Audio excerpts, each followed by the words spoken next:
Hope for Rwanda for with Gilbert and Deguine. Conversations with Lord Gilbert and Hervé Deguine. André Sibomana translated and with a postscript by Karina Tertsakian. Contents. Foreword by Alison Deforges. Chronology. Abbreviations. Preface, André Sibomana, or Faith Against the Odds by Lord Gilbert and Hervé Deguine. Part I, The Committed Priest. I, the Gifted Child from Mozango. 2, Choosing the Path of God. 3, The Journalist and Human Rights Activist. Part IL, On the Edge of the Abyss. 4, A Cry in the Wilderness. 5, Lord, where were you during the Gen Zero-cide? 6, Words Fail Us. Part IL, Time is Against Us. 7, The Duty of Justice and the Duty of Memory. 8, The Role of the Church, Guilty or an Incriminating Witness. 9, Rwanda Caught in an Impasse. Conclusion, We Must Not Give Up Hope. Postscript, What Future for the Defense of Human Rights in Rwanda? By Karina Tertsakian. When I despair, I remember that all through history, the way of Nuth and love has always won.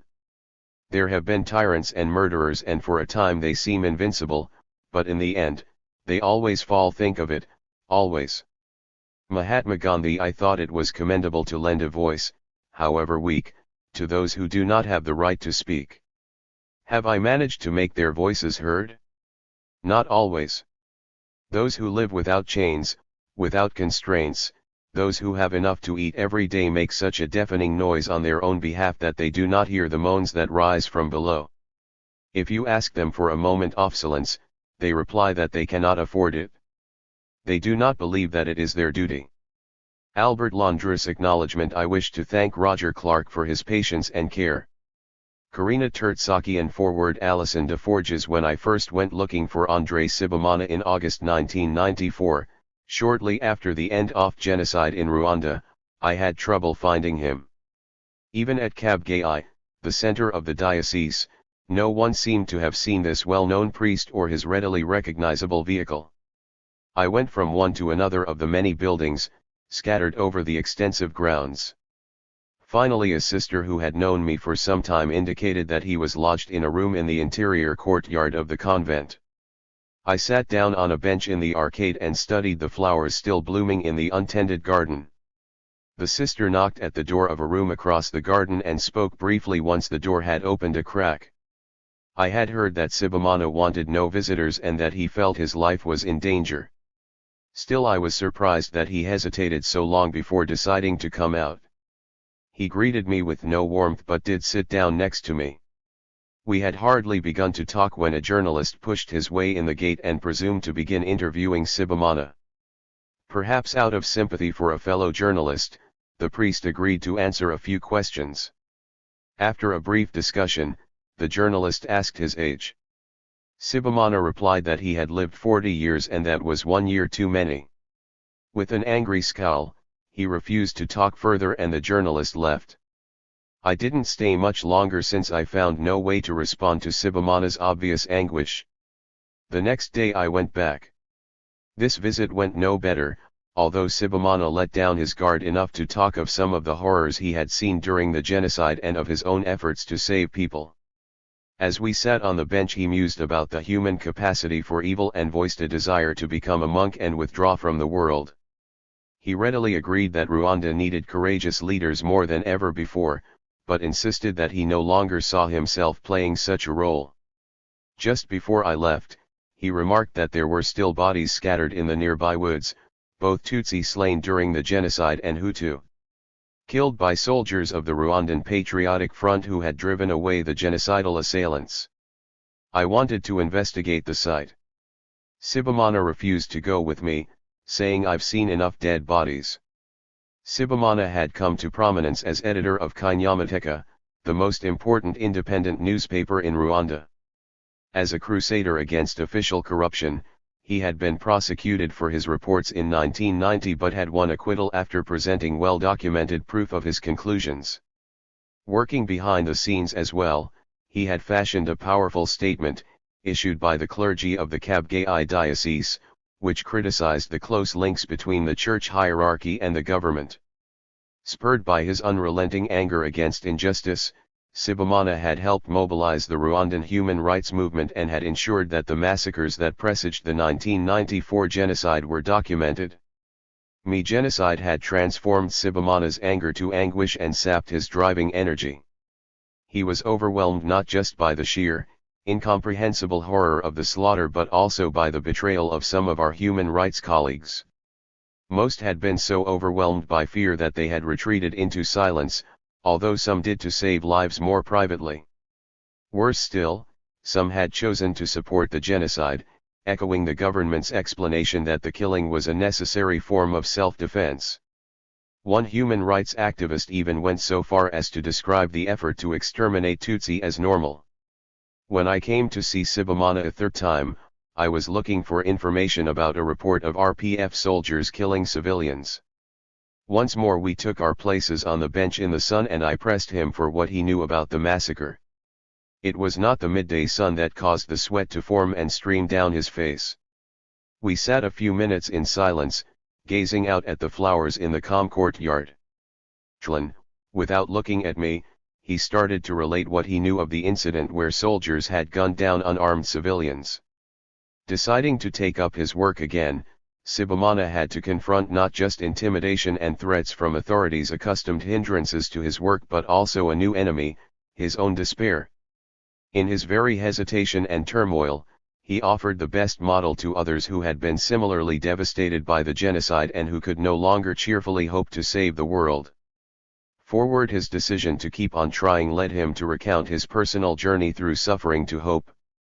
Readers of this book have a chance to share his journey and, as they deepen their understanding of the Rwandan tragedy, to renew their own commitment to the ideals of justice, peace, and reconciliation that fired the spirit of André Sibomana. Alison DeForge's New York City, May 1999 timeline. German explorers discover Rwanda. Creation of the first White Fathers mission. Belgium takes over Rwanda and relies on the traditional elite to govern the country. The League of Nations puts the Kingdom of Urundi under the trusteeship of Belgium. The king is deposed by the Belgians and replaced by his son Rudolph, who is more conciliatory. The Belgian administration imposes an identity booklet in which each person's ethnic origin is specified. Creation of the newspaper Kinyamateka. Creation of the first representative council, the Superior Council, composed mainly of prominent Tutsi. Publication of a note on the social aspect of the racial problem in Rwanda, later known as the Manifesto of the Bahutu. In this document, the Hutu denounce the feudal regime and domination of the Tutsi. Inter-ethnic tensions increase. The Belgians become wary of signs of a desire for independence among their former Tutsi allies, they get closer to the Hutu. The Social Revolution, Independence, and the Kayibanda regime 1959–62. The Social Revolution. With the support of the 1961 Rwandan Roman Catholic Church, the emancipated Hutu elite takes power. Belgian trusteeship administration withdraws its support from the Tutsi, many of whom are massacred. Several thousand Tutsi flee to Uganda, Burundi, and Zaire. Declaration of the Republic of Rwanda, following the death of the king. Gregoire Kayibanda is elected president. Declaration of Independence. More than 200,000 Burundian Hutu, the intellectual class, are massacred by the Tutsi-dominated army. Thousands of Hutu flee to Tanzania and Rwanda. Hutu extremists in Rwanda push the Kayibanda regime in a more radical direction, exploiting fears of Tutsi provoked by the massacres in Burundi. Public salvation committees organize a Tutsi hunt. More massacres, another exodus. The early phase of the Habyarimana regime. The Chief of Staff of the Armed Forces, Juvenal Habyarimana, takes power following a coup d'état. New Constitution. Single-party state, Mouvement Révolutionnaire National pour le Développement, MRND. Creation of the Rwandan National Union in Kenya, representing Rwandan Tutsi refugees. Creation of the Rwandan Patriotic Front in Uganda. Coup d'état in Burundi. Massacres of Tutsi in Burundi. Repression by the army leads to tens of thousands of deaths among Hutu peasants and provokes another exodus to Rwanda. The democratization of the regime and the war. 1990. September visit of Pope John Paul IL. Trial of Kinyamateka journalists. October the RPF attacks Rwanda from Uganda. Mao's ends of Tutsi and opponents of the Habyarimana government are arrested on suspicion of complicity. November 1 signs of democratization of the regime. Juvenile Habyarimana announces the suppression of mention of ethnicity on identity cards. 1991. January-March. Massacres of Begagwe. April. 1992. March. April. June. July. A multi-party system is recognized. Creation of the Coalition pour la Défense de la République, CDR, an extremist Hutu party. Massacres of Tutsi in the Bugesera region.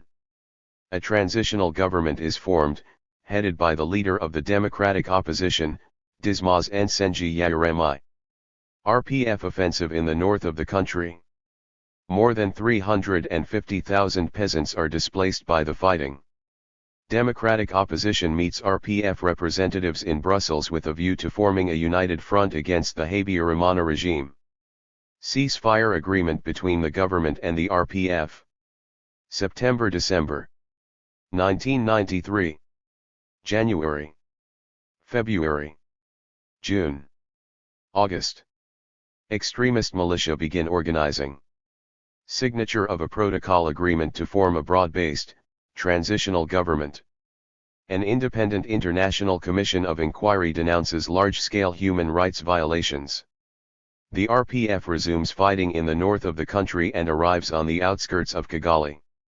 Between 800,000 and 1 million Hutu peasants are forced to flee and live in a camp for the internally displaced, where they suffer from starvation. A French military intervention prevents the RPF rebels from taking control of the capital and forces them to resume peace negotiations. Creation of a new provisional government. Dismas Nsengiyaremye is forced to flee. Agathia Uwilingiyimana takes over as Prime Minister. She will remain in this post until she is killed on April 7, 1994. General elections in Burundi. For the first time in the country's history, a Hutu, Melchior Ndadaye, becomes president. Signature of the Arusha Peace Accords, which put an end to hostilities and provide a power-sharing agreement between the MRND, the Democratic Opposition and the RPF. October. December. 1994. January. February. April. May. June. Coup d'état in Burundi. Melchior Ndadaye is assassinated by extremist Tutsi soldiers. Massacres of Tutsi, repression by the army and massacres of Hutu. 700,000 Hutu flee to Rwanda, fueling fear of Tutsi among Rwandan Hutu peasants. French soldiers of Operation Naroit leave Rwanda and hand over to UNAMIR. The Arusha Accords are blocked. The broad-based transitional government cannot be set up. Assassination of Félicien Gaitabeza, leader of the Parti Social Démocrate, PSD, and Martin Busayana, leader of the CDR. Atmosphere of civil war in Kigali. Incidents occur on a daily basis and lists of people to be eliminated are drawn up. Juvenile Habyarimana goes to Dar es Salaam for a regional peace summit. April 6, he is assassinated as he returns, along with Burundian President Cyprien Ntaryamira. April 7, Prime Minister Agathia Uwilingiyimana and several other ministers are killed. Massacres of Tutsi and Hutu opponents begin in Kigali and several other areas. April 8, creation of a provisional government made up of Hutu extremists. April 9, France and Belgium fly in troops to evacuate European expatriates. April 21, the UN Security Council votes to withdraw UNAMIR. i.e. United Nations votes to adopt an arms embargo. The Human Rights Commission asks its special rapporteur, René Denisegui, to investigate ongoing massacres. June 16, France considers a military intervention in Rwanda.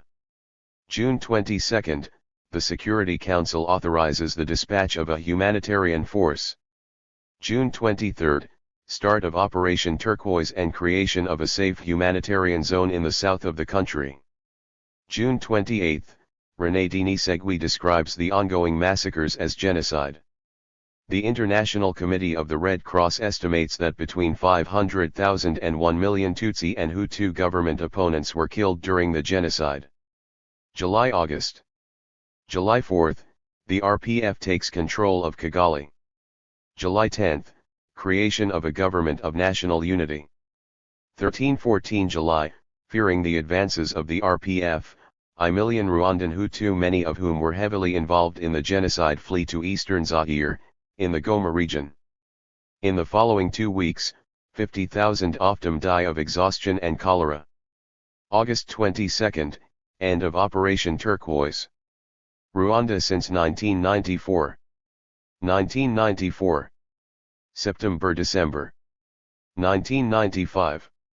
April. August. The reconstruction of Rwanda begins. Pasteur Bizimungu is President of the Republic. Paul Kagame is Vice President and Minister of Defense.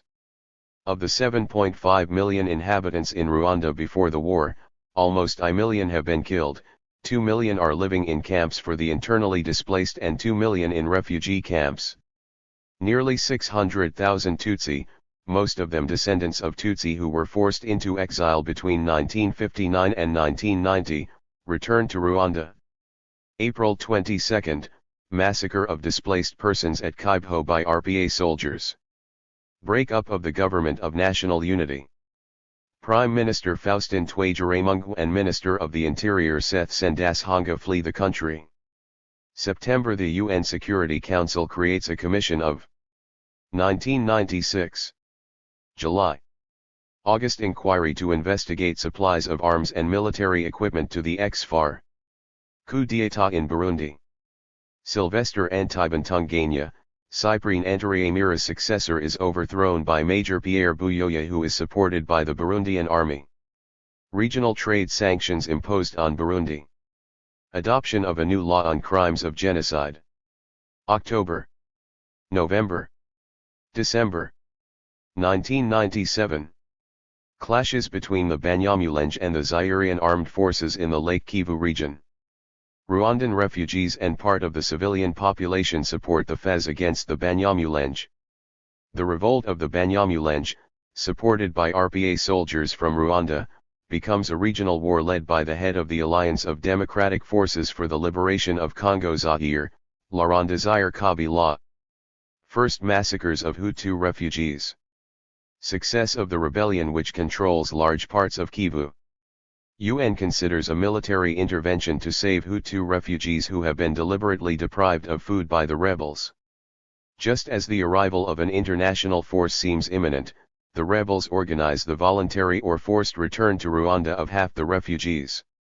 The other half are pushed back into the Zairean forests. Forcible closure of the refugee camps in Tanzania. Hundreds of thousands more refugees return to Rwanda. End December, first trials in Rwanda for crimes of genocide. Almost 100,000 Rwandans have been arrested since 1994. From January onwards, January-February, armed conflict escalates in the northwest. Groups of former Rwandan soldiers and Interahamwe militia launch frequent attacks and the RPA retaliates in counterinsurgency operations. Civilians are massacred by both sides. The rebellion in Kivu turns into a Zairean civil war. Laurent Desire Kabila's rebels advance towards Kisangani. February 4, 5 employees of the Office of the United Nations High Commissioner for Human Rights are killed in southwestern Rwanda. AFDL, which controls half of Zaire, denies access to humanitarian organizations. March 15, fall of the town of Kisangani. April, July, August. The UN Security Council expresses concern about reports of massacres of Rwandan refugees by AFDL forces. May 8, the UN Secretary-General, Kofi Annan, accuses the AFDL of killing by starvation the Rwandan Hutu refugees who have been surrounded to the south of Kisangani and expresses his shock and horror at the absence of humanity of those who control eastern Zaire. The European Union Commissioner responsible for humanitarian affairs, Emma Bonino, denounces this major carnage. An estimated 200,000 Rwandan refugees are reported to have disappeared. May 17, President Mobutu flees. A few hours later, AFDL forces take Kinshasa. Zaire becomes the Democratic Republic of Congo. Laurent Desire Kabila becomes president. July 10, in an interview with The Washington Post, Rwandan Vice President and Minister of Defense Paul Kagame acknowledges the active participation of RPA troops in the conquest of Zaire, claiming that the AFDL forces were not capable of winning the war on their own. July 12, the UN publishes the report of the team which investigated massacres of Rwandan Hutu refugees in Zaire between September 1996 and May 1997. The report denounces crimes against humanity systematically committed by AFDL troops and their Rwandan Tutsi allies. A further mission will determine whether a genocide had been planned. July 18, the International Criminal Tribunal for Rwanda arrests a dozen senior officials responsible for the genocide, in exile in Kenya, including the former Prime Minister Jean Kambanda and the director of the Kongura newspaper, Hassan Ngeze. Following the AFDL's obstructions of an UN investigation in April into massacres committed in eastern Zaire in 1996 and 1997, the UN Secretary-General sends out a new investigative team. This team is also repeatedly obstructed by the new Congolese authorities. October-December northwest of Rwanda is in state of civil war. More killings of civilians by insurgents and RPA troops. December, the Belgian Parliament publishes the report of its Commission of Inquiry into the Genocide.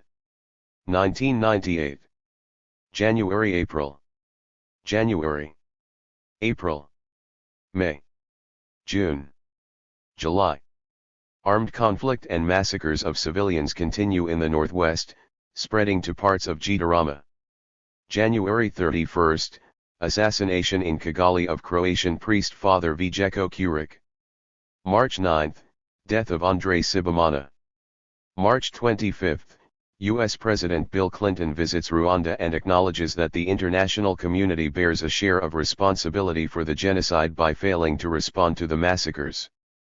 April 24, 22 people are executed in public in the first executions of people sentenced to death for participation in the genocide. May 1, Jean Kambanda, Prime Minister of interim government at the time of the genocide, pleads guilty at the ICTR in Arusha. May 7, the government suspends the operations of the UN Human Rights Field Operation in Rwanda after expelling its spokesperson. May 16, assassination in Nairobi of Seth Sendashonga, former Minister of Interior in the first government formed by the RPF. Report of the UN Secretary-General's investigative team on massacres in the DRC in 1996 and 1997. Some of the massacres committed by the AFI-L and its allies, including the RPA, are described as crimes against humanity, some of which could amount to genocide. Departure of the UN Human Rights Field Operation for Rwanda after the Rwandan government asks for its monitoring work to end. August-December. August 2, war breaks out again in the Democratic Republic of Congo. Fighting between a predominantly Tutsi rebel alliance, the Rassemblement Congolais pour la Démocratie (RCD), and their former allies, President Kabila's Congolese armed forces. Massacres of civilians by both sides. The RCD takes control of large parts of the Kivu region. The war becomes increasingly regionalized as several foreign countries intervene. Kabila's forces are supported by troops from Zimbabwe, Angola, Namibia, and Chad. The RCD is supported by Rwanda, Uganda, and Burundi. September 2, Jean-Paul Akayesu, former Bourgmestre of Taba Commune, is found guilty by the ICTR of 9 charges including genocide and crimes against humanity. September 4, Jean Kambanda is sentenced to life imprisonment by the ICTR. October 2, Jean-Paul Akayesu is sentenced to life imprisonment by the ICTR. November, the UN Commission of Inquiry set up in 1995 to investigate ongoing arms supplies to the ex-FAR publishes its final report.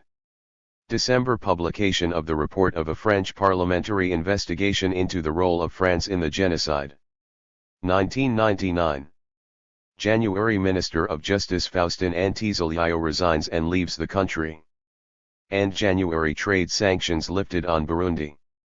February 5, February, Omar Serous Hago, Interahamwe leader in Gisenyi, is sentenced to 15 years imprisonment by the ICTR after pleading guilty. January, March. War continues in the DRC. Various regional heads of state attempt to mediate, without result. UN Secretary-General Kofi Annan announces an inquiry into the role of the UN in the genocide in Rwanda in 1994. A. Preface. André Sibomana, or Faith Against the Odds. André Sibomana was born in 1954 into a modest family in the commune of Mazango, in Rwanda. In 1974, this brilliant pupil was admitted into the major seminary of Nyakibanda. He was ordained as a priest in 1980. After 6 years of pastoral work, he went to France to study journalism. In 1988, he became the editor of the only private newspaper in Rwanda, Kinyamateka. In 1991 he created a human rights organization, which denounced the abuses of the Habyarimana regime. In the months leading up to the genocide of 1994, he desperately tried to alert international public opinion to the imminence of large-scale massacres, in vain. He managed to escape the killings, as well as several assassination attempts. After the war, he resumed his work as editor of Kinyamateka and replaced the Bishop of Kabgayi, who was killed in 1994. In the columns of his newspaper and at the head of his diocese, he undertook an active policy of reconciliation. Constantly threatened by extremists on all sides, he rejected both exile and silence. His actions were symbolic of a certain conception of faith, human rights, and public life. André Sibomana impressed us from the first time we met him, a few years ago. All those who come into contact with him cannot fail to admire him for his spiritual and worldly commitment, the physical and intellectual risks he takes, his rigor, his tolerance and his generosity. At the same time, they are intrigued by his austere personality, which may seem inaccessible and almost secretive. We had the opportunity to work together on several occasions, in France and in Rwanda, sometimes in tragic circumstances, always with a sense of urgency. But we did not have many opportunities to talk freely. As our curiosity increased, we eventually decided to hatch a plot. So last summer, we invited André Sibomana to spend a few days in Israel, a country which we know and like. He was attracted by this well-earned holiday and did not see the trap we had set for him. Each morning, before taking him to the shores of Lake Tiberias or through the back streets of Jerusalem, we subjected him to several hours of interviews. In the Kfar HaKoresk kibbutz, under the cool shade of the olive trees, we made this defender of faith talk about himself and tell us the secrets of his youth. We asked him to help us understand why and how Rwandans prepared and carried out a genocide. He explained to us how difficult it is to continue living afterwards and the need to hold on to faith and hope, against the odds. This book is the result of these informal discussions. Lord Gilbert Irvdegeen Part 1. The committed priest 1. The gifted child from Mazango. André Sibomana, you are the son of 2 orphans? Yes. I was fortunate from birth. When I was born on July 21, 1954, I was welcomed by a father and a mother who were waiting for me with joy and impatience. My mother was not so fortunate. Her name was Cecile Mukamigo. In my country, the first name is a Latin name, but what you call the family name is like another first name for us. It expresses a proverb or a wish in Kinyarwanda, our national language. Mukamigo means the wife of Migo, or she for whom one wishes a life like Migo's. This led my mother to believe that Migo's life must have been sufficiently good for the same life to have been wished upon her. That was all she knew about her origins. I loved her and I am still saddened by her death in 1991. My father was not brought up by both his parents either. His father and brother died when he was still very young, so he ended up almost an only child. His name, Mushinai, means gatherer of dry wood. Is that why he devoted his life to working with wood? I don't know. In any case, he continued sculpting wood which he gathered on the hill or which people from our village brought to him until he could no longer do so because of old age. My father was talented and he inspired respect. People appreciated his work. He would create sophisticated kitchen utensils out of old sticks, as if by magic. For years he made a living from selling milk jugs, bowls, and all sorts of wooden objects which he made by hand. Did he teach you his trade? Of course. He started by teaching me to gather wood, that is to open my eyes to find what I was looking for. One piece of wood always looks like another. Yet each piece is different. The gatherer must be able to tell the difference at first glance between the raw material and firewood. When I was 12 or 13 years old, I started making ladles and mortars, under his supervision. My father never told me that my work was good, but I was pleased to see that he did not throw away the objects I made and that he sold everything he took to the market. I struggled as I learned this demanding trade. It requires dexterity, courage, and perseverance, as well as discipline.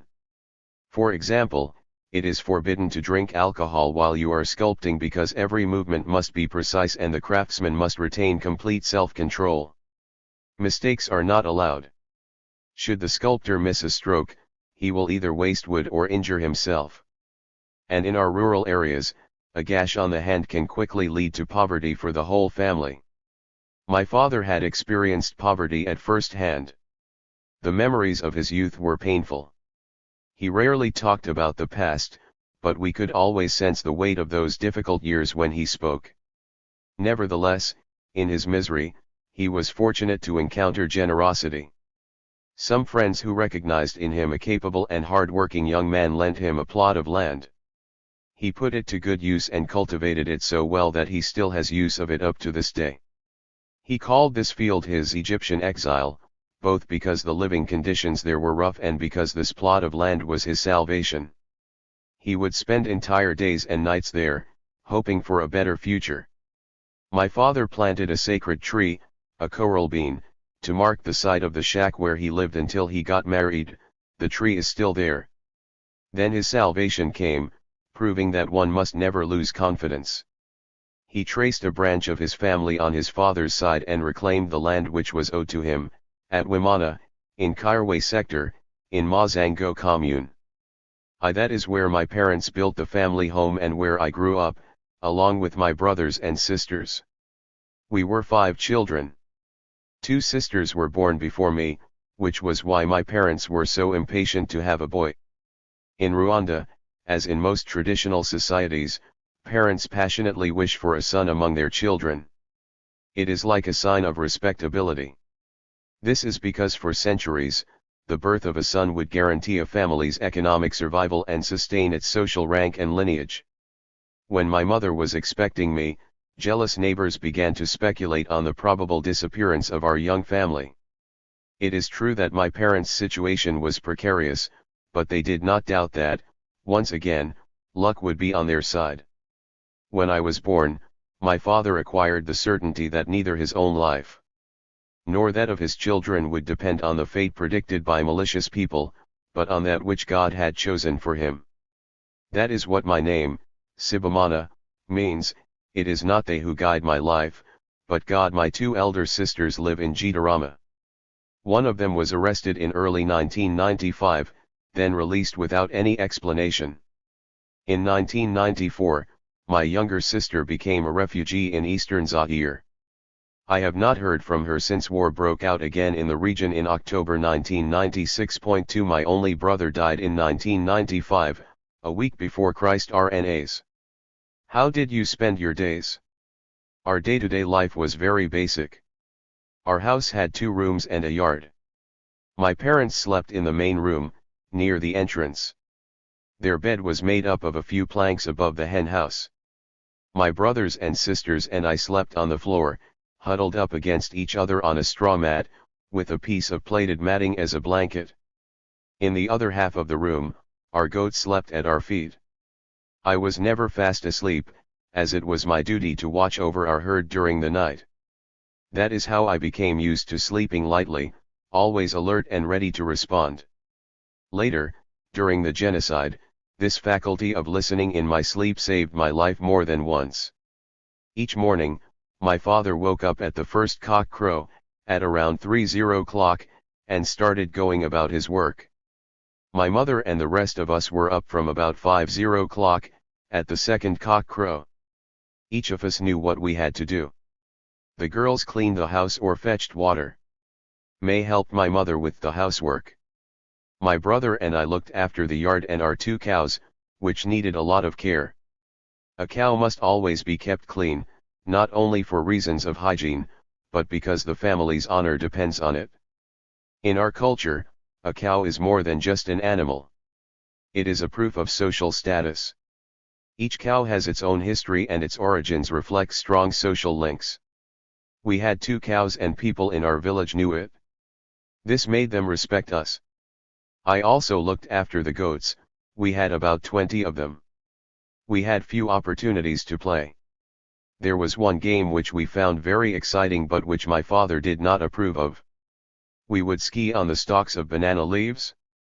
We skied like this in secret because it would spoil our clothes and it could be dangerous.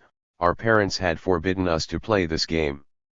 We spread out grass or banana leaves on the steepest hillside and slid down, standing up straight on our makeshift skis, egged on by cries of encouragement from our friends. In the evening, other chores awaited us when we came home from school. I checked the herds while my sisters fetched more water or made baskets. Rwandans are very skilled at basket work. Every European who visits us goes back home laden with woven baskets, without fail. The routine never changed, we never tired of repeating the same tasks every day of the week, all year round, year after year.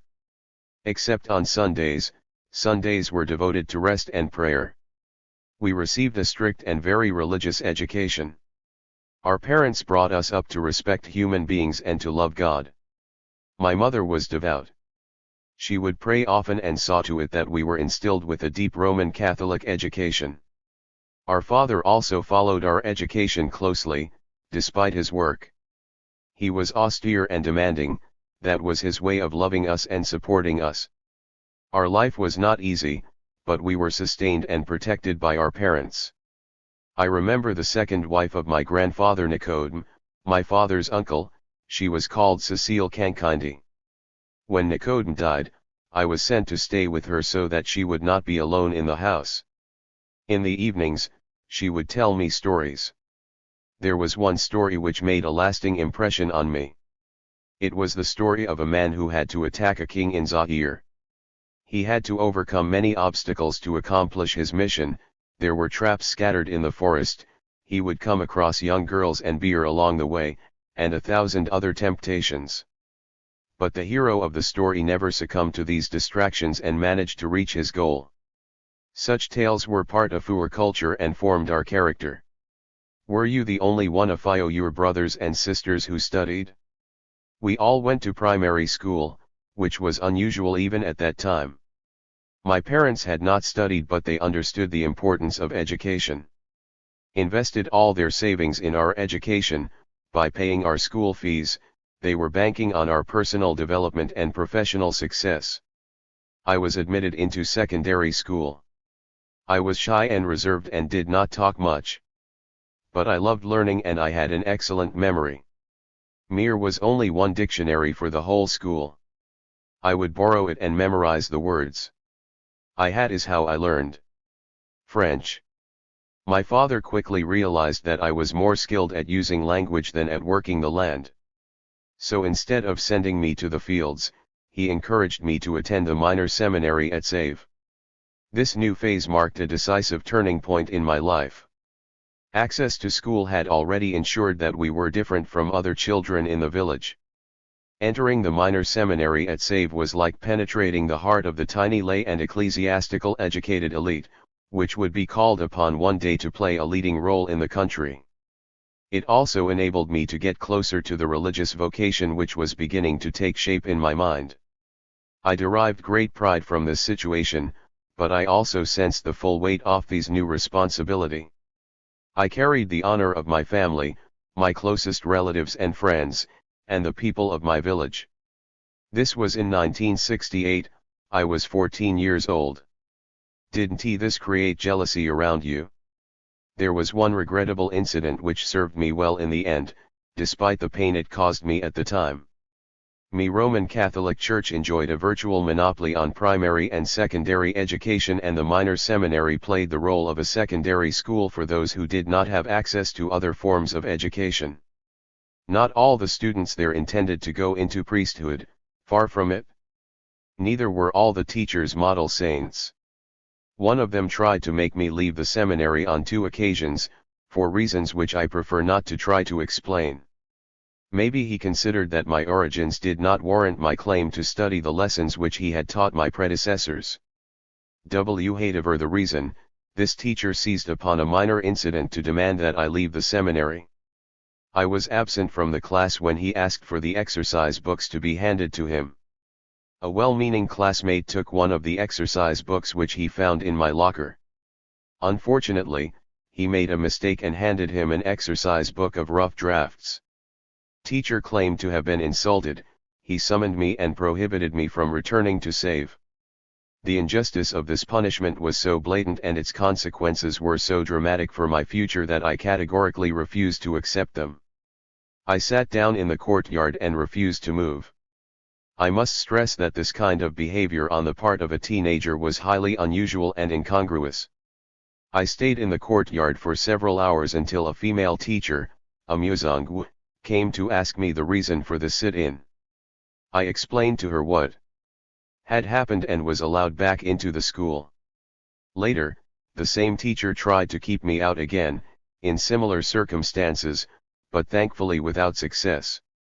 This incident taught me 2 things, that injustice is unacceptable and that the fight against injustice will always win.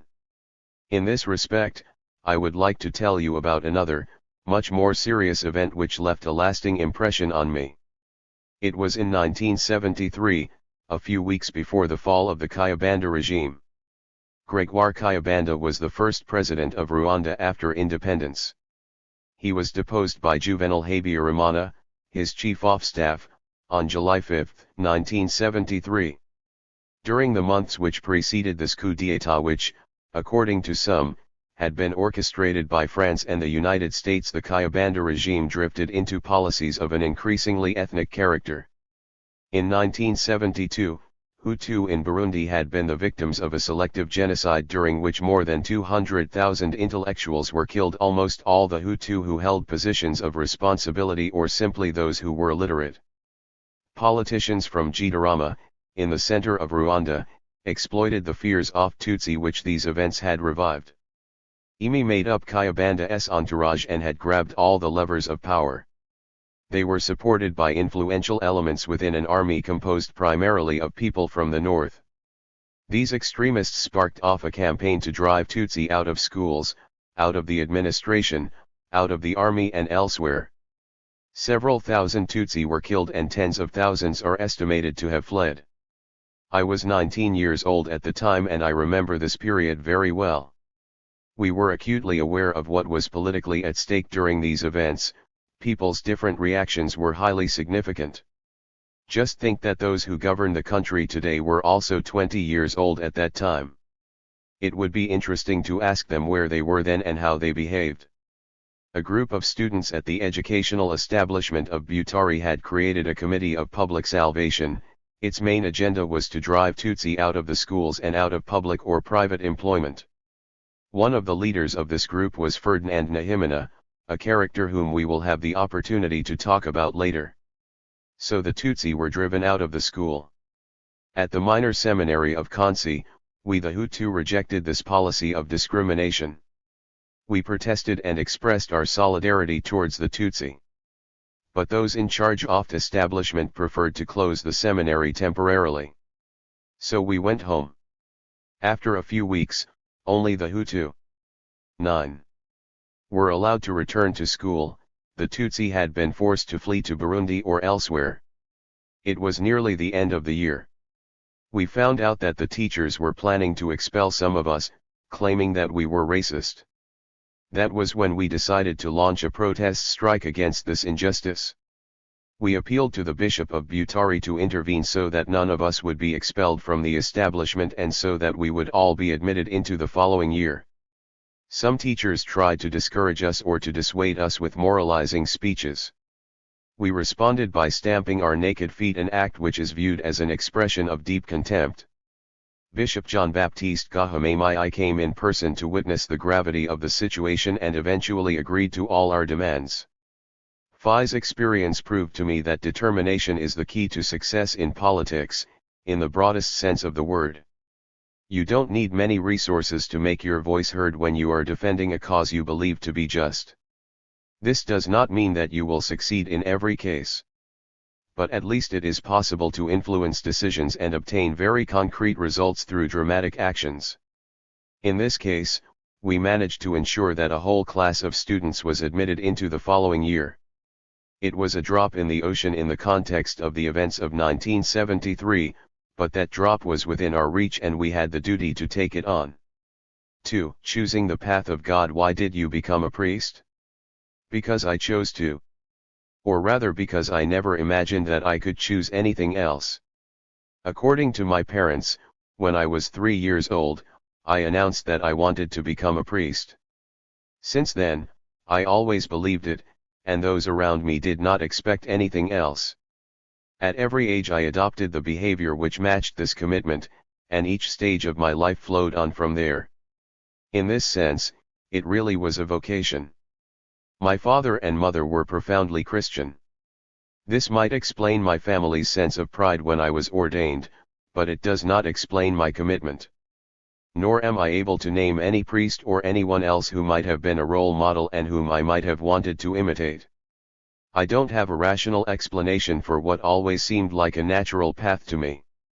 I don't believe in predestination, nor do I consider myself to have been chosen. But it's a fact that this orientation which determined the course of my life simply imposed itself. Deep down, I felt that the only way I would find happiness would be to devote my life to others, to give myself unreservedly so that they would find happiness. It seemed to me that priesthood was the best path to that goal. What was your daily life like at the major seminao of Nyakibanda? My day started at dawn, at 5:30 a.m., with a cold shower. After meditation, prayers, and mass, we were given breakfast, which we thoroughly enjoyed. At the start of the cycle, there were around 3 pupils in each class, 2/3 of them would complete the training which lasted 6 years. We all knew each other and we knew that our paths would cross throughout our life. The lessons were very varied. We learned psychology, accountancy, or foreign languages, alongside theology and philosophy. My favorite subjects were metaphysics and theology. Historical criticism of the Bible was stimulating, both for our intellect and for our faith. 10. 11. Some off time was spent on sports. I hated team sports and I was never a member of any team in competitive sports. However, I was quite good at running. Sometimes I would run about 20 kilometers early in the morning, before dawn, to keep fit. Illy served me well later. When I became a parish priest in Wienswe, I had no means of transport and I used to run from parish to parish so that I could be wherever I thought I needed to be. Sometimes I covered more than 40 kilometers in half a day. The sight of a priest running around like that made people laugh. It was unusual. In the afternoon, after lunch, we returned to the classroom. The teaching methods were quite classical. Most of our teachers were Rwandan priests supported by religious officials from Europe. There were 2 priests who enriched my thoughts greatly. From being my teachers for a long time, they became my close friends. I respected them and sought their advice. One was called Pierre Duchitson. He was a rigorous man. He made me work hard and forced me to search the depths of my thoughts. He lent me the books which I asked for, but in return he asked me for a report on what I had read. Reading had to be more than just a pleasure, I was expected to learn lessons from what I read. He worked as a priest and steward at the Diocese of Kabgayi for a long time, then eventually retired in Belgium. I also owe a lot to Felician Muvera. Throughout my studies, like all my co-disciples, I was a boarder at the major seminary. My room happened to be just opposite his. In the evenings, after our lessons, I used to go and see him and we would have long discussions. He taught me to analyze problems in the light of gospel. I admired his calm in the face of hardship, his wisdom, and his certainty in life. He was an upright man, with great integrity, which caused him a number of problems. He was very poorly thought of by some circles in the ecclesiastical hierarchy. President Habyarimana himself was openly hostile towards him. On the eve of his ordination as an auxiliary priest in the Diocese of Butare, a plot was hatched against him as often happens in Rwanda, unfortunately. He was made to stand down.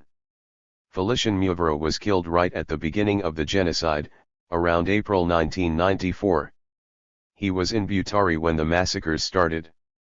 He knew he was at risk, not only because he was a Tutsi but also because his presence was an embarrassment to those who did not have such a noble soul. He immediately understood the scale of the danger and tried to find safety in Burundi. Unfortunately, 12 militiamen were waiting for him along the way. They killed him before he could reach the border. Which books or authors impressed you most? I didn't read much religious literature, I have never found it very inspiring. Instead, Pierre de Chitson introduced me to some French writers that I particularly like, such as Albert Carnus and Antoine de Saint-Exupéry, who is still my favorite author. What I like in Saint-Exupéry is the combination of a spiritual search with a commitment to the real world. Action didn't get in the way of his meditation. On the contrary, action enabled him to test and perfect the moral values he had adopted. Antoine de Saint-Exupéry gave all he could to search for the truth. I also like Gabriel Marcel. This philosopher, now almost forgotten in France, converted to Roman Catholicism in 1929. He was one of the Christian existentialist thinkers. Like Emmanuel Mounier, the founder of personalism, he reflected deeply on the problems of commitment in the context of modern life. Gabriel Marcel sought the right words to denounce materialism and selfishness. His philosophical and literary writings were possibly old-fashioned in Europe at the time that I was reading them, but they corresponded to the situation I was experiencing in Rwanda in the mid-1970s. What particularly struck me was his taste for freedom and his refusal to give in to pessimism. I used to read a lot, I also wrote. My articles were regularly published in the bi-monthly Roman Catholic newspaper Kinyamateka. I was not a journalist and it had not occurred to me to become one. But I published columns, opinion pieces, or commentaries under various pseudonyms. Kinyamateka was the only newspaper which was independent of the government, and it was a vehicle for ideas which could not be expressed elsewhere. I stopped writing at the end of my first year at the major seminary when I became seriously ill. I still don't know what disease struck me, but within a few days I lost all control of my body. This very rare illness, the name of which I have forgotten, was terrible. My body started rotting. I lost all my strength and I couldn't eat. My skin was falling off in shreds, my scalp was separating from my skull, my teeth were falling out one by one. Within a few days I became a skeleton. The sight of me, which was quite revolting, alarmed those who had agreed to look after me after having overcome an understandable initial sense of repulsion. I spent 2 months in intensive 13 care and, after several days in a coma, I survived, against all expectations. That was when I first met the Bishop of Kabgayi, André Perraudin, whom we will talk about later. He had been told about the disease which was destroying me and he came to visit me to encourage me to overcome this challenge. That is what I did. Medically, the after effects of this disease were insignificant, although to this day I take care to avoid certain foods. However, on a personal level, I acquired a taste for fighting. We have to fight to live. We have to try everything, always. No effort is useless, even if it is not successful. Each effort requires another, then another, then another. Gradually we regain confidence, we try harder and, finally, we manage to win. There is always a door waiting to be pushed open somewhere, it's just a question of finding it. I was saved by the belief that everything is possible if I have hope. Point 3 Incidentally, I also acquired some very valuable medical knowledge. From that time onwards, I became the medical orderly at the major seminary. I had quite a reputation. Even now, I occasionally give advice to friends who are ill. Your life as a seminarian was quite austere. Did you never think about leading a more comfortable life, about getting married and bringing up a family? But I am bringing up a family.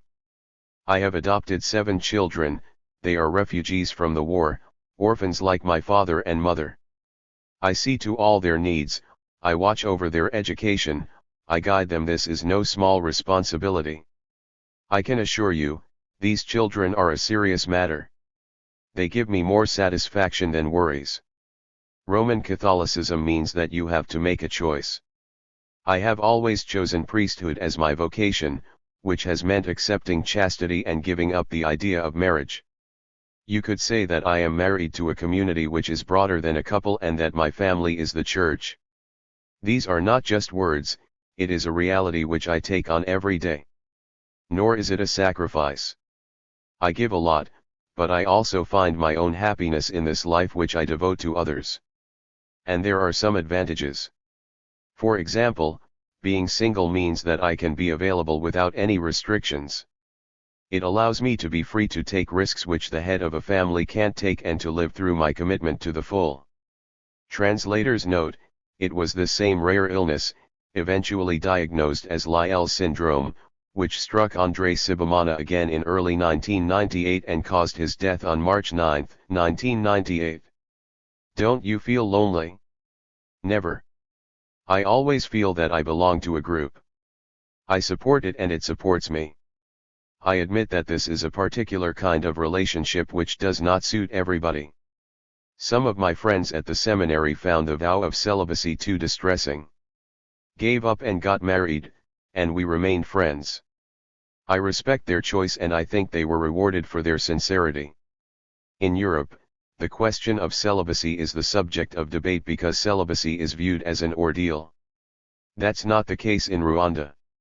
At least not for me. The hardest aspect of my life as a priest has not been to accept celibacy but to live through situations where I have felt totally powerless and unable to fulfill my mandate. My vocation is to preach the good news. But what does that mean when parishioners come to church armed with machetes dripping with blood? As you can imagine, this kind of question makes many other concerns seem a lot less important. Not only do I not feel lonely, but I don't feel isolated either. Faith gives me strength and enables me to see beyond physical appearances. I am convinced that a believer is never alone and will never die. A believer struggles for life, for justice, for peace, for love, for selflessness. A believer receives grace for carrying out those things he must do and struggles for life within Christianity. I believe this wholeheartedly, otherwise, I would be incapable of doing what I do and taking the risks to which my choices lead me. I was ordained as a priest on July 27, 1980 by Bishop Perrodin, who was Bishop of Kabgayi at the time. Can't mention his name without providing some explanations. Having devoted his life to Rwanda, Bishop Perrodin returned to Switzerland in 1994. He settled there for his retirement. Nowadays he is the object of fierce criticism. He is criticized for having contributed to the transfer of power from the Tutsi to the Hutu and for having been responsible, in a sense, for the fall of the monarchy and the demonization of the Tutsi. He is accused of having written a letter in 1959 entitled Charity Comes First, in which he described the reality which he had seen with his own eyes, forced labor for the master, beatings, the practice of tying, the torture of those who tried to resist, people being fed to the vultures, the hanging of criminals. I am not saying that Bishop Perrodin was not a victim of outbursts, nor that there weren't any points to be criticized in his public statements. But he had the courage to speak the truth at a time when silence was the rule. I owe him a great deal. He taught me to turn my attention first and foremost towards the peasants, towards people who are destitute and without protection. He took on the role of a father during my ordination, and I am proud to have been ordained by Bishop Perrodin. Some elements in the press accuse me of being his ideological son. I wouldn't mind, but it's actually wrong. The ideology was not Perrodin's, it was Christ's. Ceremony was moving. It was one of those official occasions in life when you find yourself watched by your family, your friends, and all those close to you. All the inhabitants of my village had come. More than 5,000 people attended my ordination. I was 26 years old. That day, I experienced a moment of great grace. The day after my ordination, I celebrated my first Mass in the village where I was born, to honor my family. It was a way of paying tribute to all those who had loved me and provided me with food and education. The whole village gathered around its child. I was and still am the only priest to have come from this village, where life is tough and human relations are difficult. I had the feeling that for the people who lived on that land, I had become a source of pride and compensated for their misery. Many seemed to live through me the life they had been denied, or the life which they had given up hoping for their own children. Once I became a priest, it was my duty not to disappoint them. I often think of them. They don't know it, but I know that I owe them a great deal. Their trust gives me courage and strengthens my faith. Soon afterwards, I received a written notification of the authority to hear confessions. The power to hear a man's or a woman's confession is a huge responsibility. It is not easy to enter their intimacy, to go to the depth of their soul to try to find good. Then, after a few days' leave, the bishop appointed me vicar at Kabgayi, at a time when the young priest Sylvester Ndabarese V was due to go to a seminary in Burkina Faso. There were hardly any other priests in this cathedral parish, so, from the start, I took on substantial responsibilities. But this was the start of the life to which I had always aspired. I had left the cows and goats in the family yard in order to 100k after my fellow creatures and to become a shepherd in the service of God. In all respects, this was the life I had always imagined and wished for. Then, one fine morning, at breakfast time, Bishop Perrodin called me to his office and said, "The priest of Mwinswi has to leave his post and you will replace him." "But Mwinswi is where I was born. You will start next week." I got cross. "Do you know what you're doing?" "Yes." "Are you prepared to pay the price for any damage?" "There won't be any." When the conversation ended, I was furious. Unusually for me, I jumped into the beetle which belonged to the bishopric and drove around Gitarama several times at top speed to calm down. Men, of course, I settled down in Mwinswi. I stayed there from 1982 to 1986. Why such anger? Because Mwinswi was well known as a difficult parish, riven by conflicts. What's more, this was the first time that a priest was being assigned to his parish of origin. I felt very young to be taking on such a responsibility. I had only been ordained for 2 years. Although I must say, it was also a great sign of trust. During my first Mass, I immediately set the tone. I warned my new parishioners that I had not come there as a leader to impose my authority, but as a pastor anxious to help them find God. I remember that sermon very well. I told them, God has given me this parish and I am accountable to Him for the fate of its parishioners. I added that my success in the parish would depend on the success of each of them, as I had grown up there before becoming its guardian and its ambassador. I ended by saying that I no longer recognized among them a father or a brother, a friend or a neighbor, but that all parishioners were equal before the priest. I quickly acquired the reputation of being a strict man. They called you the wild animal. Yes, they called me the wild animal, but in Kinyarwanda, the precise translation is the wild animal which does not devour, does not crush the crops and does not do harm. 17. It's true, I had to be very hard to put an end to the lies. As soon as I arrived in the parish, I spent 3 days and 3 nights reading all the files, searching for details of the various incidents between parishioners, so that they could not take advantage of my youth or my inexperience. If someone lied to me by omission, I would plug the gaps in their memory from what I had read. It didn't take long to shatter the illusions of those who thought they could benefit from the situation. But I always took care to reward truth. I believe I was especially attentive to the needs of those who had been left out in the cold, the most destitute and the sick. When I left the parish 4 years later, people came to see me to ask me to stay. So now you want me to stay, me, the wild animal? Yes, because you protect us from danger. 3. The journalist and human rights activist. How did you make the move from the sacristy of Mwinswi to the editing room at Kinyamateka? By pure chance. One Sunday, I was attending the ordination of 2 friends, Michel Murenza and Jean-Baptiste Ruzigana 6 when, out of the blue, Bishop Perraudin asked me to translate into Kinyarwanda a sermon which a Swiss preacher had just delivered in French. He hadn't given me any warning, but, because I had listened to the sermon carefully, I was able to reconstruct it almost completely, much to the astonishment of the assembly. I think Perraudin was trying to put me to the test. He asked me, "Do you want to go to Europe to learn journalism?" I replied that I didn't know anything about journalism and that I would have to think about his suggestion. A few days later he asked me the same question again, "Do you want to study journalism?" No mink again. A week went by. Perraudin asked me again, "Have you thought about it?" I said no. "That means you haven't thought about it properly. I want to be a preacher, not a journalist. But you can also be a preacher with a pen and paper. Me Pope wants the church to develop its social communication and you're capable of doing it." So one morning in 1986, a delegation from the diocese took me to the airport at Kanombe, near Kigali. I was going to France for 2 years. It was a new challenge and, once again, I knew that I could not afford to be a disappointment on my return. After 2 short stops in Brussels and Paris, I arrived in Lyon. It wasn't my first trip to Europe.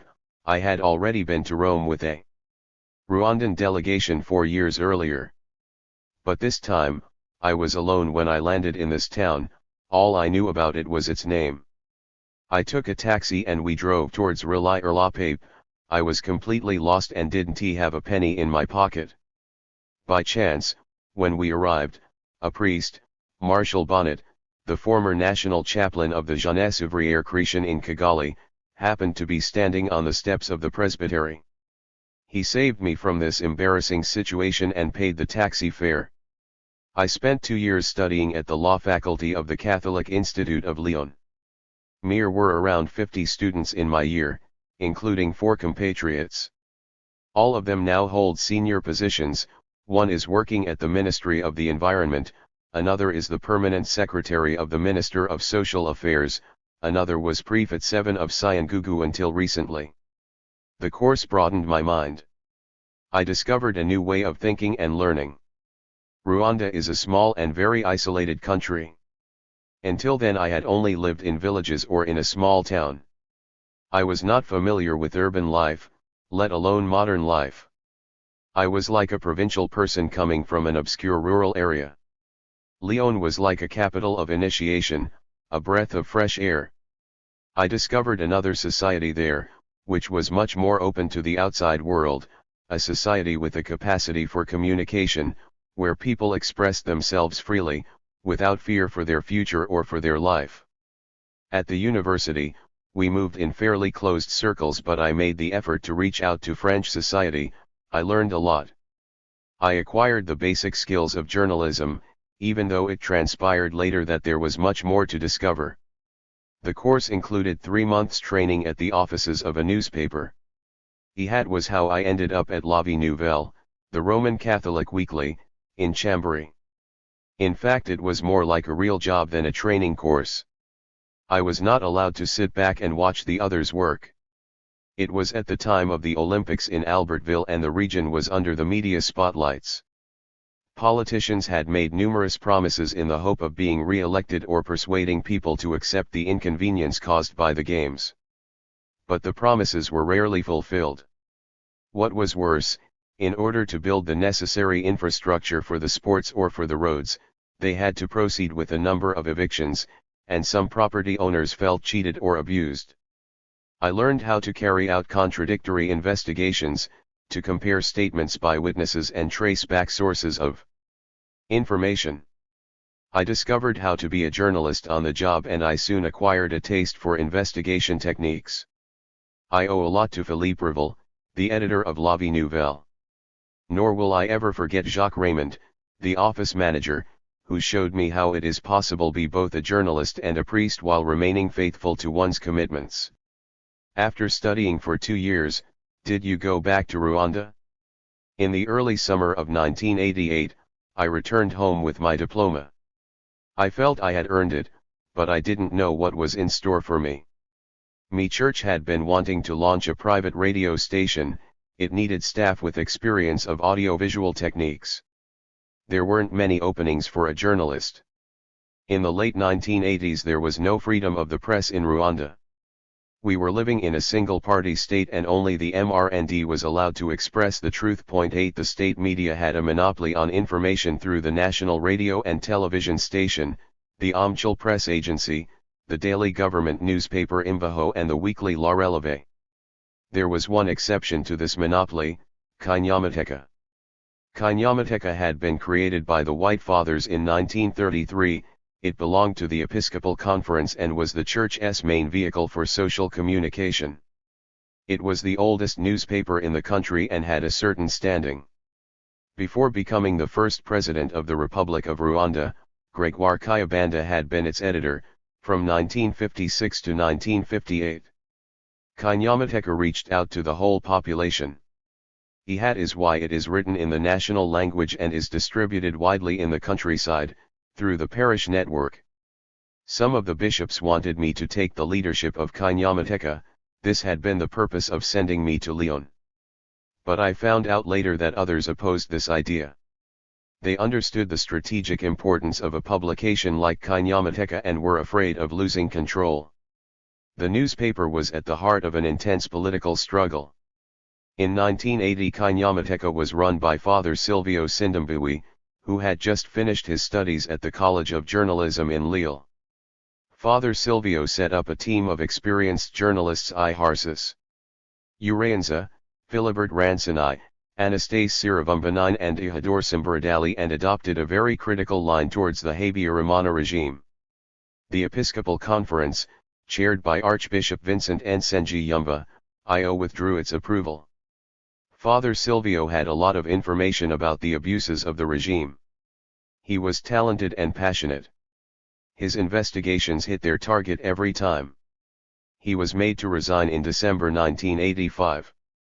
He narrowly escaped several assassination attempts, including one in the offices of Kinyamateka.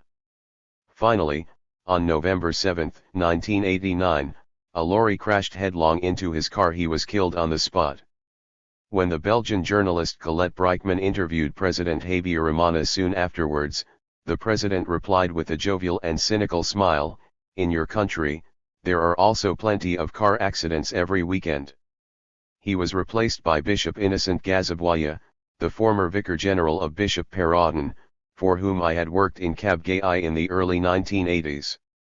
But he was an elderly and sick man. He didn't safeguard the newspaper's independence, nor its cohesion. There was a lack of dynamism in the editorial team. The quality of the articles had dropped. Information was no longer cross-checked. Practices which hardly conformed to the ethics of journalism began to take hold.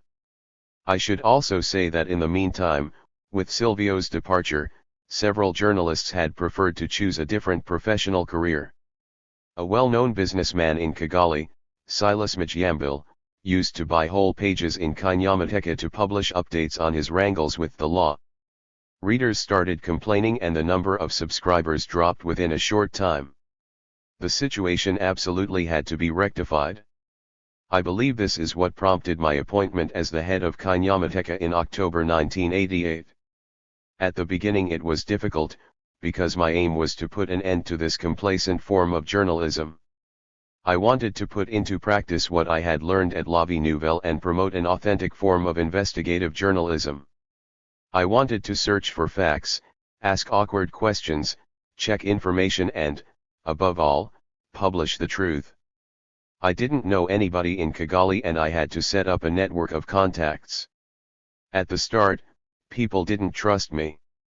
Then they saw that I was serious in my work. Soon the long speeches became redundant, all they had to do was read Kinyamateka. Gradually people started sending me spontaneously information on what was going on around the country. Not all of it was interesting or true, but gradually, through practice, this informal network of correspondence improved and became very useful. I had to regain control of the editorship. The most difficult task was to break bad habits, so I decided to accompany journalists when they covered a story and correct their mistakes one by one. I wanted to improve the quality of the newspaper, but that improvement had to be the result of each person's contribution. I tried to avoid engaging in useless polemics as much as possible, but I made ruthless decisions whenever I thought it necessary. The work of some employees at Kinyamateka was not up to scratch, others didn't do their work or were simply dishonest. Once it became clear that some of them would not change their behavior, I decided that they had to leave. The newspaper's style changed. There was one story which attracted particular attention. In 1989, a terrible famine struck the south of the country. Mir was a natural explanation for this phenomenon, but the authorities did nothing to improve the situation. Worse still, I had evidence that part of the government's assistance which was intended for the population at risk had been diverted. It was a scandal. I decided to publish this information. We were threatened and we were called liars, until I published photographs which were overwhelming. This had an immediate effect. Readers wrote in to express their satisfaction, at last the truth was being told. In 1988, Kinyamateka's print run had dropped to 7,000 copies. It stopped dropping, stabilized, then started rising again as subscriptions multiplied. We received subscriptions each year until 1994. IHA's numbers may seem low for a country of 7 million inhabitants. But as a point of comparison, the daily government newspaper Imvaho had to struggle to sell 2,000 copies. Were there political struggles in the editorial team? Kinyamateka was not a general information newspaper, but a vehicle for social communication. Having said that, we gave a high priority to political news. And as in any editorial team, there were different political sensitivities and differences of opinion. These differences turned into a conflict with those who did not respect the ethics of the profession. A journalist called Manzi, whom I had sent to the north of Rwanda to report on the infiltration of soldiers coming from Uganda, produced an article in which he stated that they were just bandits crossing the border to steal cows. Everyone knew this was wrong and that these were the first incursions of the soldiers of the Rwandan Patriotic Front. There could be different opinions about these incursions, but you couldn't lie to the readers by denying that they were taking place. Journalists are not supposed to know everything, but their duty is to provide information on the basis of what they do know, not to conceal information, or dress up the truth for political ends, which is even more serious. My atmosphere was very tense. I preferred to get rid of that journalist. I don't know what's happened to him since the genocide of 1994. Another journalist, Gaspard Gassasara, was involved in fraud. He would steal equipment which belonged to Kinyamateka or falsify articles. After several attempts at conciliation, I eventually had to dismiss him in 1993. Nevertheless, I don't believe that political involvement is incompatible with the profession of journalism. It's a question of professional conscience. The Vice President of Union Démocratique du Peuple Rwandais, the Democratic Union of the Rwandan People, Sylvestre Nkibarayi, was a journalist at Kinyamateka. I only ever had one argument with him, right at the beginning. The rules were clarified and I never had cause to complain again. He was an excellent journalist and he knew how to make the distinction between information and his own opinions. His death 12 was a great loss for all of us and also for the newspaper. We all miss him. What kind of relations did you have with the Catholic hierarchy? Bad, very bad. I'll give you an example. Throughout the time that I was in charge of the newspaper from 1988 until this day, Kinyamateka didn't receive a single franc of subsidy from the Roman Catholic Church of Rwanda to finance its work. The newspaper only had one advantage: printing on credit. But what about the salaries? The overheads? The costs of maintaining our offices and our only vehicle? We never received any help and this didn't make the work any easier. Having said that, our financial independence turned out to be very useful. The newspaper belonged to the Episcopal Conference, and still does. Legally, the real head of the newspaper was the Archbishop of Kigali, Archbishop Nsengiyumva, who was in charge of the Committee for Social Communication. But the links between Archbishop Vincent Nsengiyumva and those close to the head of state were notorious. Nsengiyumva had even been a member of the Central Committee of the single party in power, the MRND, until the Pope demanded that he resign from it, just before his visit to Rwanda. One day, towards the end of 1989, Archbishop Nsengiyumva summoned me to the bishop's palace. He was furious. He had just seen the president. The head of state had complained about an article published in Kinyamateka which accused him of involvement in drug trafficking along with his son. According to Archbishop Nsengiyumva, the president's wife, Agathe Kanziga, had even underlined in red the parts of the article which she considered to be offensive lies. Nsengiyumva ordered me to disclaim the article. I refused. I took out of my pocket a letter of thanks from the president's wife to a Gabonese businessman called Barry. This document, which was very embarrassing for the president, provided the evidence to support the facts reported in Kinyamateka. Nsengiyumva tried to destroy the letter, but I warned him that it was just a copy and that the original was safely stored away. Our meeting ended without another word being said. 2 days later, Nsengiyumva summoned me again.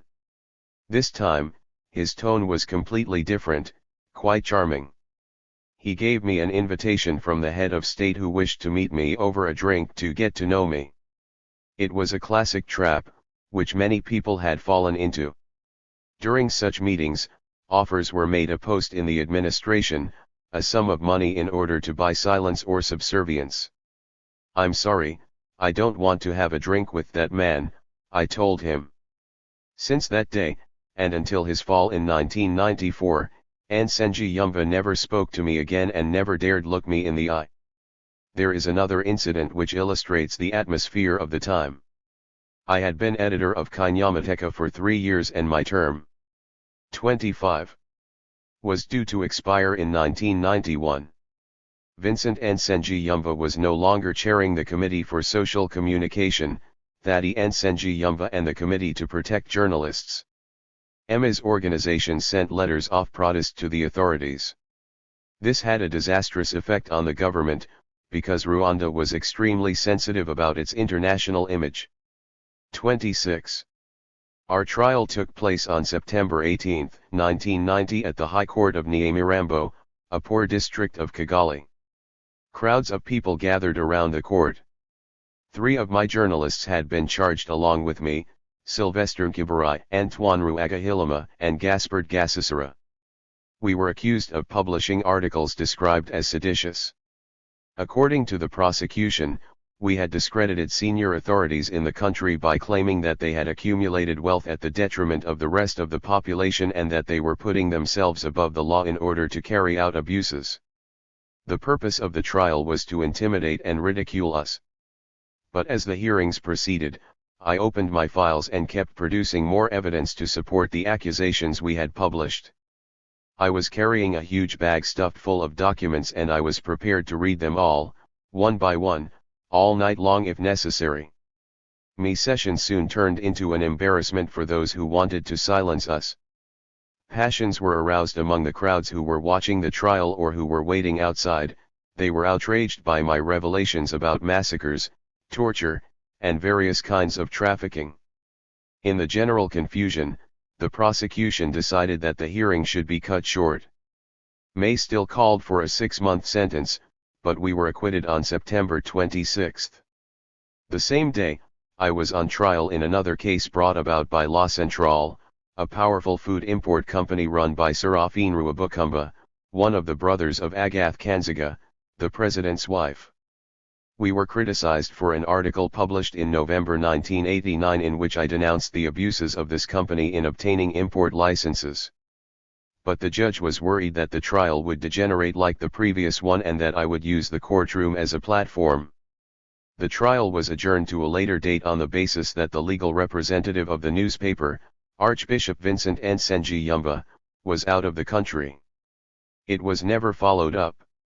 Did this case affect the newspaper? Of course. We had adopted an attitude of resistance to all those in power and we hadn't given in. The trial strengthened our reputation. From that time onwards, the fact that Kinyamateka was on the side of the opposition, that is on the side of the weak, could no longer be disputed. I have always kept the newspaper on that side of the divide, and that is still its position, even though many people don't like this. 27. I don't want to give the impression that Kinyamateka was only a political and polemical newspaper. We listened to our readers and tried to meet their expectations. For many Rwandans living in the countryside, Kinyamateka was the only source of written information, the only publication which would bring news into their lives every other week. People used to wait for Kinyamateka in the villages and in the hills. They read it out loud in the evenings. Generations of children, and even adults, learned to read with Kinyamateka. We always took care not to disappoint them in their expectations. That is why we outdid ourselves when Pope John Paul IL visited Kigali in September 1990. His visit was the object of great anticipation. The country was in a bad state, people were suffering, we couldn't see the light at the end of the tunnel. Naively, we believed that the Pope's visit would change things. We decided to mobilize everybody at Kinyamateka to try to cover the event as thoroughly as possible. You should have seen the atmosphere. For 4 days, our bi-monthly newspaper turned into a daily. Those who are familiar with the very conservative mentality of Rwandans will appreciate that this sudden break with routine was a true revolution.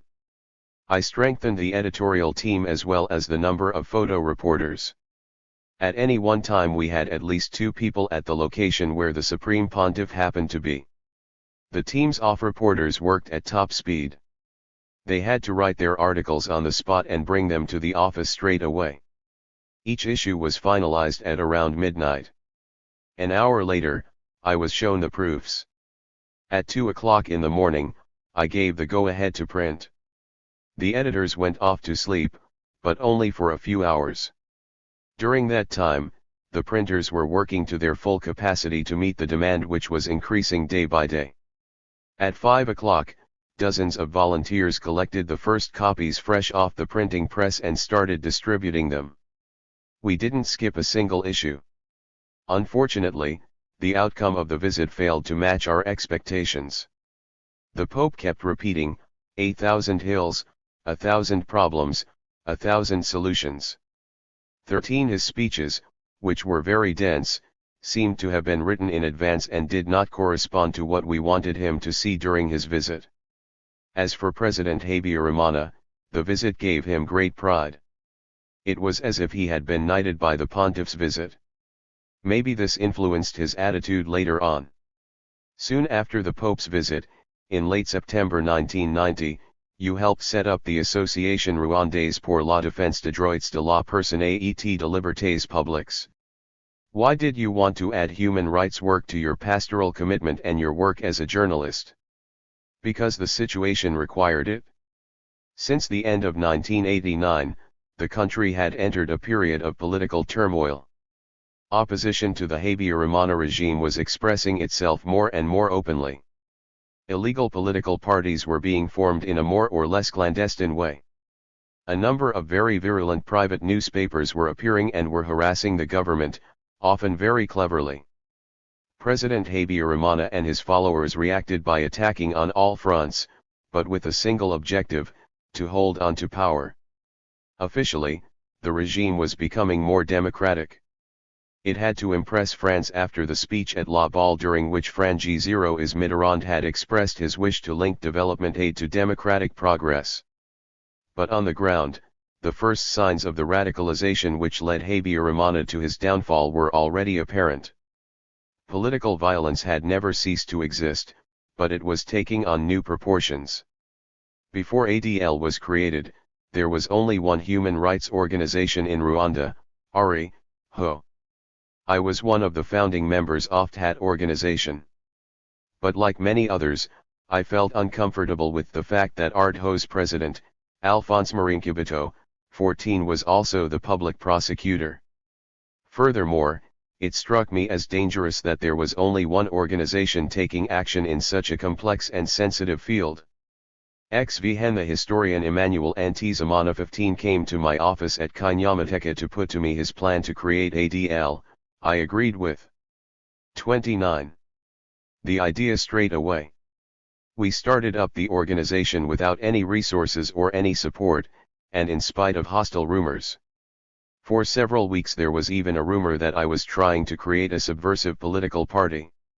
Eventually, on September 11, 1991, we adopted our statute during a constituent assembly held at the Christus Center at Rimera. 16. Technically, ADL was founded on December 7, 1991. What kind of work were you doing in ADL? We had a very practical approach to the question of human rights. ADL has never been interested in issuing solemn statements or organizing prestigious gatherings, some of which have no immediately obvious purpose. We published reports and news releases. But that was only the visible aspect of our work.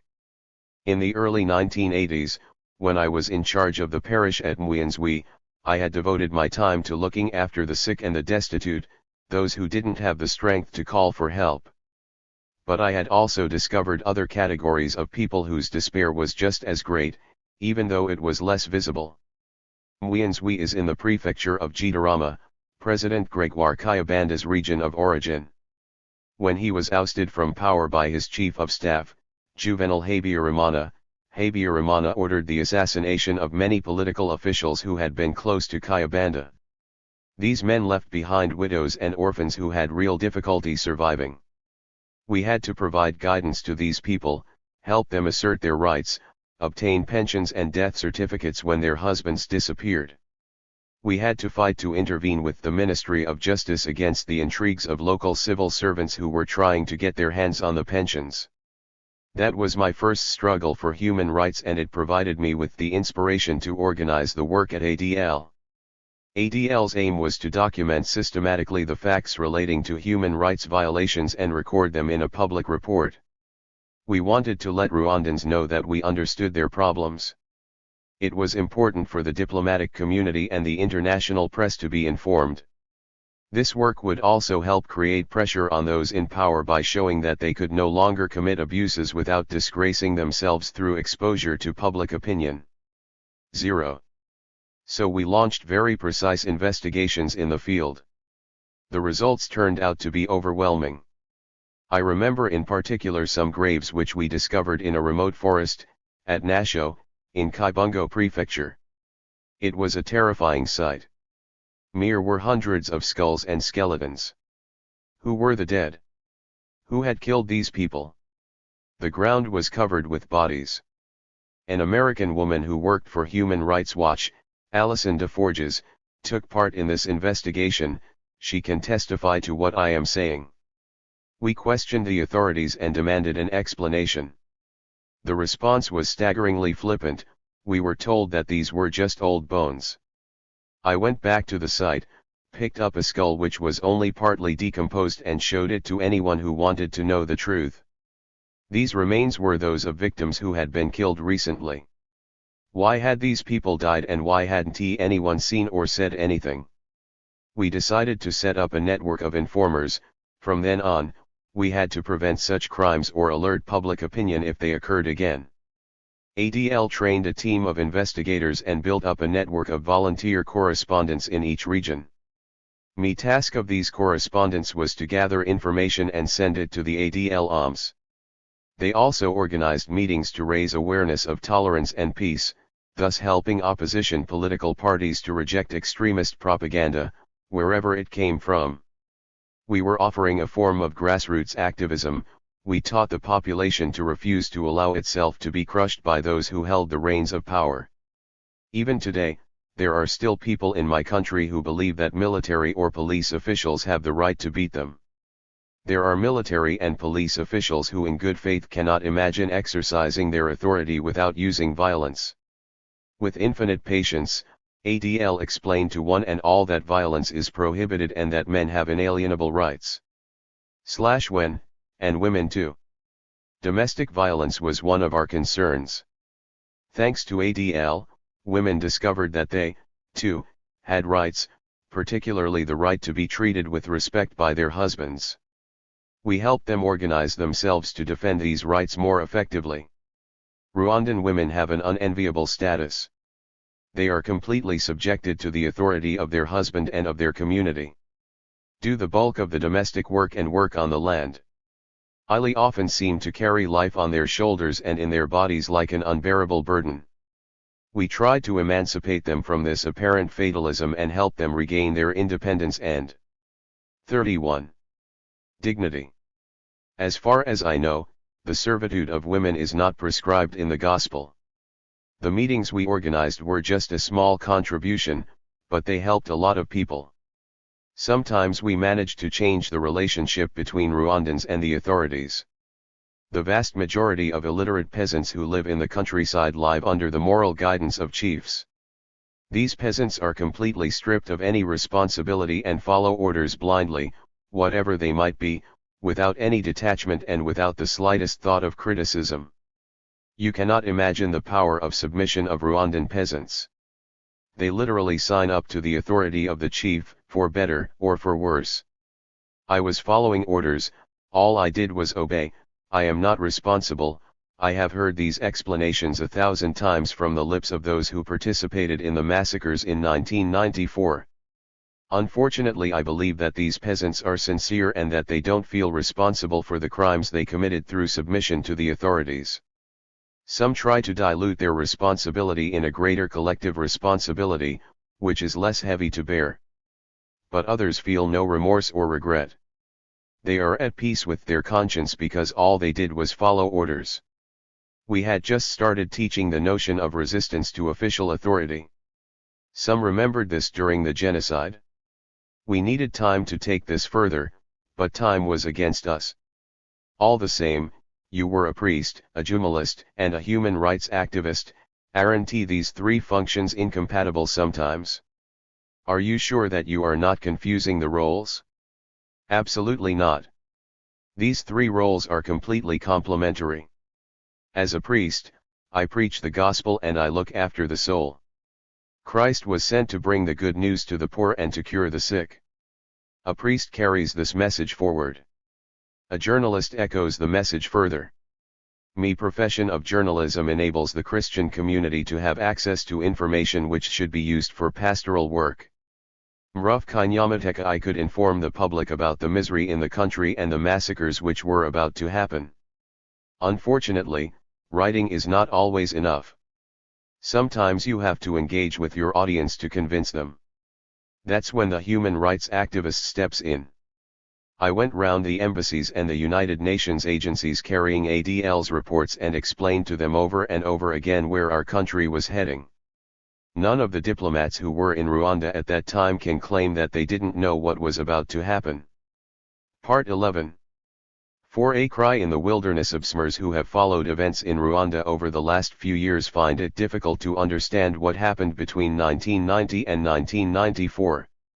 As you have said, In the late 1980s the Habyarimana regime was looking weary and there were signs of political turmoil. Some people felt that Rwanda would follow in the footsteps of many other African states at the time and make a commitment to a democratic future.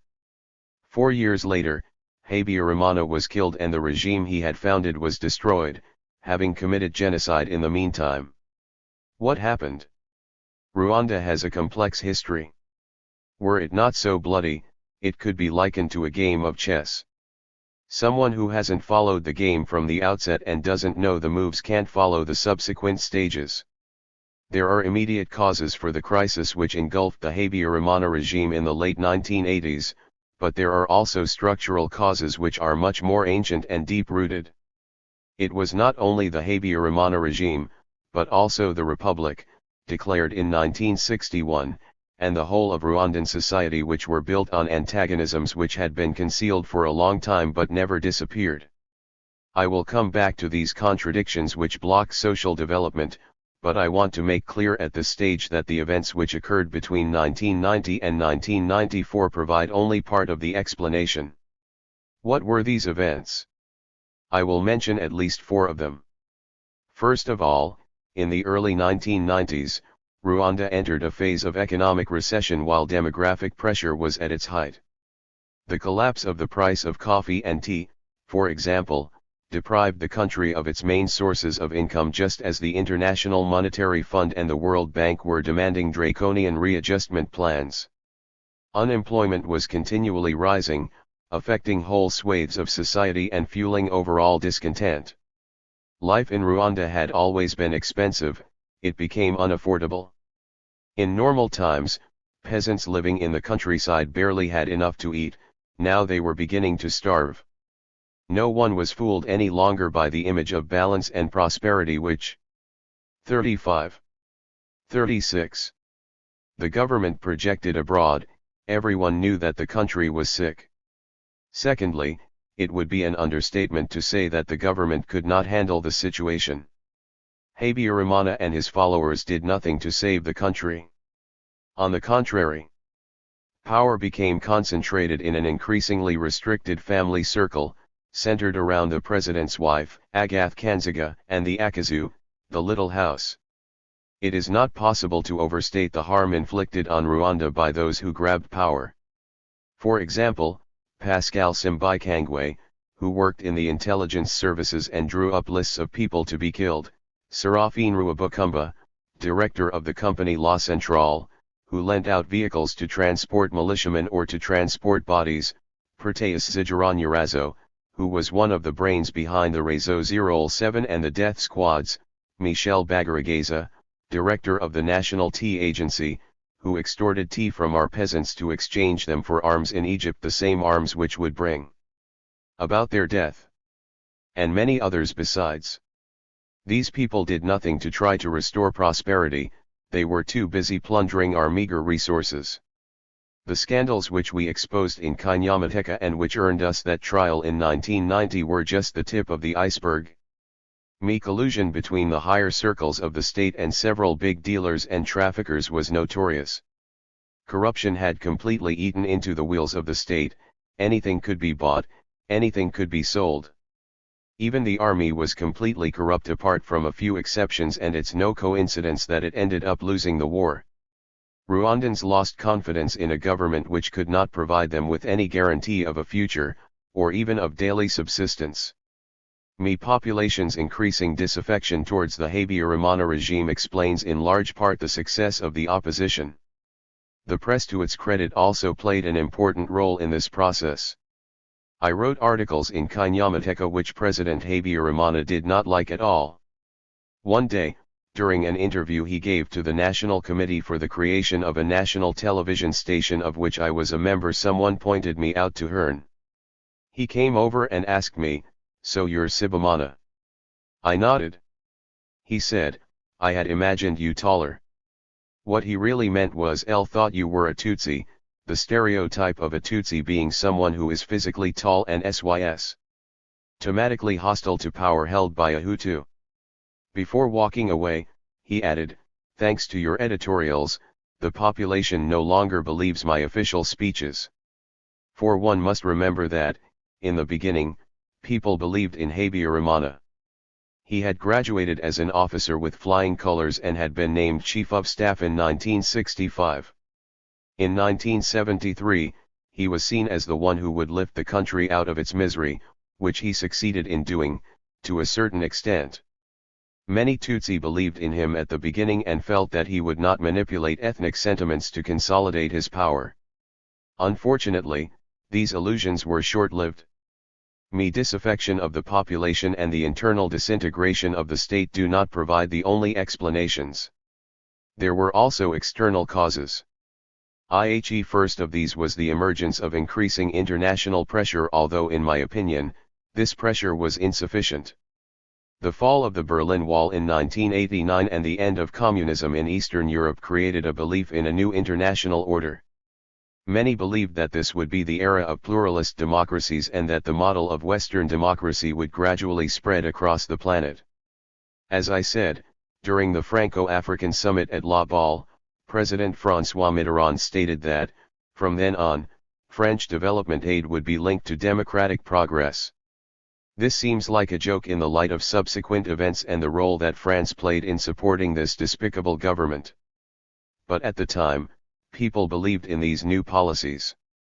Much has been written about the relations between France and Rwanda and the friendship which developed between François Mitterrand's son, Jean-Christophe, the former special advisor to the French presidency on African affairs, and Juvenal Habyarimana's son, Jean-Pierre. There were also suggestions that President Habyarimana was close to François Mitterrand, that the French president had succumbed to his charms and saw in Habyarimana a refined intellectual, someone who could be trusted. I don't want to take a position on this very polemical subject because ultimately we don't have much information about it. But what I did notice was that President Habyarimana agreed to make concessions and that, in return, he secured the support of France until the end. What motivated France to support this regime? I have no idea. Specialists have offered all kinds of explanations, a policy based on the lesser of two evils, a wish to preserve or extend. 38. France's colonial patch in Africa, rivalry between the Francophone world and the Anglophone world, the desire to hold a strategic position in the event of an implosion in Zaire. Questions could also be raised about the various kinds of trafficking which were going on in Rwanda: drugs, arms, 18 etc. And about the role of certain lobbies and elite circles. It is a fact that France committed itself to supporting Habyarimana, but was there a real political strategy behind this support? I don't know. In any case, it enabled a political opposition to emerge. Parties began organizing secretly. Then they acquired newspapers, offices, and programs. Eventually, within a short time and still without any legal status, they started holding public meetings. Government was forced to follow suit, and during the summer of 1990, there was talk of a political aggiornamento, of separation between the state and the single party and of a multi-party system. Content of the programs and the real ambitions of the leaders didn't matter in some cases. Their ambitions were purely personal and they saw politics as a convenient way of getting their hands on power and wealth. Others had a real sense of state. What mattered more was the emergence of public opinion, where for years there had only been pro-MRND propaganda. On September 24, 1990, Juvenal Habyarimana appointed a national synthesis committee responsible for identifying what the concept of democracy meant to the majority of Rwandans. Last element, but the most decisive in upsetting the Rwandan chessboard, was the attack launched on the northeast of Rwanda on October 1990 by soldiers of the Rwandan Patriotic Front based in Uganda. Who were these soldiers and what did they want?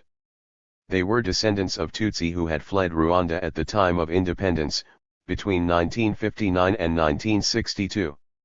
Around 100,000 Tutsi, who had been ousted from power and had become victims of persecution, had chosen the path of exile and settled in refugee camps, mainly in Burundi and Uganda. At the time, they believed that their exile would be short-lived. Reality was different. In fact, new waves of refugees came to join them during the 1960s and 1970s. Taking into account the natural population growth, the number of Tutsi living in exile by 1990 was estimated at 600,000. IHE government in Kigali was not in a hurry to negotiate the return of these refugees. The country was already overpopulated and could not accommodate this additional population. Overpopulation is a critical problem in Rwanda. Relief of the country, which is aptly called the country of 1,000 hills, does not help. I.e. land is rich, but scarce, and the population doubles once every 20 years. Observers all agree that the country is suffocating under the weight of its population. Rwanda and Burundi are the only two countries in Africa where there isn't a single wild animal left. Apart from a few gorillas, the entire land is occupied by human beings. But there were other motives for refusing to find a solution. If they returned, these Tutsi, many of whom had once been masters of the land and allies of the colonial powers, would be likely to want to take back power, as well as the wealth they had had to abandon and which others had claimed. So these refugees, who were facing increasing resistance to their presence in Uganda, ended up organizing themselves and created the RPF. Officially, the aim of this political structure was to represent the entire refugee population and negotiate its return with the government in Kigali. But at the same time, the RPF was building up an underground army with a view to waging a war of national liberation should this prove to be necessary. What sparked off the war in October? This question is still the subject of much controversy. Officially, from the RPF's point of view, the failure of negotiations justified opening a military front. Every means of pressure had to be exerted on the government to force it to accept an agreement. Military pressure was just one of several levers. Critics of the RPF, however, believe that the negotiations were just an alibi for the armed struggle. They claim that, from the start, the intention of the RPF was to regain power by force, at any cost, to avoid having to share it. As for the timing, that was imposed by the rapid pace of events in Rwanda. If the process of democratization had been successful, it would have deprived the RPF of some of its legitimacy. Because, inside Rwanda as well as on the international scene, the RPF did not just claim to be the party of an oppressed minority, it claimed to be acting in the name of all those who were struggling against the dictatorship of General Habyarimana. In a way, it was being overshadowed by the 40 democratic opposition growing inside Rwanda. Even the relationship between the RPF and the parties which were implicitly close to it was ambiguous. In addition, even if the government was not in a hurry to see the refugees return, negotiations were underway and were likely to produce a result. As Colette Breichman rightly points out in Terror Africaine, they were never as close to reaching a negotiated solution as on the eve of the outbreak of hostilities. In this hypothesis, the RPF lost its raison d'être. It had to act quickly because, as the saying goes, history does not offer second helpings. Militarily, the offensive ended in failure. The attack was carried out in a hurry. The RPF bore many casualties. An estimated 1,800 fighters out of a total of 2,500 to 3,000 are thought to have been killed or taken prisoner. Rebels' Chief of Staff, Major Fred Rwigema, was among the victims. The exact circumstances of his death have never been explained. Fact remains that Paul Kagame, the current Vice President and Minister of Defense of Rwanda, who was being trained at the American Military College, took over the leadership of the RPF. He organized the guerrilla movement and expanded the ranks of the RPF. The RPF was able to mobilize significant human and financial resources, thanks to his military successes, but also thanks to his prestige among the Tutsi diaspora and the sympathy he soon attracted through the Western media. A national liberation movement fighting a dictatorship is always a popular cause, especially if it is born out of an oppressed minority. Young Tutsi came from Burundi, Tanzania, Zaire, and even from Europe or the USA to join the RPF. Many Tutsi in Rwanda also crossed the border. They wanted to participate in what they saw as a liberation war. The RPF helped them by organizing underground recruitment networks. The initial military mistakes were corrected. That is how the RPF gradually took control of the region of Byumba, in northeastern Rwanda. The regular army, the Rwandan armed forces, were caught off guard. Everyone knew that a conflict was imminent. Incursions and border incidents had become more and more frequent in the months which preceded the start of the war. But the FAR did not prepare themselves appropriately and their reactions were not effective. The army was corrupt. MI headquarters staff ranks included notoriously incompetent men who owed their nomination to dishonest deals. The soldiers who were sent to the front line were most often Hutu from the south, who were badly paid, badly equipped, not respected by the hierarchy which was from the north, and not at all motivated. The FAR were incapable of countering single-handedly the attack launched in October. It took the intervention of the Division Spéciale Présidentielle sent by Mobutu and the French army to restore order. Even then, they failed to drive the RPF back completely over the border. Officially, the French army intervened in Rwanda in 1990 to guarantee the security of French and European nationals in the country. This intervention took place in the context of Operation Naroit. IIOW was the French army affected by the fighting? There was a difference between the official mandate of the legionnaires who landed in Kigali on October 4, 1990 and what they really did in the country until their final departure 3 years later. These soldiers spent 3 years there, whereas the 400 Belgian parachutists, who arrived at the same time, only stayed 3 weeks. This certainly wasn't because they were slow in action. It was an open secret that the French army had come to help the FAR. Not only did they supply them with arms and ammunition but they also placed military advisors within the ranks of the FAR. One of them, Lieutenant Colonel Cholet, was the military advisor to the Chief of Staff of FAR. He might as well have been leading our national army. Some people claim, although without convincing evidence, that the French sometimes participated directly in the fighting. It may be true, I don't know. Anyway, it is likely that if the French army had not intervened in February 1993, the RPF would have taken Kigali at that time.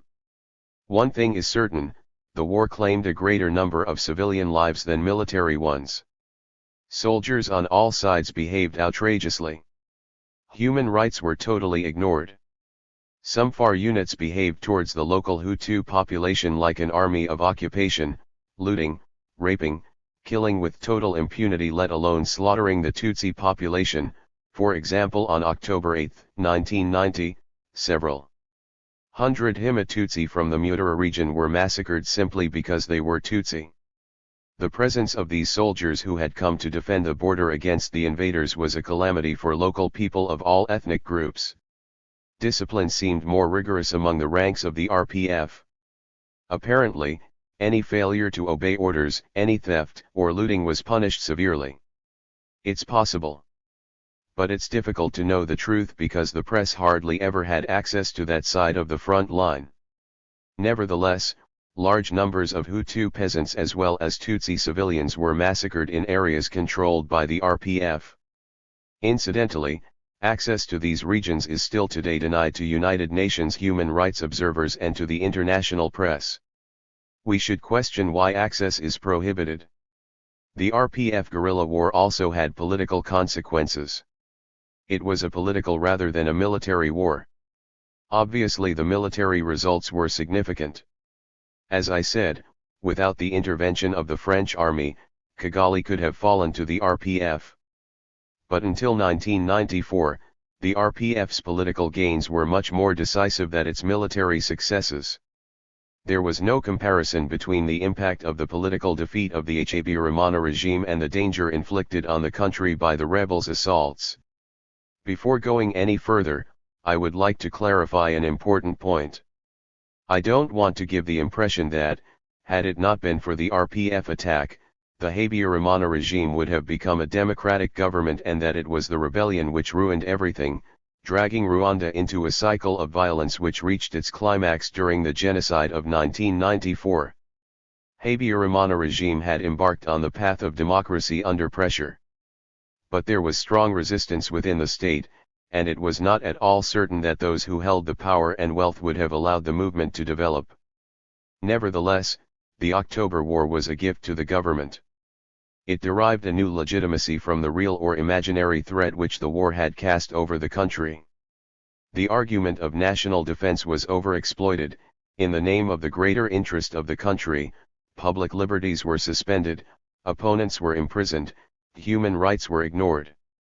The government deliberately created an atmosphere of confusion, turning every opponent into an accomplice of the rebellion and turning every Tutsi into a secret RPF soldier. 43. During the whole of October, alleged accomplices of the rebels were arrested. In order to justify accusations of sabotage against them, a fake battle was organized in Kigali in the night of 4 to October 5. Gunfire was heard all over town, but there wasn't a single casualty. 6,000 or 7,000 men were detained, half of them in Kigali, because of their suspicious activities. 9 out of 10 were Tutsi, that was their only crime. Sylvester Nkibirai, a journalist at Kinyamateka whom I mentioned earlier, was among the detainees. This wave of arrests disturbed public opinion and the diplomatic community protested. On October 18, 1990, government officials organized a visit to Kigali Central Prison, where the prisoners were gathered. Ihe wanted to show that the detainees were well treated. I took part in the visit, but I had my own informers. Once we got inside the prison, I left the official delegation and visited the detainees who had been carefully hidden away by the authorities. Under a blanket, I discovered a pile of bodies. Some of them were motionless, others had been mutilated. Innocent people had been beaten, their backs had been slashed with bayonets. Some had deep cuts on their arms from being tied up. I took photos which we then published in Kinyamateka. The scandal this provoked was extremely embarrassing for the government and probably contributed to hastening the release of the detainees between April and October 1991. The Habyarimana regime had become politically fragile because of increasing internal demands for democratic reform.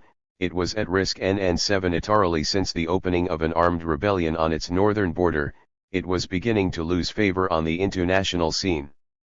Economic and social tensions were increasing and political violence was spreading. How did you experience these changes, as a journalist and a human rights activist?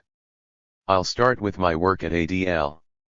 From October onwards, I was constantly writing public statements and letters of protest, calling meetings of our members and raising public awareness. We were all acutely aware of the gravity of the situation and of the infernal wheels which had been set in motion by cynical or irresponsible people. Here is an example of an extract of a statement which we distributed soon after the start of the war and which sums up our state of mind at the time. The organization condemns this war. I Association of Rwandan Journalists. I became its president. Kinyamateka maintained a strong line towards the government. Kinyamateka doesn't have any political bias or enemies, but the newspaper fights those who do not respect human rights or who indulge in corruption. That is how we came to oppose the MRND. You also adopted a very hard line towards the RPF. We did. It has never been a secret, even though some people pretend to have discovered this only recently.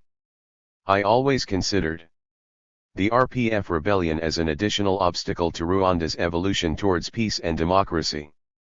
The situation was difficult enough without creating new problems. I said it and I wrote it at the time, whether in Kinyamateka or in the ADL statements. It wasn't an original opinion. The private press and independent human rights organizations, I'm not talking about the RPF propaganda agencies, expressed the same opinions. The fact that you are attacking a dictatorship, the Habyarimana regime, does not mean that you have the right to do whatever you like. Fighting a government which tramples on human rights does not entitle you to use the same methods.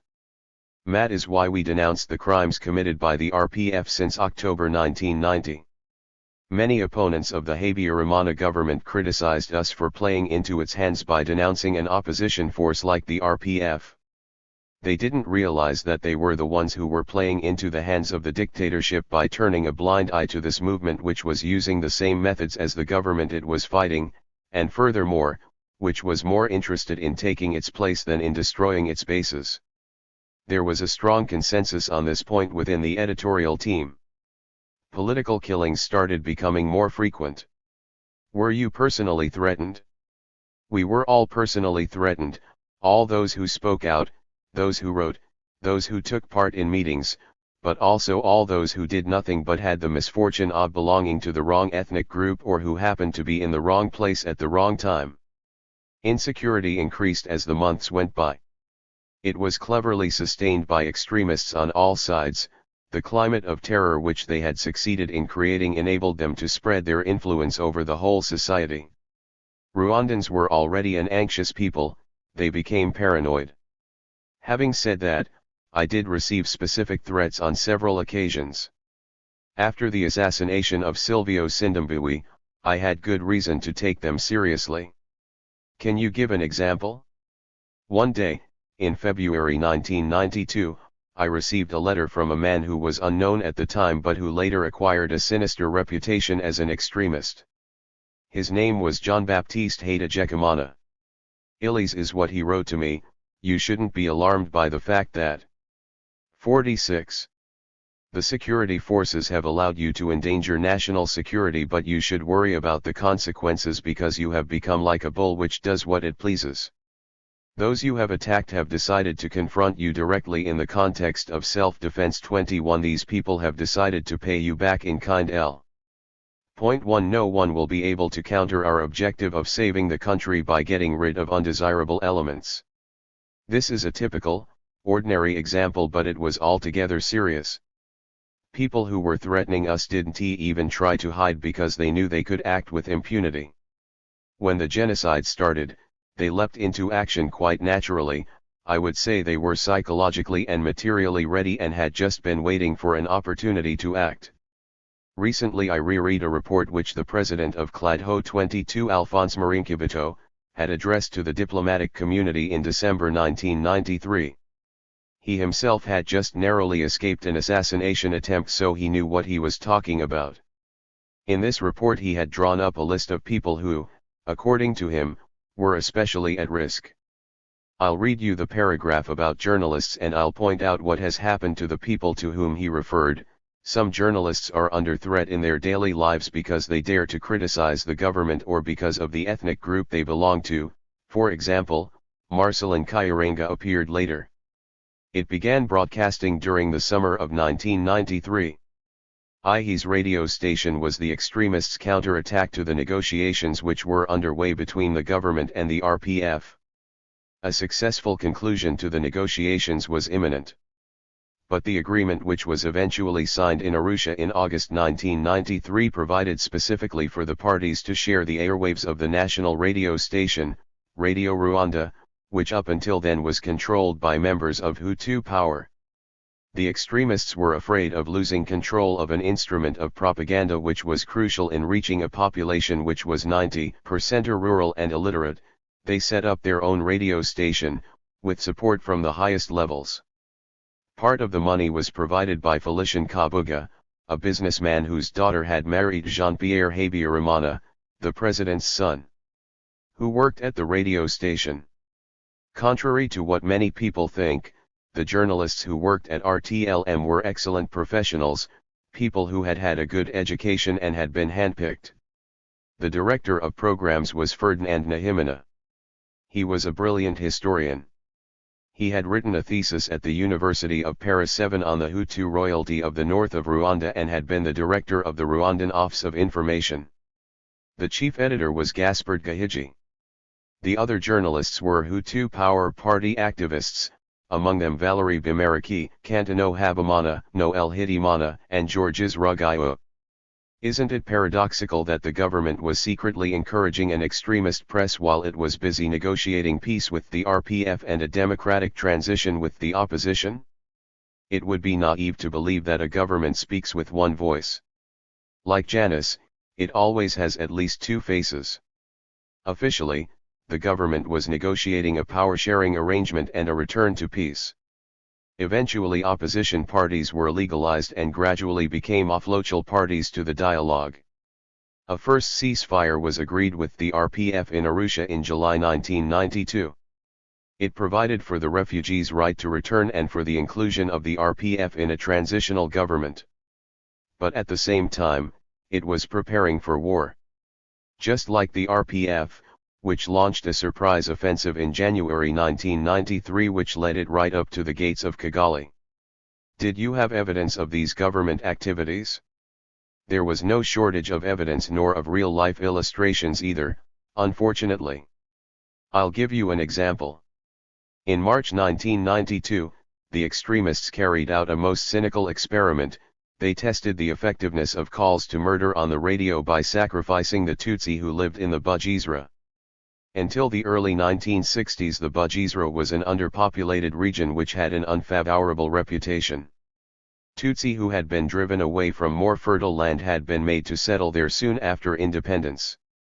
Through hard work and ingenuity, they managed to turn it into a habitable and even a prosperous region.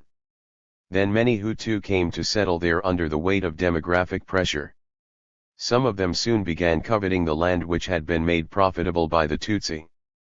Propaganda exploited this envy, against a backdrop of poverty. As soon as the radio gave the signal, the manhunt began.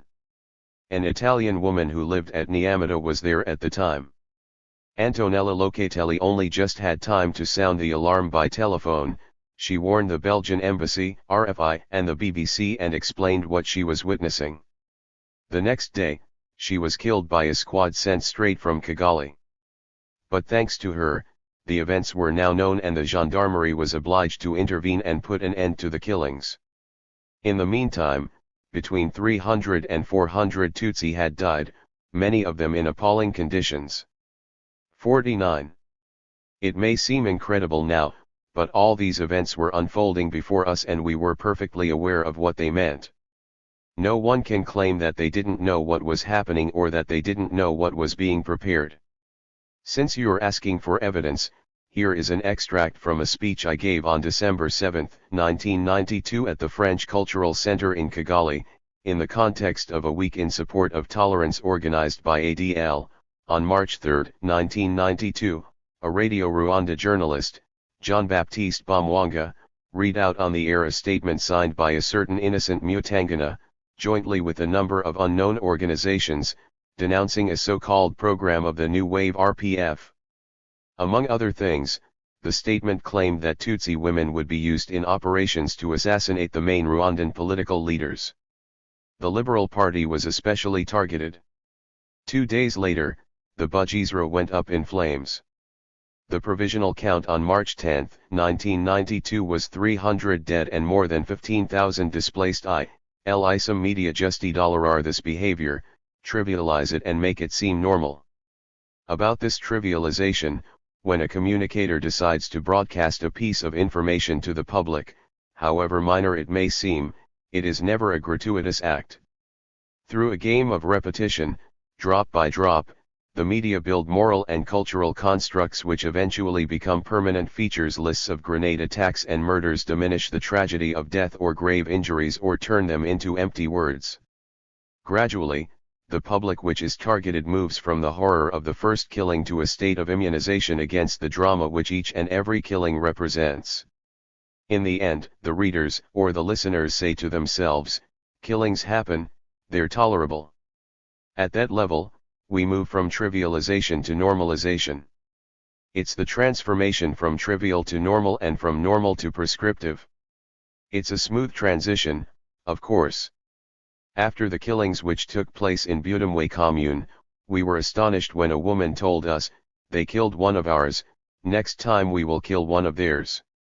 The short circuit in human conscience starts like this happens, this can happen, this must happen. We will not go into the details of the almost unconscious process of conditioning of behavior by the media, but we believe that each communicator should be responsible for ensuring that the public is not injected with the virus of prehistoric behavior. And what did we see in 1994? A return to prehistoric behavior. Violence was trivialized. Murder became normal. You had to be completely lacking in goodwill not to understand the mechanisms which were being put in place. But that was not all. Here is the rest of the speech. We have a responsibility to think about when and how we disclose information regarding the actual situation in Rwanda, unfortunately. 50. We have to recognize that all the circumstances conspired to ensure that our main media did not rise above the situation of those who were out to create dissent. With a few rare exceptions, the organs of the press one became tools for troublemakers who were serving the interests of regional, ethnic, and ideological intolerance. Indeed, the regular selection and broadcasting of information suggesting or reporting ethnic or regional clashes or conflicts between various political groupings, without any commentary or note of caution, tends to contribute to the awakening of warlike instincts and primary reactions of vengeance based on ethnic or party divisions. We believe that this failure of responsibility on the part of officials in the media has contributed significantly to fueling a climate of intolerance and turned them into agents of destruction of Rwandan society. Whether deliberately or not, our communicators had a share of responsibility in teaching Rwandans to kill each other, not to tolerate or appreciate their differences. And when this right to difference is not recognized, cohabitation becomes impossible. I deeply regret that this speech, like many others, had no impact. It may have provoked some questioning or increased awareness. But the situation on the ground did not change at all. The whole of 1993 was marked by massacres, killings, abductions and all kinds of odious crimes. Extremists continued preparing and training for war under the very eyes of UNAMIR, the United Nations mission which was deployed in Rwanda from November and whose mandate consisted in supervising the implementation of the peace accords signed at Arusha. Are you referring to the militia? Absolutely. These militia have a terrible history. In the late 1980s, the public meetings organized by the former single party, the MRND, would often end with sports gatherings. Young people who participated in these gatherings later created supporters groups. When opposition parties began emerging, these supporters teams gradually turned into a kind of police force. They were given uniforms. The young people who were members of these militia no longer had anything to do with the world of sports and sometimes asked to be paid for their services. They were often drunk or under the effect of drugs. Each time, they went a bit further. Eventually the groups that became known as the Interahamwe militia were given paramilitary training. Along with the Impuzamugambi militia, they went on to become the spearhead for the genocide. 51. These preparations received substantial coverage in the opposition press. Here is a quote from a statement published by the newspaper Le Flambeau on December 17, 1993, military sources have confirmed Point 1 that 40,000 Interahamwe have just completed their training in several centers in the Akagera Park. He looked me straight in the eye and just said, Rwanda's problems will only be solved by Rwandans. What a nice way of putting it. I remember going to the American embassy several times to talk to the ambassador, David Rawson. I told him, you have come here to undo what you created 20 years ago. Please use the most peaceful. 53. Means available. I spent many long evenings talking to his first counselor, Joyce Irader, who was very interested in what I was saying but didn't believe me. After the war, I saw her again in Kabgayi. At least she had the decency to apologize for not having taken what I had told her seriously. What about France? I didn't have any contact with the French embassy. Even if I had, what could I have learned or expected from the country which was the most open supporter of the Habyarimana regime? 5. Lord, where were you during the genocide? On April 6, 1994, Juvenal Habyarimana was killed on his way back from Dar es Salaam, in Tanzania, where there had been an international conference aimed at resolving the Rwandan stalemate. Why was he killed? Who killed him? What were the consequences of this attack? The peace accord signed in August 1993 in Arusha, which provided for gradual power sharing between the MRND, opposition parties, and the RPF, had broken down. The hardliners in the regime were refusing to give up any share of power. Rumors of a coup d'état were becoming increasingly frequent. According to one rumor, the most extremist elements had started to consider Habyarimana, if not as an enemy, then at least as a man who would no longer be an obstacle to the Arusha process. There were good reasons for believing this. Rwanda was sinking and Habyarimana could no longer run the country without foreign support. But the Secretary-General of the United Nations, Boutros Boutros-Ghali, was not happy. He was threatening not to renew UNAMIR's mandate. The head of the World Food Programme was also tired of the government's lack of goodwill and of the massive diversion of food aid intended for refugees, while around 800,000 Rwandans faced the threat of famine.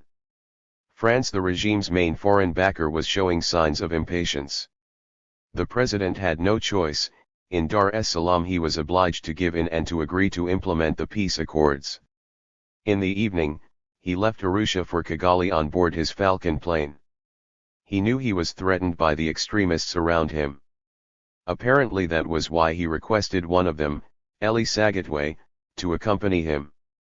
That was also supposedly the reason he offered to accompany Cyprien Ntaryamira, the Burundian president who participated in the conference, back to Bujumbura, in the belief that his presence on board the plane would discourage the perpetrators of any attempted attack. The Rwandan president was on his guard. He protected himself with as many guarantees as possible. At around 8:30 p.m., the presidential plane began its descent towards Kanombe Airport, 20 minutes away from Kigali, when one or two missiles hit the aircraft head-on. According to witnesses, the presidential jet was blown to pieces. There were no survivors. Who carried out this attack? Some people know the answer, but the youth has not been disclosed. The killers have not been found and speculation has centered mostly around the identity of those who ordered the attack. The press carried out investigations and several hypotheses were put forward. Some claim that responsibility lies with Hutu extremists who wanted to get rid of a president who was getting in their way. The April 6 attack was a kind of signal to begin the massacres of Tutsi and government opponents. Others, on the other hand, have implicated the RPF, on the grounds that the implementation of the Arusha Accords was not in its interest, as they would only entitle the RPF to a small share of power, whereas its ambition was to run the country without sharing power. Both theses are credible and are backed by valid arguments, but neither is based on irrefutable evidence. Years after the attack of April 6, we still don't know who killed President Habyarimana. Yet we need to know the answer. The thesis which blames Hutu extremists supports the point of view that the regime was beyond reform, that it was based on ethnic exclusion and that it had to be brought down at any price as soon as possible. It legitimizes the guerrilla war waged by the RPF. It reinforces the thesis of a genocide which was premeditated and planned. According to this thesis, the April 6 attack did not set off the genocide, it was its first act, according to a plan formulated in advance. It is worth noting that the death of the president of Burundi, who was on board the same plane, did not start a similar genocide or any massacres in Burundi, even though the conditions were propitious. Other thesis, which implicates the RPF, would have wide-ranging consequences if it proved to be true. The RPF would have to take on a large share of responsibility for the genocide which was planned to a certain extent, but which might not have reached the scale that it did if Habyarimana had not been killed. Many books have been published about the genocide, but few provide specific information on the way it was planned. We know for certain that it was conceived and executed according to plans drawn up by Hutu extremist circles close to the government or within the government. But we don't know when these plans were drawn up, by whom. 56. With what degree of precision and on what scale? Investigations have yet to take place. Given the stakes, each side tried to produce evidence of the other side's guilt in the attack, without success. I honestly can't say that I support one thesis over the other. However, what we can assert without hesitation is that the attack was carefully planned. A document dated January 14, 1994 stated, "The intensification of the security of Habyarimana did not change the plans nor deter the members and supporters. We examine with our advisors how to destroy his aircraft. Elmi Hutu who lived overseas, especially in North America, are conducting activities to stop our plan. You are urged to initiate some actions against them and to transmit us their names and those of their family members. I do not dare disclose the signatory's identity at this stage. As for the consequences of the attack, they are incalculable. From April to July, Rwanda lived through the 100 darkest days of its history. From the evening of April 6, Interahamwe militia, then members of the Presidential Guard, gendarmes, and FAR soldiers set up scores of roadblocks. WHAT is a roadblock? Illy seemingly banal word hides a reality which sends shivers down your spine.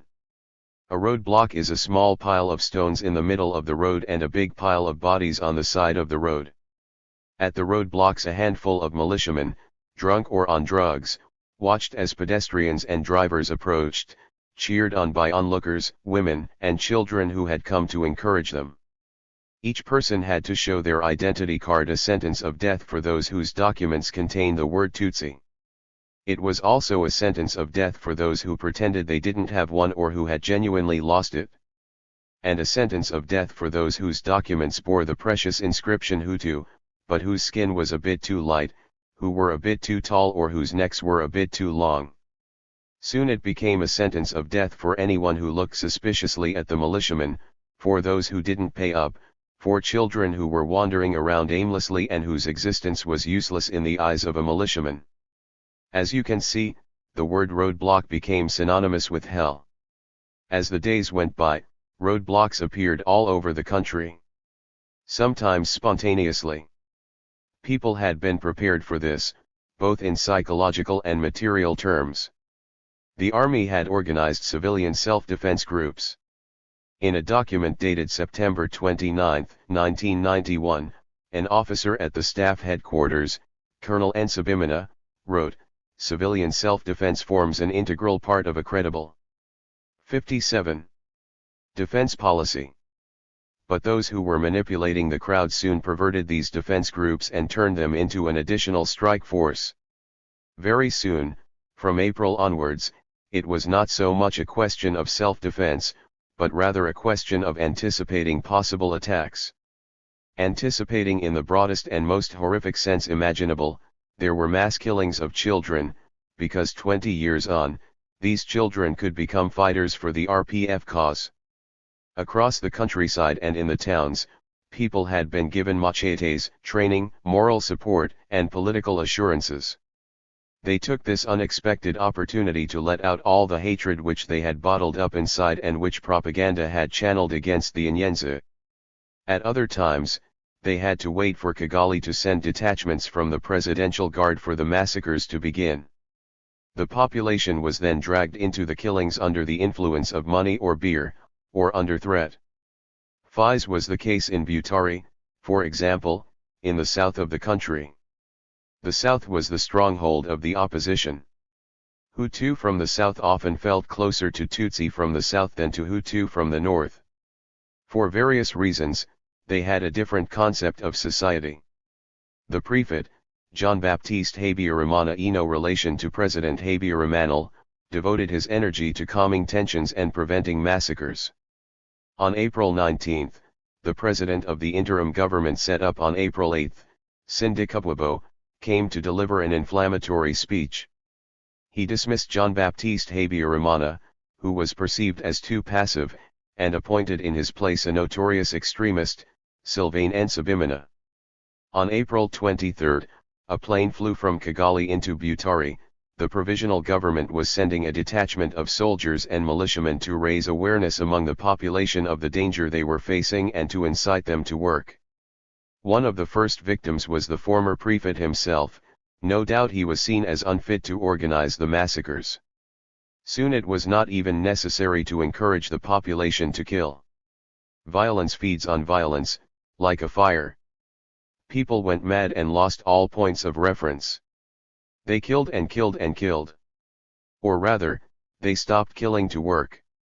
They weren't crushing skulls with their rifle butts anymore, they were stamping on vermin. The meaning of words changed and language adjusted to this new concept of life which identified different levels in the human species. Tutsi and their Hutu accomplices were really no longer viewed as 58 human beings, but as things, dirt which had to be eliminated, poisonous snakes which had to be destroyed, whatever their age. Who was killing, who was being killed, where, when and how? Killers are well known. It was the Presidential Guard, elite troops who were very well equipped and very well paid, composed of around 1,500 soldiers, all from Gisenyi, the birthplace of the presidential couple. Alongside them there were large numbers of soldiers of the Rwandan armed forces, the FAR. Some soldiers fought the RPF invasion because they believed it was their duty to defend the country's borders, but they refused to take part in the massacres. But this attitude was very rare. Overall, the FAR distinguished themselves by cruel and ignoble acts rather than by acts of courage or bravery. The Interahamwe militia, of course, constituted what I would call the living strength of the genocide. Emma's young men, some of them very young, recruited all those who were old enough to carry a weapon. Their appearance was truly terrifying. Bare-chested, covered in dried banana leaves like traditional dancers, they shouted, sang and killed with a kind of jubilation and unbelievable fury. In addition to these groups, there was the gendarmerie, the préfets, the bourgmestres 24, as well as many other people who joined the hordes of killers, whether willingly or unwillingly, whether by force or for pleasure. It would be an exaggeration to say that the entire population took part in the massacres, but those who resisted were rare, and those who had conceived the genocide left no stone unturned to involve as many Rwandans as possible in their crime. As usual, there were exceptions. Reports have occasionally mentioned testimonies of individual soldiers, gendarmes, and even militiamen who saved a Tutsi or a Hutu opponent. These testimonies are not just convenient stories, they are real. Just as it is true that the same man could hide a Tutsi friend in his home and kill his Tutsi neighbor. It is no use looking for logic in this illogical and inhuman behavior. Much has been written about the supply of arms to Rwanda before and during the war. I denounced it myself, so I know that the trafficking was going on and that the grenades which were thrown into the churches where people who had had time to flee their homes had sought protection had not been produced in our country. But the fact is that most of the massacres were carried out using much more basic weapons, machetes, knives, axes, hoes, hammers, spears, bludgeons, or clubs studded with nails. I don't need to dwell on the horror of these deaths, the frightful noise of skulls being smashed in, the sound of bodies falling on top of each other. Every Rwandan still has these sounds etched deep in their memory, and will do for a long time. The screams of people being killed, the groans of the dying, and, perhaps worst of all, the unbearable silence of death which still hovers over the mass graves. Everywhere, people were killed. First at the road blocks, as I've explained, and in houses where Tutsi were known to be living. Then, when the districts had been cleaned out, they attacked settlements where gendarmes had encouraged the future targets to gather, under the pretext of providing protection, barracks, administrative centers, industrial warehouses, churches, convents. At the technical school in Murambi, where the gendarmerie had gathered all the Tutsi who had survived a first wave of massacres, the carnage lasted a whole night, from 22 to April 23. Next day, at dawn, looters came to help themselves from the dead bodies and finished off any survivors. Bodies were left there until the bourgmestre, who had been warned of the arrival of French soldiers of Operation Turquoise on July 7, paid the very same people who carried out the killings to scatter the bodies in various mass graves. Later, after the genocide, United Nations investigators uncovered 27,000 bodies in one of these graves. At Kibai, Tutsi were made to gather at Gotwaro Stadium. The International Committee of the Red Cross estimated that 14,000 people were there on April 16 when soldiers took up their positions on the terraces and opened fire. A few managed to escape before the stadium was completely closed off. None of the others survived. Yet it is likely that most of the victims were killed in very small groups, if not one by one, in the countryside, along small paths, in the forest. The suffering and despair experienced by these thousands of unfortunate victims will never be known, as their bodies were buried immediately. They disappeared for good from the world and the memory of the living. Others were thrown into lakes or rivers. A CNN team, returning from South Africa where Nelson Mandela had just been elected, stopped off in Kampala and filmed the mouth of Lake Victoria. The water was red. 50,000 bodies, most of them dismembered, were floating on the surface. 60. There were three events which put an end to the genocide. First, there was military defeat. The FAR were too busy killing and looting. They were incapable of driving back the offensive launched by the RPF on April 7 to take control of Rwanda.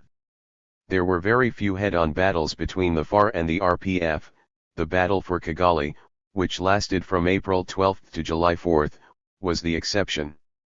Overall, around the country, the war was waged essentially against the civilian population. The second factor was the creation of a safe humanitarian zone by the French army. Before going any further on the subject of Operation Turquoise, I must remind you that the countries which make up the international community and which, on several occasions, expressed their indignation and concern at the tragedy which had struck the people of Rwanda, did absolutely nothing to help us. We were completely abandoned and handed over to our killers. Do we need to remind ourselves of the unspeakable attitude of UNAMIR? It is the done thing to say that the soldiers acted heroically, but that their UN mandate did not allow them to do anything other than leave. With your permission, I will express a different opinion. Nearly 2,500 heavily armed peacekeepers were present in Rwanda when the massacres started. My first observation is that they, or at least their leaders, did very little to prevent the massacres. My second observation is that, as soon as the first shot was fired, they left. Some left of their own accord. Much has been said about the death of the 10 Belgian peacekeepers who were protecting the Prime Minister and who were killed by members of the Presidential Guard. Emma's 10 deaths meant that Belgium could disengage from UNAMIR unilaterally and pack up its arms and belongings without giving the impression that it was completely destabilizing what was left of UNAMIR and abandoning to the killers all the Tutsi who had sought protection in UN camps. On April 27, the UN decided to end the mandate of UNAMIR and cleared out all its men and materials, while Rwanda sank into chaos. Who did they think they were fooling when they claimed that they couldn't do anything? Between 10 and April 15, the French and the Belgians organized Operation Silverback to repatriate their expatriate citizens. A team of 1,500 men came to take back their own people and left, preferably without the burden of any Rwandan refugees. Who can look a survivor in the eyes today and explain that despite the presence of 2,500 peacekeepers and 1,500 Belgian and French parachutists, it was impossible to save any of them? I, 61. Am not only accusing those who were there at the time, I am pointing the finger at all those countries which spend vast amounts of money maintaining professional armies which they only deploy when there is oil to protect, like during the Gulf War, and who won't move to save people like us.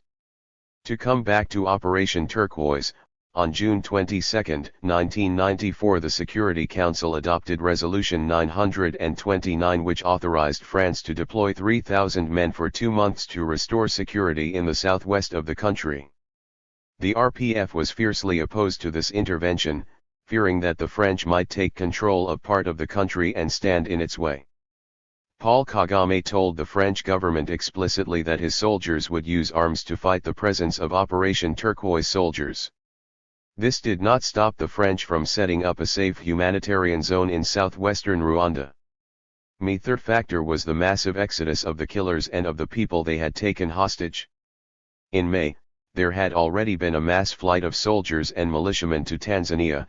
In a matter of hours, they created the largest refugee camp in the world, Bamako. 25 In mid-June, hundreds of thousands of peasants were on the roads, completely at the mercy of the fighting. They were following the orders of the provisional government, which was using them as a human shield.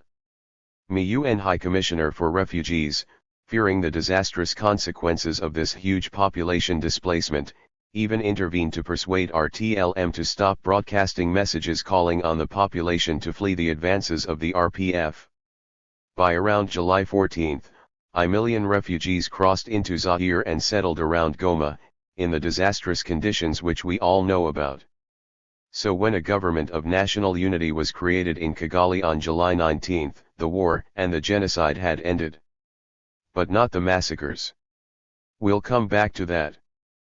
But first, let's go back to April 6, 1994.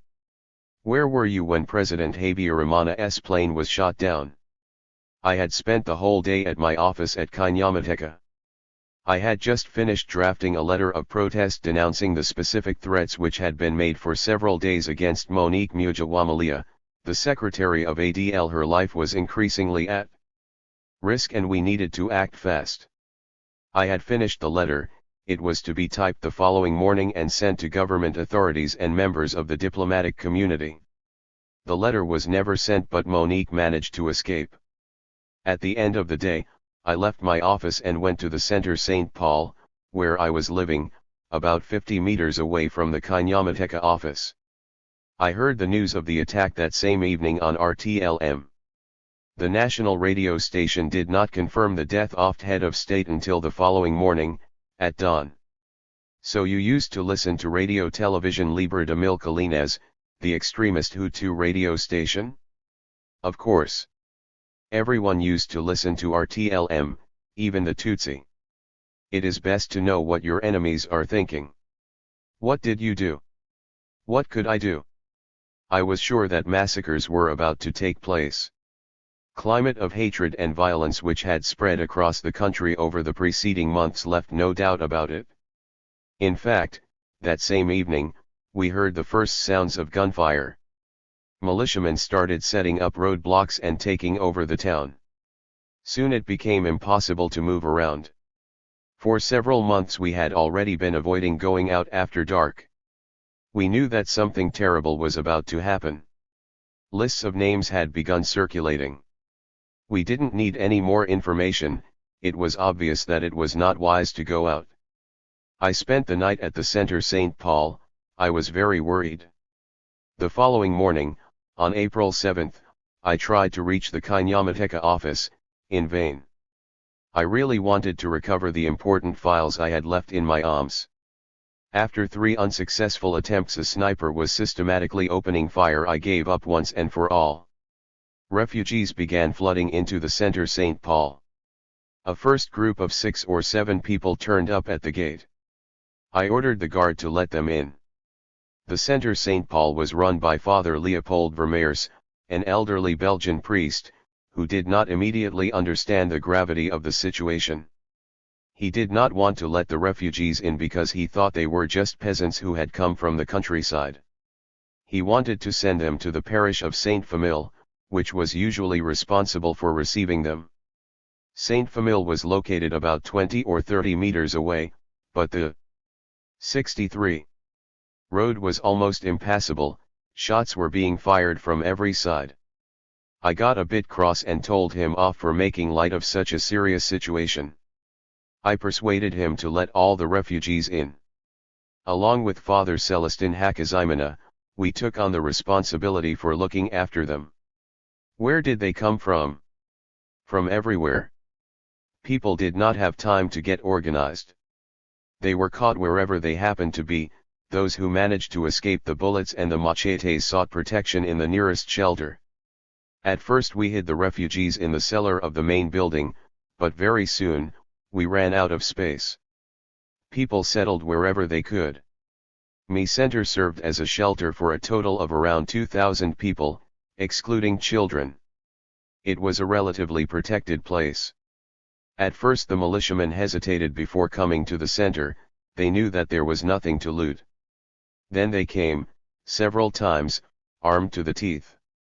They looked at the faces of the people who were in the compound, then they went away without a word. They came back a bit later, showing so-called arrest warrants for opponents they had identified previously. They took these people away and killed them a bit further along, on the side of the road. Around 60 refugees died in this way. Did you witness these events? No, I had already left the center St. Paul. On April 12, the Archbishop of Kigali asked the priests to evacuate the town with the bishop's escort. I had no intention of joining that procession. But at the same time, RTLM announced that an important accomplice was hiding in the center St. Paul. I presumed that they were referring to me. I fled in my own car, at 3 a.m. The militiamen came to arrest me at 2 p.m. There were 4 of us in the car. I took with me 2 Tutsi nuns and a priest called Valens.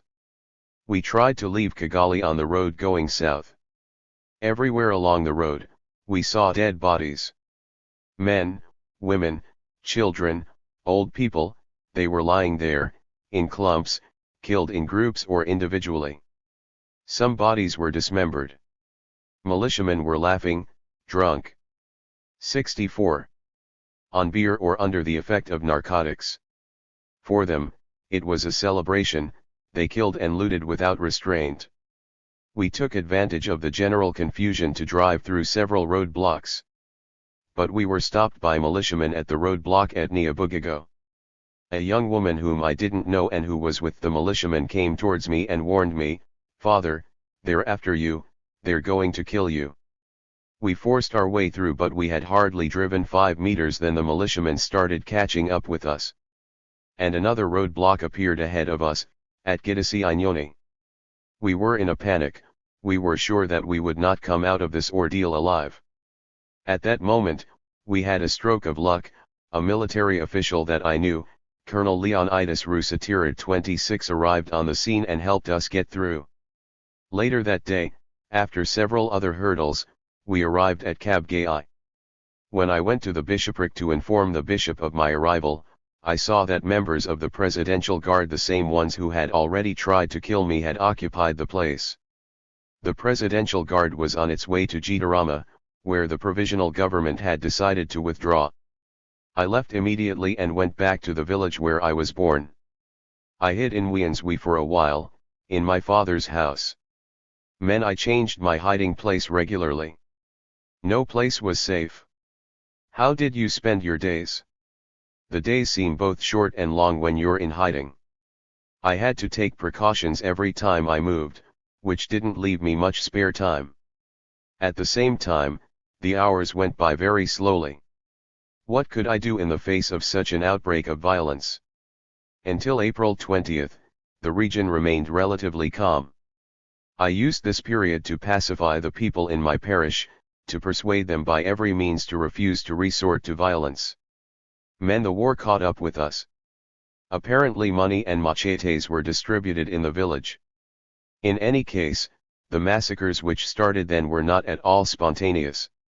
From that moment onwards, it became impossible to live normally and very difficult to survive.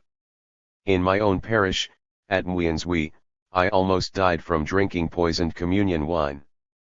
When you were talking about the locations where massacres took place, you mentioned churches and convents. Not only were the churches not spared, not only were many of them destroyed through shelling or burnt down, but often in the most horrific circumstances they became graves for Tutsi who had sought protection there. Most who were fleeing the massacres had the same reflex as their ancestors in 1959, 1964, and 1973. Sometimes encouraged by gendarmes, they sought protection in churches, convents, and all sorts of religious establishments where they believed that the killers would not dare attack them. They thought they would be safe in these holy sanctuaries. This is how many had survived in the past. They hoped that they could do the same. Alas, the reality was quite different. At the beginning, the militiamen did refrain from intervening as they were too busy looting the houses of those who had fled. They gave the Tutsi time to group together and to hope. But when they were all gathered in one place, they surrounded the churches and began massacring them. It was the same scenario everywhere. Between 10 and April 15, around 15,000 Tutsi had sought protection at the church at Katuha. On April 19, the Interahamwe tried out several small attacks to test their resistance. On April 21, they attacked on all fronts. There were no 6,000 refugees had gathered in the parish of Mibariza. A first attack left only 2,000 survivors. 4 days on end, the militiamen, some of them 14 or 15 years old, came back to kill 10, 20, or 100 people, at random, for no particular reason, just because they had time on their hands. They stopped killing when they found something interesting to loot or when they became too tired. Their behavior was incoherent and completely inhuman. They came to take life away in the same way that people might clear a wood of trees. The church in Kibai was attacked for the first time on April 16. The assailants, who were armed with guns and grenades, were driven back by refugees who threw stones at them. But a fresh attack was launched on April 17.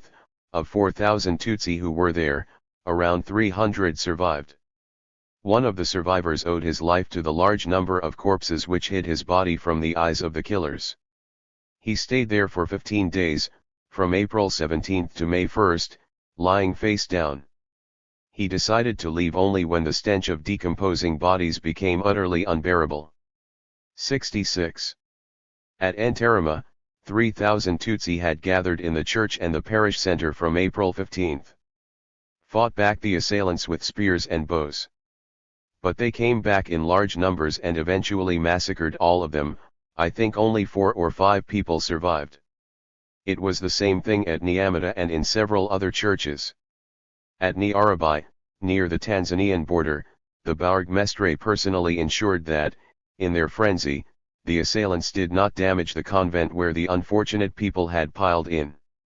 People were killed with machetes and hammers, leaving the building intact.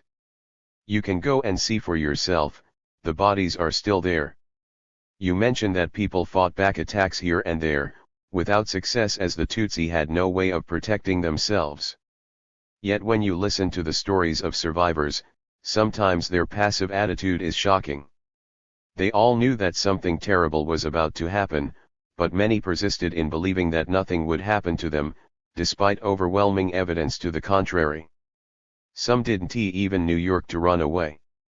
How do you explain this behavior? It is a phenomenon which is difficult to understand. Many Tutsi thought that if there were going to be massacres, they would take place in Kigali or in the big towns, but they did not really feel targeted. What did they have to blame themselves for? During the genocide of the Jews in Europe, many people did not take the last opportunity to flee, simply because they were at peace with their conscience and had nothing to reproach themselves. That is the unbelievable horror of genocide. You are targeted just because you've been born. At the beginning, some Tutsi sought protection with local authorities. They did not know yet that by placing themselves under the protection of gendarmes and military officials, they were throwing themselves into the arms of their killers. Even at the end of the genocide, some people, who were in a state of psychological ruin and physical exhaustion, continued believing in the authorities, in the organs of the state. When the militiamen ran out of quarry to flush out, they made the Burgomestre announce that the war was over, that people should return home and that the time had come for reconciliation. Those Tutsi who came out of hiding were killed on the spot. In some cases, this passive attitude is more a sign of a kind of fatalism. People had run out of strength in the face of the barbaric behavior which had been unleashed. They lost all courage and 67. All hope. Many lost their taste for life when they saw their former friends, those with whom they had shared everything, take up a machete and kill their own people. What was the point of carrying on living? To live with whom? As for dying, some people preferred to die at home, on their own land. Others had somehow swallowed the government propaganda which had sealed their fate. They could not see any future for themselves, anywhere. Others hoped until the very end that they would be saved in extremis by the RPF, which did happen in some cases, but the militiamen often got there first. Survivors have remarkable stories to tell. Some claim to have tried to commit suicide several times but were physically unable to do so because their assailants did not leave them enough time. Many claim to have survived not in order to live, but because they feared a cruel death. It was only the sphere of death and of the barbaric acts of the militiamen which helped them survive. But these people who are alive today have not been able to rekindle a desire to live. The earth has opened up under their feet. Those who have survived often speak of a kind of emptiness inside, into which they keep falling. After the killings, there were only a few of us who survived. We couldn't even cry, we couldn't feel sadness anymore, we were broken inside, explains one survivor. For days on end, men, women, and children kept repeating to themselves, if it isn't my turn today, it will be my turn tomorrow. They are still filled with the sense of existing somewhere between the world of the living and the world of the dead. There were also acts of resistance among Hutu. This is a distressing observation. There shouldn't have been acts of resistance, resistance should have been the rule and crime the exception. That is not what happened. Having said that, nowadays people try to make you believe that all Hutu were involved in the genocide. This is obviously an aberration. How could Tutsi have survived if Hutu hadn't provided them with a hiding place and food? What happened in your parish? There was just one attack, on June 12, on the presbytery. The militiamen attacked during the religious service. Perhaps they thought they would be left alone. A parish sacristan alerted us. I interrupted mass and we fought off the interahemwi. 5 people were abducted and thrown alive into a latrine. 6 hours later, the same sacristan walked past the latrine and heard the sound of 68 voices. He called out and a young girl called Adelaide Mikamaiza replied. 2 people were still alive. Thanks to the darkness and with the help of a young priest called Francois Sibomana, we hauled them out of the ditch with a rope. Both were injured, one on the head, the other on the back and foot. In their fall, they had hit the sharp bones of other unfortunate victims killed just before them. I looked after these 2 young people as best as I could. They survived. Were you able to save Tutsi yourself? You are asking a very painful question. It was extremely difficult to save Tutsi, to hide them and feed them. In Rwanda, in normal times, everyone sees and knows everything immediately. So in this context, where everyone is spying on each other, you can imagine. For many people, not killing was in itself an act of resistance. Peasants were killed because they refused to beat the dead bodies of their Tutsi neighbors. There are brave people, people of integrity, who could not or did not have the courage to save their neighbors and who are still living with that guilt today. I cannot take any credit for having saved a few people, because I had the power to do so. My position meant that I could do more than others. Yes, I can mention the name of Oliva Mukanyarwaya, whom I hid throughout the genocide. Yes, I saved the life of Stratton Kajanza, whom I dragged away from the killers in return for payment. I saved the life of an old man called Thomas that a young man wanted to kill with a club studded with nails at the entrance of parish church at Mwinswi. I could mention other names. I accompanied many refugees right up to the RPF military posts, fooling the vigilance of the militiamen under the cover of moonless nights. What is the point? The people I saved know what I did.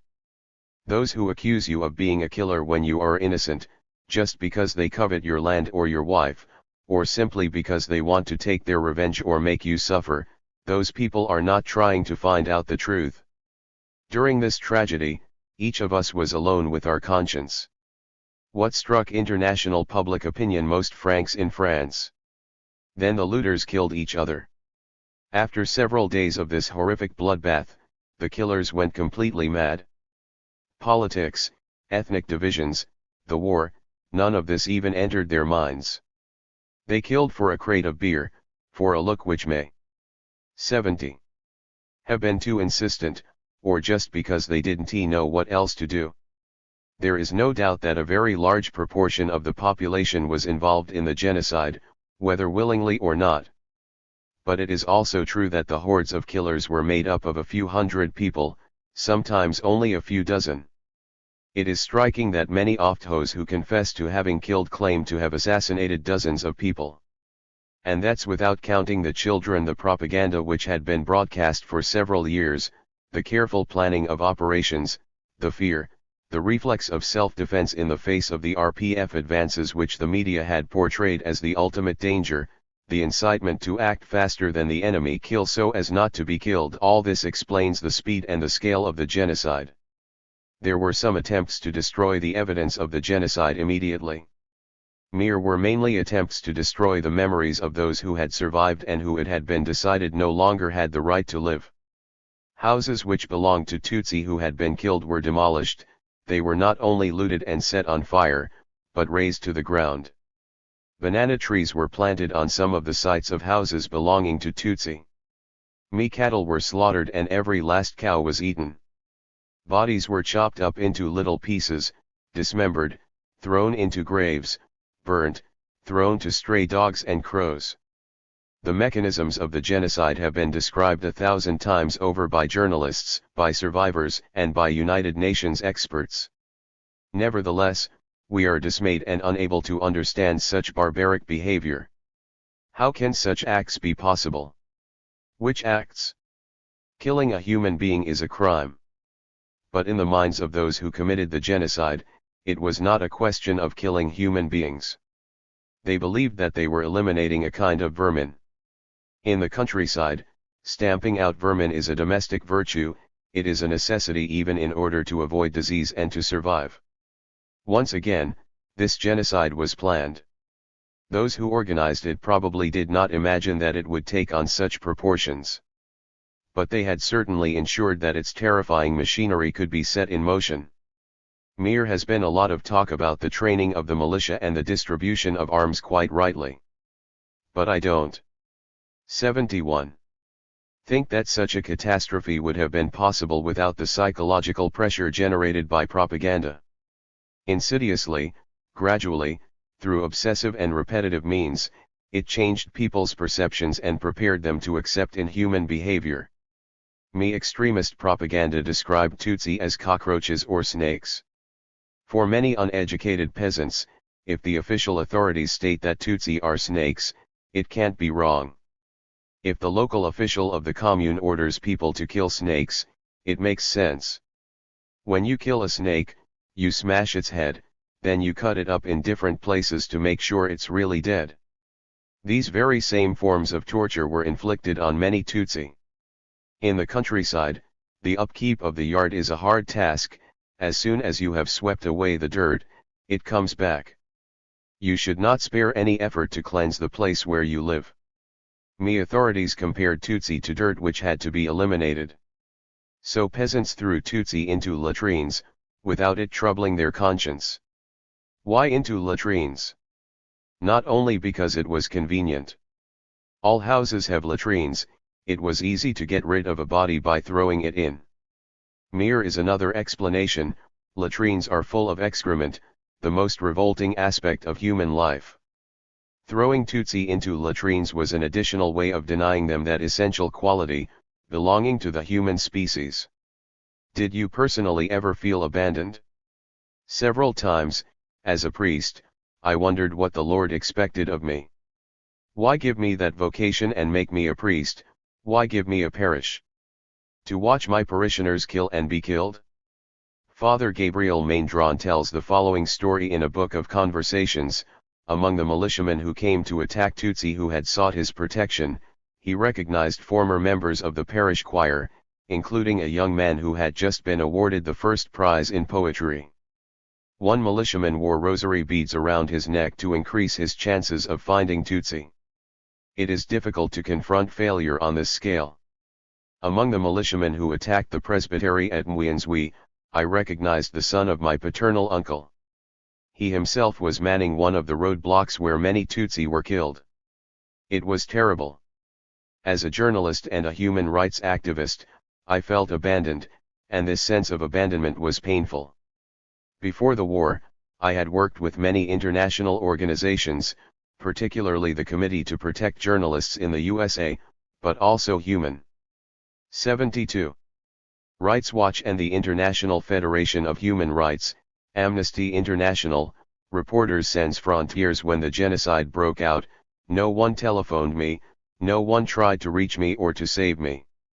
I had the impression that each person was looking after their own problems and that, in the end, you can't help others. But these people needed to know where you were. Did you let these organizations know your whereabouts? No, it was too dangerous. May could have found me. Both sides were looking for me. Towards the month of May, approaches were made to the French authorities, who then ordered soldiers in Operation Turquoise to find me. When this information was broadcast on RFI, an RPF detachment went looking for me at Mwienzwi.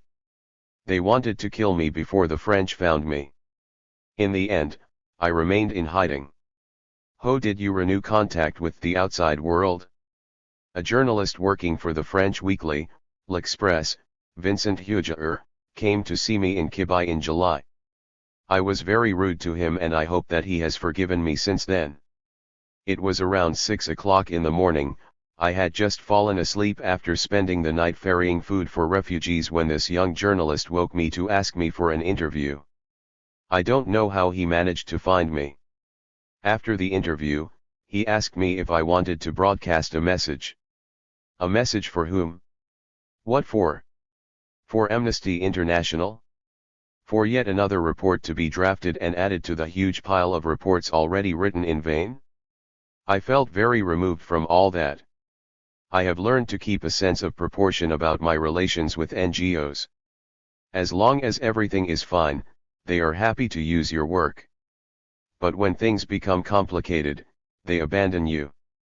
Genocide revealed the limitations of NGOs. They ought to think more carefully about their responsibilities and assume them to the full before landing in a country. In June, France decided to send an expedition and force to Rwanda to create a safe area in part of the country and to facilitate the transport of humanitarian aid. This part military, part humanitarian operation, known as Operation Turquoise, provoked much debate. Some people believed that France was inching to the rescue of its former allies and preparing an exit route for them to Zaire. For others, despite its dubious 73 intentions, this operation turned out to be effective in the field and saved many human lives. What is your opinion? I don't know what France's intentions were. It is a fact that, until the bitter end, France supported the Habyarimana regime against which I was fighting. It supplied arms, military advisors, money, political support, and all sorts of facilities which made life very difficult for the democratic opposition. The first time I heard about Operation Turquoise was on RFI. United Nations were due to study a proposal for a French army intervention within the framework of an international mandate. I was worried about this approach. Why had there been such a turnaround in French policy? Having armed the FAR, were the French now planning to disarm them? Where was the logic in this? I was living in a state of fear and stress because we were hiding Tutsi and, at any moment, we could have been arrested by militiamen. For us, in these circumstances, any gesture towards us was like a window opening out onto life. Of course, I thought that France had opened its eyes and, realizing how low the regime it had supported had sunk, it was preparing to defend itself to international public opinion. But at the time, these political motives were not important. The French soldiers first landed at Goma, in eastern Zaire. RFI announced their arrival in Kibai on June 30. It was a relief. It would be dishonest not to recognize that Operation Turquoise saved thousands of human lives. I will mention just one example. 15,000 Tutsi who had sought protection in Cyangugu Stadium had been moved to a camp at Nyarushishi. From one minute to the next, they could have been killed. Their extermination was actually planned. Had the French soldiers not arrived in time, they would be dead today. Had the French not created the safe humanitarian zone, massacres would have continued unhindered. The fact that Tutsi continued to die in the safe humanitarian zone does not mean that we should forget to mention those who were saved. I have a lot of admiration for Colonel Sartre. When he arrived in Kibai, he gave clear orders to his soldiers. They were allowed to open fire on looters. At least that was the rumor which went around and which looters believed. It produced immediate results. The looting stopped. What would have happened to the 3,000 Tutsi who had sought protection at Bisiro if French soldiers hadn't come to their rescue? If the turquoise forces hadn't been there, hundreds of thousands of Rwandans would have thrown themselves into 141K Kivu and 74. Others would have gone to die in Bukavu. Look at what happened in Goma, from July 14, when the RPF arrived near the region of Cyangugu, almost a million people crossed the border. Those who died of cholera, famine, and exhaustion during this exodus are estimated at 50,000. More than 5% are dead in 2 weeks.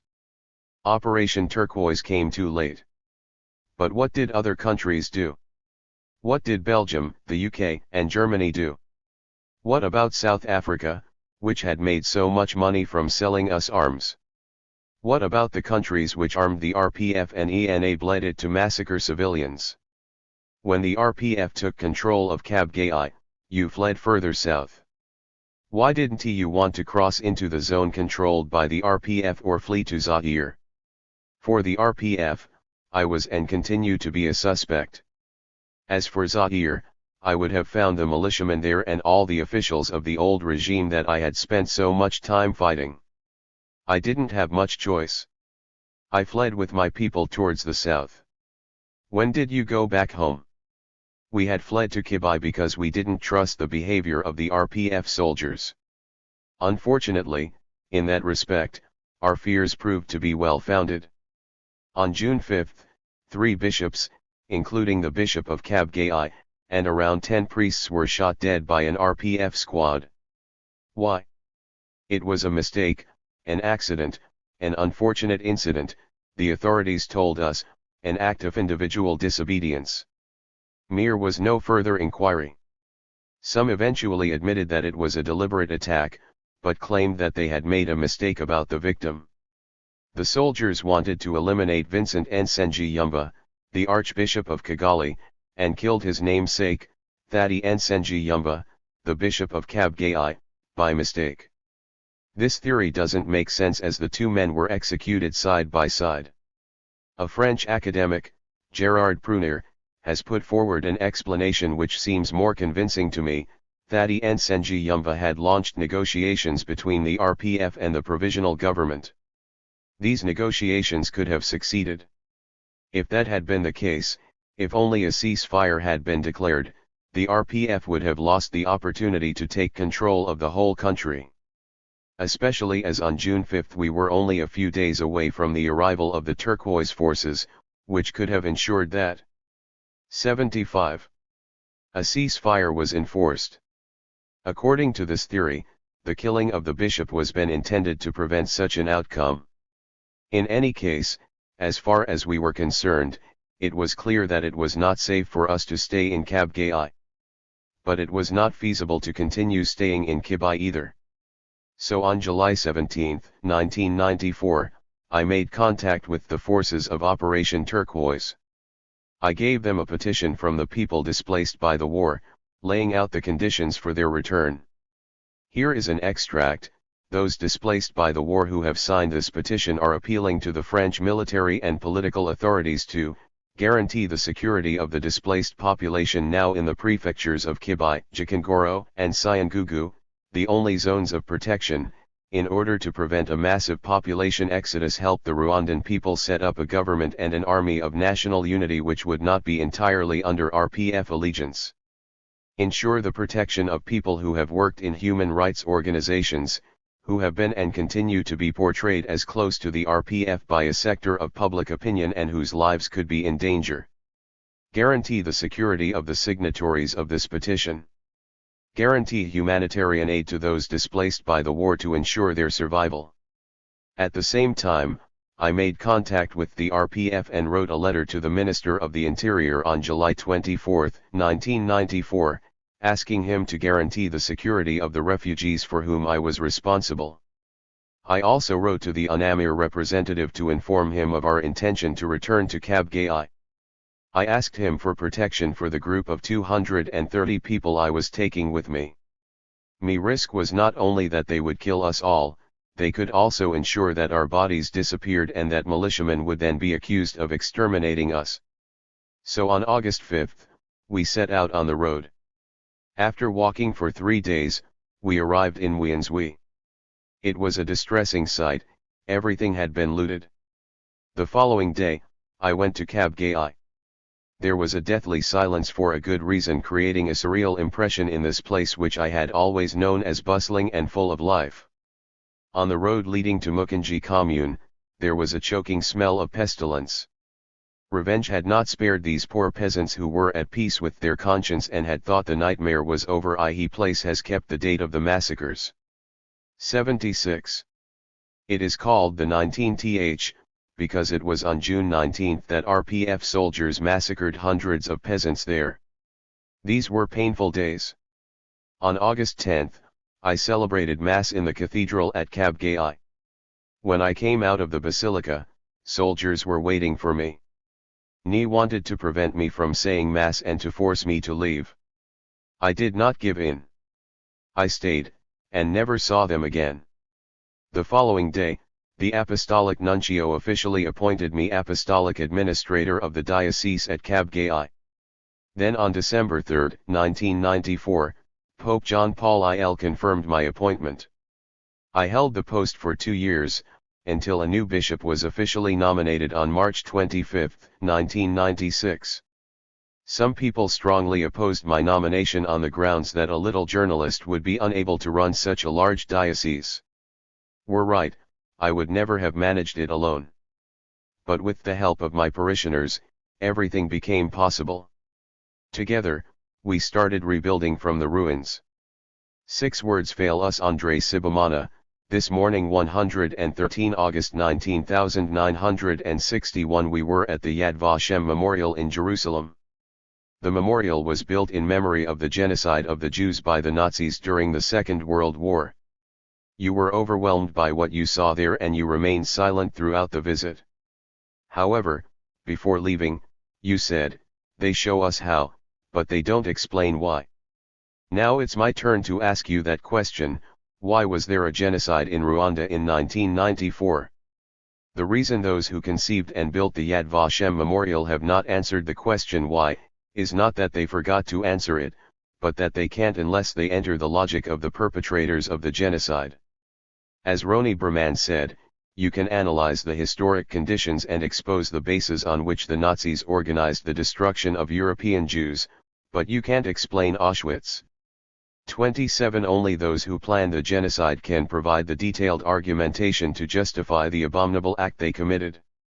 I can analyze the historic conditions and expose the bases on which the extremists organized the genocide of Tutsi and Hutu government opponents, but I can't explain why.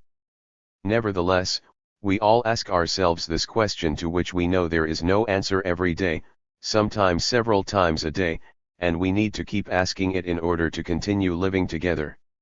We must reflect on the historical conditions which made this genocide possible and on the motivations of those who exploited this possibility. It is a necessary task, which must be carried out in a scientific way. There's no point in politicizing or dramatizing the debate. The facts are sufficiently overwhelming and speak for themselves. But we mustn't stop there either. We must also ask ourselves if the course of history could have been changed and, if so, who had the power to prevent or stop the genocide and why that wasn't done. Before going any further, I must apologize in advance for giving such a long explanation, but as you can see, the history of Rwanda is complex, confusing and riven with conflicts. You have to take time to dissect it if I want to highlight the various elements which led us towards the genocide. As Charles P. Guy said at the time of the Dreyfus affair, some truths are long and you have to take a long time to tell them, other truths are boring and you have to tell them in a boring way. I would also like to recall a fact which is important to understand what follows. Rwandans were subjected to colonization, which brought them both advantages and problems, but they also manipulated it, just as today they are manipulating the international press or the diplomatic community. That's how it is. In Rwanda as in Burundi, we are masters of the art of lying, probably more so than any other people. In fact, traditionally, lying is viewed positively, it is a sign of maturity and clear-sightedness. Why? Because it is often the only means of survival. Traditional arms are not enough, people have had to resort to cunning and lies to have a chance of survival. Perhaps lying, for us, plays the role which secret diplomacy played for a long time in Europe. In any case, we must bear in mind that historical falsification is not the result of an accident but of a strategy, it is part of the conflict. We rebuild the past, like Hitler who invented a past for Germany to justify his ambitions of domination, or like Stalin who erased Trotsky's portrait from official photographs. Where should we start? With a non-fact. Every history book should open with a sentence like, "It was in the 17th century that Rwanda was not discovered." Because Rwanda was discovered very late, at the end of the 19th century. It wasn't until 1894 that a German explorer, Franz Stühlmann, succeeded where John Hanning Speke and Sir Henry Morton Stanley had failed in 1861 and 1876 respectively. The New York Herald gave Stanley the mission to find Livingstone. He got as far as the shores of Lake Tanganyika but was driven back by the arrows of skillful warriors and had to turn back. The late colonization of Rwanda bore many consequences. When the first explorers arrived, their minds were already full of stereotypes and prejudices about blacks, or rather about Negroes. After a century of colonizing the continent, they had become used to considering the social organization of traditional societies as an additional proof of black people's inferiority. They saw these societies as archaic and inefficient, as they had not led to the fantastic industrial progress which Europe was experiencing at that time. So when the whites eventually arrived in the Great Lakes region, they 79 had a preconceived idea of what they would find there. In a sense, they did not discover Rwanda, they went there to confirm the conceptions they had formed of the country before ever going there. The influence of this ideology was particularly strong because, in the eyes of Europeans, the Great Lakes region had a unique status on the Black continent. Bonaparte's conquest of Egypt in 1798 had led to a rediscovery of civilization of the pharaohs. Throughout the 19th century, European archaeologists were fascinated by the civilization born on the banks of the Nile. Trade demonstrated its extreme political refinement and its technological and artistic sophistication. The source of the Nile is at the foot of the hills, the mountains of the moon as Ptolemy called them, which surround the curves of the Great Lakes. In a sense, discovering the source of the Nile amounted to tracing the roots of one of the most prestigious civilizations in the world. The inaccessibility of this mythical region did not discourage explorers, on the contrary, it increased its attraction for them. Far from finding Negroes surviving in a semi-vegetative state which would have confirmed the prejudices of the first explorers about the superiority of the white race, the settlers had to deal with fearsome warriors and a highly organized society. This was not what they had expected to discover. They therefore had to find a rational explanation which would immediately clarify this historic anomaly. I must exclude straight away a conclusion which some commentators would put forward at this point, motivated by obvious political considerations. It would be wrong to conclude that Rwanda's colonizers were de facto responsible for creating all the problems which have befallen our country, just because they arrived there with preconceived ideas and contributed towards shaping the society according to imported stereotypes not only in the present, but also in its memory of the past. Whites undeniably created problems. They also undeniably brought solutions. I would not try to blame the whites for all our problems, unlike some who have specialized in this approach. As I describe the historical process of the establishment of colonization, I just want to show how at a time when traditional Rwandan society was going through a serious crisis, the whites provided tools of interpretation which had nothing to do with the history of Rwanda, but which were seized upon by Rwandans, initially to their benefit and later to their detriment. This is how official historiography, or history as it has been taught in schools since Rwanda's independence in 1962, presents 80. Our past. Originally, the population of Rwanda was made up of Twa, descendants of the Pygmies, who were hunters and gatherers. Came the Hutu, a branch of the Bantu people. Hutu cleared the forests and developed agriculture.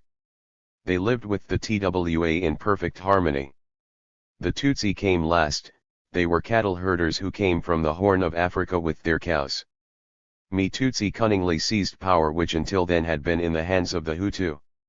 They imposed an oppressive, feudal system of monarchy and used the presence of Belgian settlers to consolidate their power. The situation lasted until the Hutu peasants were finally freed from serfdom, first by the Social Revolution of 1959 and the declaration of a republic, then by independence. Since then, under the regimes of President Kayibanda and President Habyarimana, Rwanda has known peace and prosperity. Obviously, this official history written from 1962 does not stand up to the scrutiny of factual, historical analysis. It is no more satisfactory than the official history which dominated before 1962, which it replaced. One of its most prestigious advocates was Alexis Kagame. He belonged to the group of elders whose responsibility in the royal court was to know the order of succession to the throne. Unlike most monarchies, the crown was not handed down from father to the eldest son. There was a much more complex process of selection of pretenders, and a group of specialists had to inform the court about this process. Alexis Kagame was therefore a very well-educated and well-informed man. Nevertheless, his account of the history of Rwanda consists of nothing but falsehoods from the first page to the last. All he did was legitimize the royal order. He kept silent about all the problems in the country and did not devote a single page to Hutu culture, to their role in the country's history, their lives, or ambitions. He subscribed to the theory that Rwanda was conquered by a people of nomadic cattle herders who brought monarchy and development, and did not include a single line on the monarchy which existed before the Tutsi arrived. Because it was not the Tutsi who invented the Rwandan monarchy, it existed before them, all they did was use it to their profit. This is not meant as a value judgment and does not detract at all from what the Tutsi brought to the country. But it is absurd to falsify history in such a grotesque fashion. In the wake of Kagame, all historians, whatever their ethnic origin or their political opinions, dressed up Rwanda's history and turned it into a tool for political propaganda. It is not a coincidence that one of the main brains behind Hutu extremist ideology, 81. Ferdinand Nahimana, was a historian. The stories have been muddled to such an extent that today, no one can see straight anymore. I am not a historian, and I certainly would not claim to be able to tell the true story of my country in my own words, having challenged the propagandist version of history. But at least I can summarize the points on which most serious historians agree. When the Germans took over Rwanda at the end of the 19th century, Rwandan society was in crisis. It is worth noting first that at least in this country, the borders created by the settlers coincided almost exactly with the country's traditional borders, with the result that the population was linguistically, culturally, and religiously homogeneous. A very small proportion of the Kinyarwanda-speaking population found itself outside these borders, in Uganda and in Zaire. 28 But territorial unity does not mean national unity. There was a sharp division between North and South. The south of the country was subjected to a regime of a centralized, single monarchy dominated by the Tutsi lineage, whereas the north, a region of rebellious mountain people, was under the domination of several Hutu kings. Rwandans from the north, the Bakaga or mountain people, had a different name from those who lived in the south, the Banyanduga or people from Nduga. The royal court was fighting to impose its authority over the south and to take the opportunity to extend it further north. Obviously, when the moment came, the traditional monarchs of the north, the Bakand, or land clearers, stopped fighting among themselves to form a common front against the enemy from the south. The whites who settled in Rwanda noticed these divisions straight away, but reacted in different ways, according to their own interests. The religious groups, particularly the White Fathers, were by far the best informed and the most sensitive to these subtle differences. They had settled across the country and lived with the people. Their main concern was to spread Christianity throughout the population. The congregation was split by a major conflict on this issue. Some White Fathers wanted to proceed with a gradual Christianization of the Rwandan population, while others preferred to rely on the conversion of the leaders, in accordance with the doctrine of the founder of the White Fathers Society, Cardinal Lavigeri. They believed that this would inevitably lead to the conversion of the masses. Eventually, this was the option which prevailed. But having made that choice, the problem remained. Who were the leaders of the country?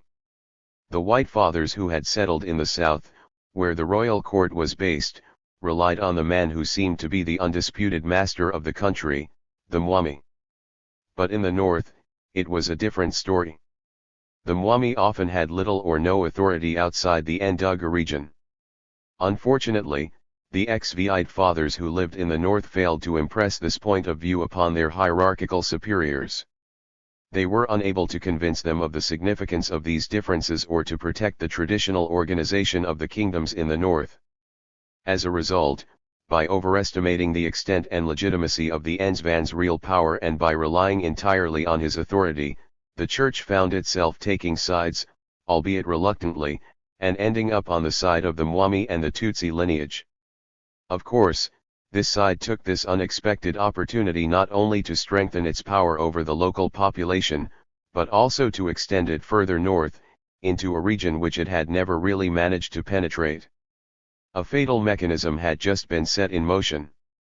At this stage I have to go off on what might seem like a long tangent to explain a crucial point to which I have only referred in passing until now. I said that the White Fathers relied on the Mwami and that the monarchy in the south was dominated by the Tutsi lineage. But what is a Tutsi? What is a Hutu? What is a TWA?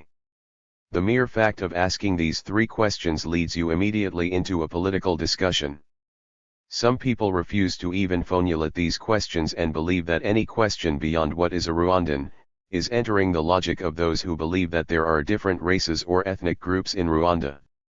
Conversely, refusing to ask these questions amounts to an a priori belief that there are no significant differences between Hutu, TWA, and Tutsi, which is completely absurd.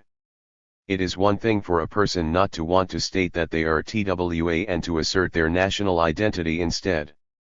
It is another thing for people living in the same country to refuse to see that person as anything other than a TWA. Denying these facts is not going to help the situation. Those who decided to commit genocide in Rwanda and organized and executed it did not go and ask Tutsi how they 83 thought of themselves. They decided unilaterally that Tutsi no longer had the right to live just because they were Tutsi. Therefore I don't think it's a good idea to refuse to ask the question and to bury our heads in the sand. But there are different ways of asking the question. The main thing is to find a formulation which does not presuppose a particular answer. What is a Tutsi? What is a Hutu? What is a TWA? A Tutsi is a person whose father is a Tutsi. A Hutu is a person whose father is a Hutu. A TWA is a person whose father is a TWA. That is just about the only point on which everyone agrees. If you go beyond this fact, you enter the debate which ended in genocide.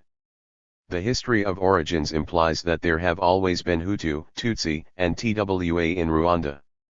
Aren't children taught that Gatwe, Gahutu, and Gatutsi were brothers and that all three were sons of Kigwe? Yes, but the heart of the debate, to use a euphemism, centers on the nature of the differences between these three brothers. Are the categories of Hutu, Tutsi, and TWA castes? Are they social classes? Races? Ethnic groups? Before describing what separates them, it is better to remember what unites them. Hutu, Tutsi, and TWA have lived on the same land since ancient times. I won't enter into the debate which has gone on since Rwanda was discovered to establish whether the TWA came from the forest or whether the Tutsi were Ethiopians who came with their herds 5 centuries ago. Up to this day, there are no scientific answers which go beyond hypotheses. These three groups speak the same language, Kinyarwanda, a language which is spoken only in Rwanda. In Burundi, Rwanda's pseudo-cousin, people speak Kirundi. They understand each other, but Kinyarwanda and Kirundi are two different languages.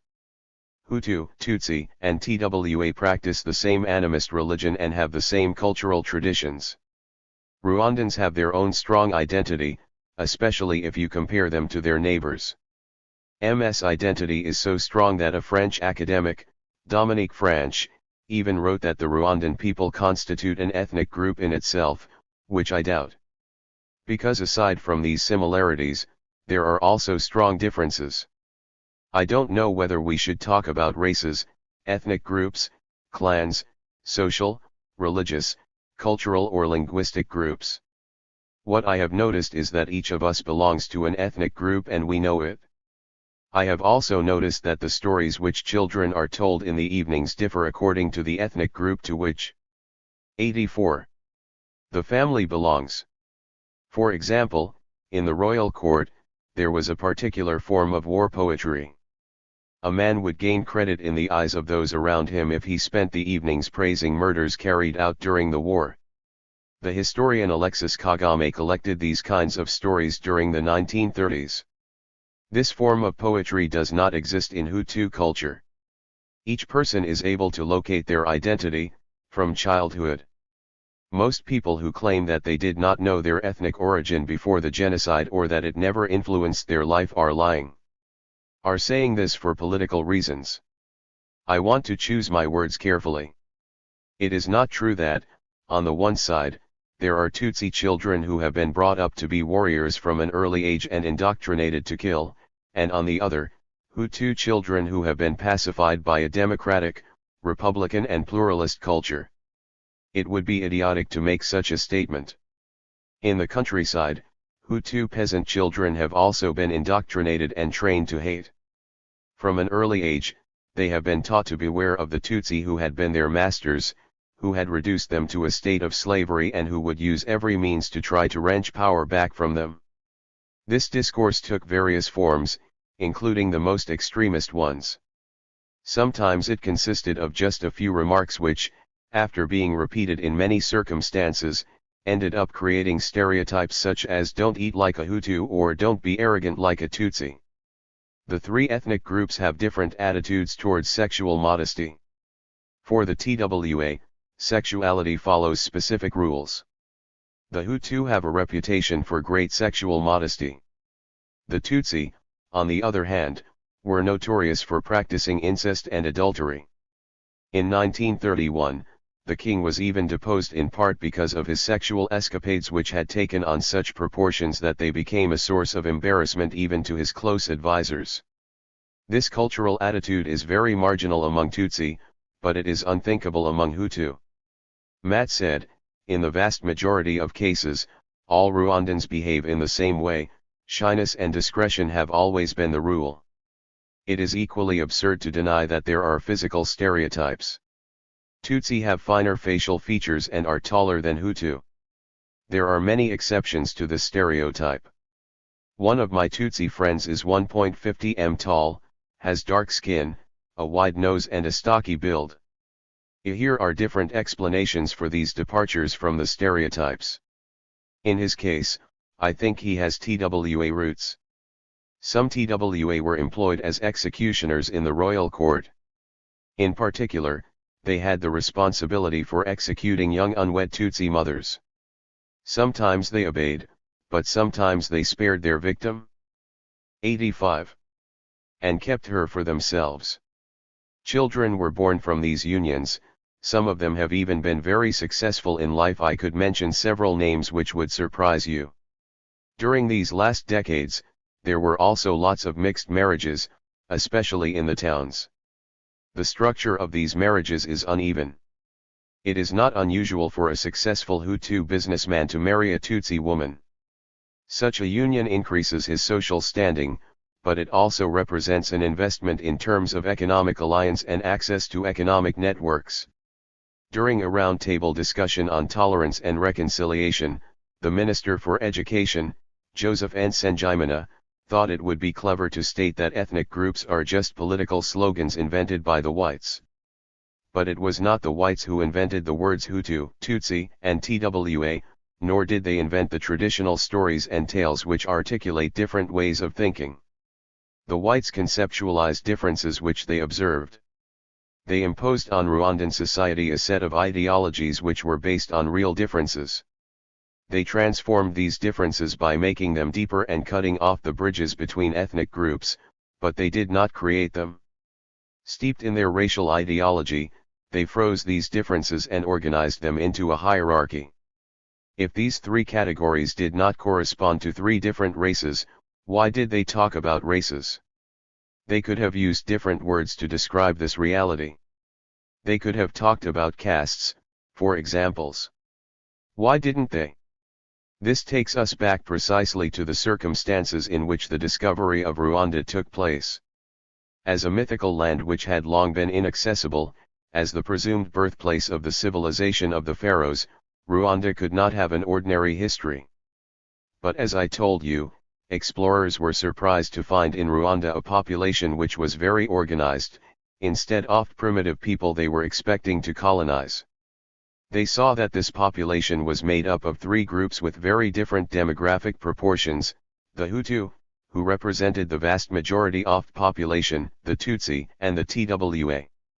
They also observed three different physical types, which coincided approximately but only approximately with the three categories Hutu, Tutsi, and TWA. Finally, as even the least observant among them would have noticed, each of the three groups had an economic specialization. The TWA tended to be hunters or potters. 86. The Hutu were farmers and the Tutsi were cattle keepers or traders, and there was a hierarchy among them. All these facts have been established historically and there is no point trying to deny them. What was not established was the explanation of these differences. The whites dealt with the Mwami and his court because they wielded political, economic, cultural, and religious power over large parts of the country. As the Mwami was descended from Tutsi lineage, the whites concluded that all Tutsi were masters of the country. They forgot to take into account the existence of the northern monarchies which were controlled by Hutu, and they assimilated all Tutsi to the royal lineage, including ordinary Tutsi who had no wealth at all. There are different explanations for this simplistic vision or caricature of reality. It could have been the result either of an inability to take into account a complex situation, or of a slightly cynical attempt at efficiency which made the colonial authorities deal directly with the strongest to the detriment of the weakest, or of the hold of ideology. Tutsi began to think of themselves as a superior people, whereas the Hutu were internalizing their inferior social and intellectual status. In any case, in the end, Rwandans became the people they had been taught they were. The Tutsi of the royal court had very distinctive physical characteristics. As you can see in photographs, they were tall, with fine features. Some writers have attributed these physical differences to the conditions of hygiene and nutrition in the court. Others see it as evidence of a specific genetic inheritance. Whatever the truth, for the whites there could be only one explanation: Tutsi belonged to a different race, the superior race. They were descendants of an Indo-European branch who, after migrating through the Horn of Africa, had come to impose its domination on the primitive Negroes of the Great Lakes region, several centuries ago. Suddenly this provided the explanation for the very sophisticated political and social organization which the whites had discovered in Rwanda. It was the work of the local whites, the Tutsi.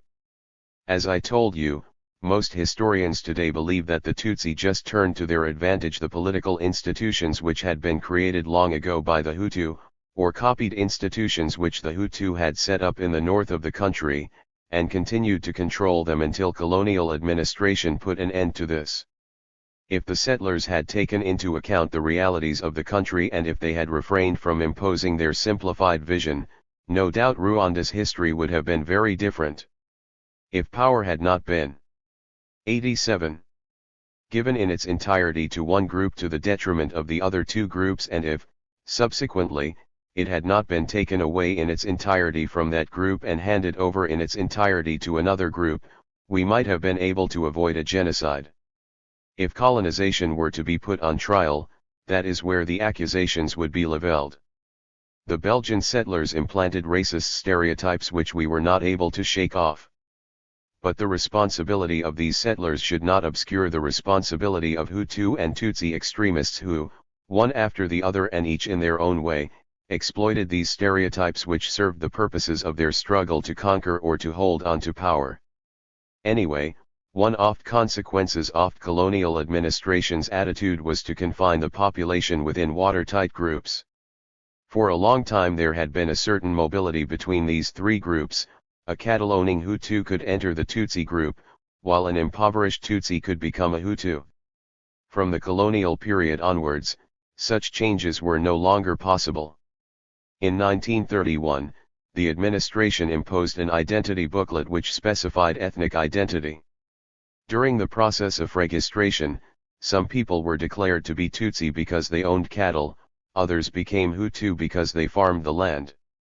That also explains why you find people who correspond to the stereotypes of their group side by side with others who do not share any of their characteristics. Those who deny the existence of ethnic groups in Rwanda often use such cases, which appear to contradict the stereotypes, to prove their theory. So many decisions were quite arbitrary. Yes, and these arbitrary decisions cost many lives during the genocide. Militiamen manning the roadblocks searched people who were trying to flee. Woe betide those whose identity cards bore the word Tutsi. Those 5 letters amounted to a death sentence, with immediate execution. Let's come back to the situation just before the First World War. To sum up, Europeans discovered a complex political and social situation in Rwanda which they interpreted in terms of good and evil, either through incompetence or deliberately. They based their power on that of the Tutsi minority, reinforcing the advantageous position it already enjoyed and 88. Aggravating tensions between Hutu and Tutsi. These policies were bound to create problems. Didn't they create reticence among some Europeans? Of course. You could even say that the German administrators held the opposite view to that of the White Fathers, most of whom were Belgian and French. The White Fathers wanted to back the Tutsi elite exclusively because, as I told you, they were relying on the conversion of the leaders for the conversion of the masses. We Germans, on the other hand, had clearly understood that it would not be possible to maintain control over a country where power was so unevenly distributed.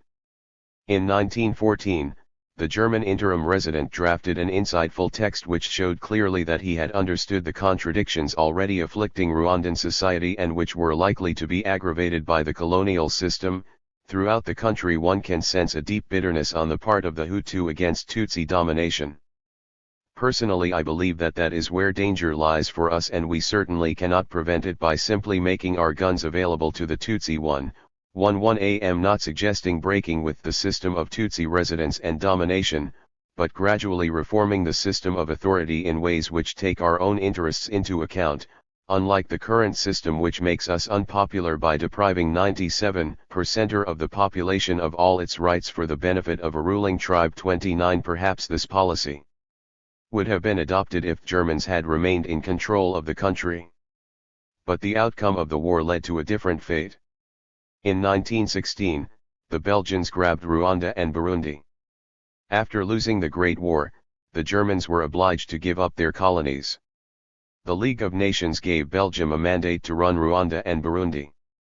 Following 45 years of colonial administration had a profound effect on the Kingdom of Urundi. The Belgians briefly considered punishing the Tutsi for having collaborated with the Germans, but they thought better of it and decided to continue relying on the Mwami. Belgians' main objective was to rationalize the exploitation of Rwanda. As they built roads and all sorts of infrastructure, they also extended across the whole kingdom the administrative and especially the fiscal rules which prevailed in the south. This extension of the Mwami's zone of influence was to his advantage, but he also lost much of his autonomy. Conflicts between the court and the colonial authorities became more frequent. Eventually the king was seen as too stubborn. He was deposed in 1931 and replaced by his son, Rudahigwe, who was much more conciliatory. The Roman Catholic Church was the first to benefit from this change. Under the authority of Archbishop Class, it became the biggest power in the country, as the biggest employer, the biggest property owner and the biggest provider of education and welfare. The ecclesiastical institution developed in perfect symbiosis with the colonial authorities. The power of the church in Rwanda was out of proportion with what was happening in other colonies. Indeed, Belgium is a Catholic monarchy. Unlike France, there was no separation of powers between the church and the state, and at least at that time, the interests of the administrators merged with the interests of priests. Predictably, the huge majority of the population experienced colonization as a new form of oppression. The living conditions of Hutu and ordinary Tutsi deteriorated rapidly. Certain duties and taxes which originally had only been collected locally were extended across the whole country. Those who revolted were made to suffer violent reprisals, symbolized by the Chikot beatings. The traditional northern Hutu elite lost almost all its power and prerogatives to the Tutsi aristocracy from the south. The Banyandug supported by the colonial administration and the church. Did the population revolt against the settlers? Not at all, because the Belgians, quite cynically, relied on the Tutsi to implement their policies, which they knew were unpopular. Only the Tutsi were visible and exposed. But they derived substantial financial and honorary benefits. May attracted growing hatred and resentment, especially as many Tutsi chiefs and deputy chiefs abused their power with complete impunity. Tension continued to increase until the eve of the Second World War. What was the reaction of the Hutu elite which had been ousted from? I don't know what its reaction was. I don't even know if that elite reacted as an oppressed ethnic minority. We must remember that 90.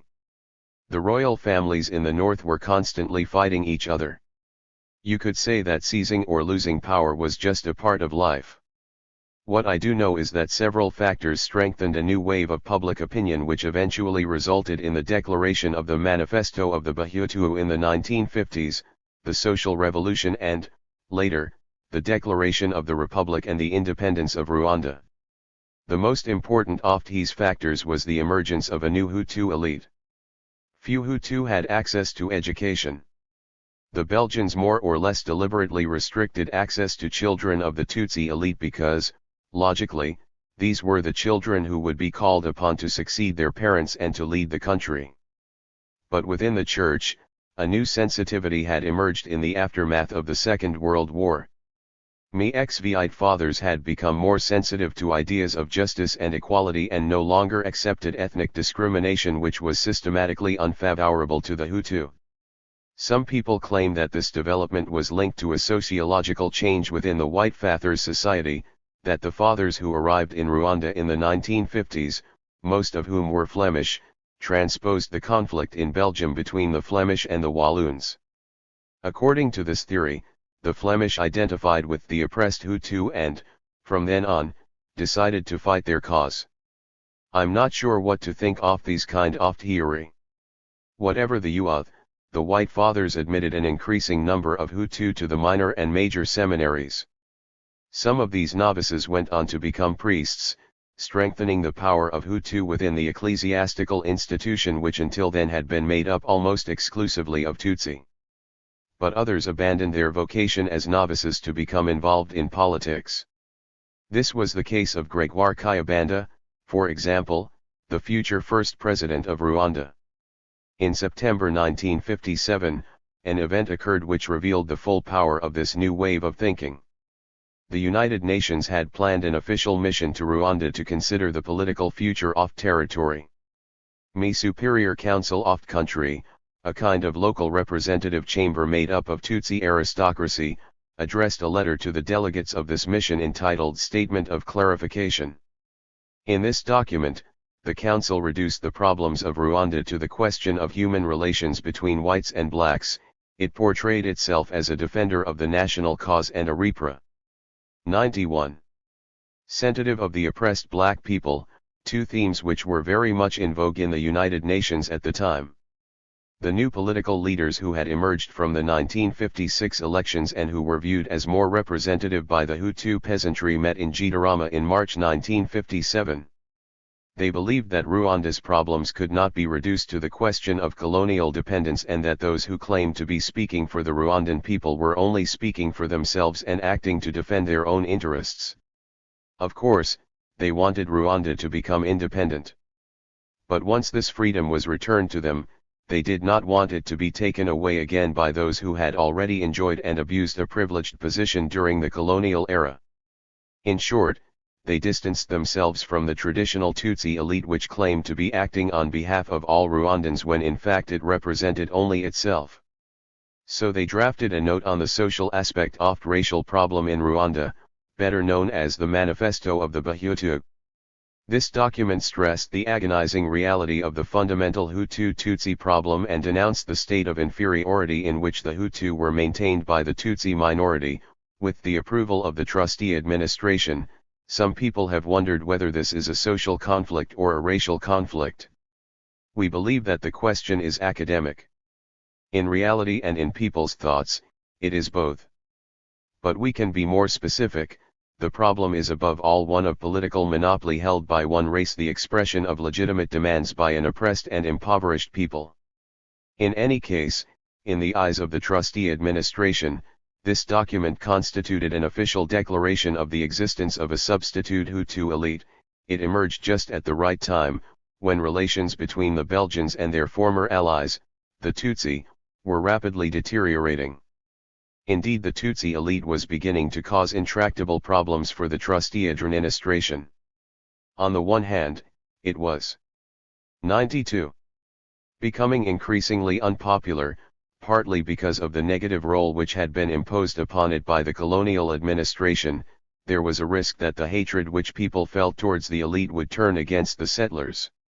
On the other hand, some senior Tutsi civil servants, who had studied in Europe, had seized upon the theme of decolonization, as they quickly saw the political benefits which they could derive from it.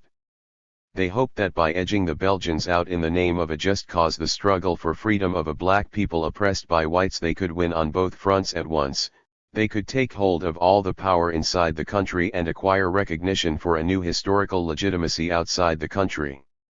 In other words, the country's political evolution was precipitated by the coincidence of these various phenomena: the emergence of a substitute Hutu elite, the willingness of the church to back this new elite, and the escalation of conflicts between the Tutsi historical elite and the colonial authorities.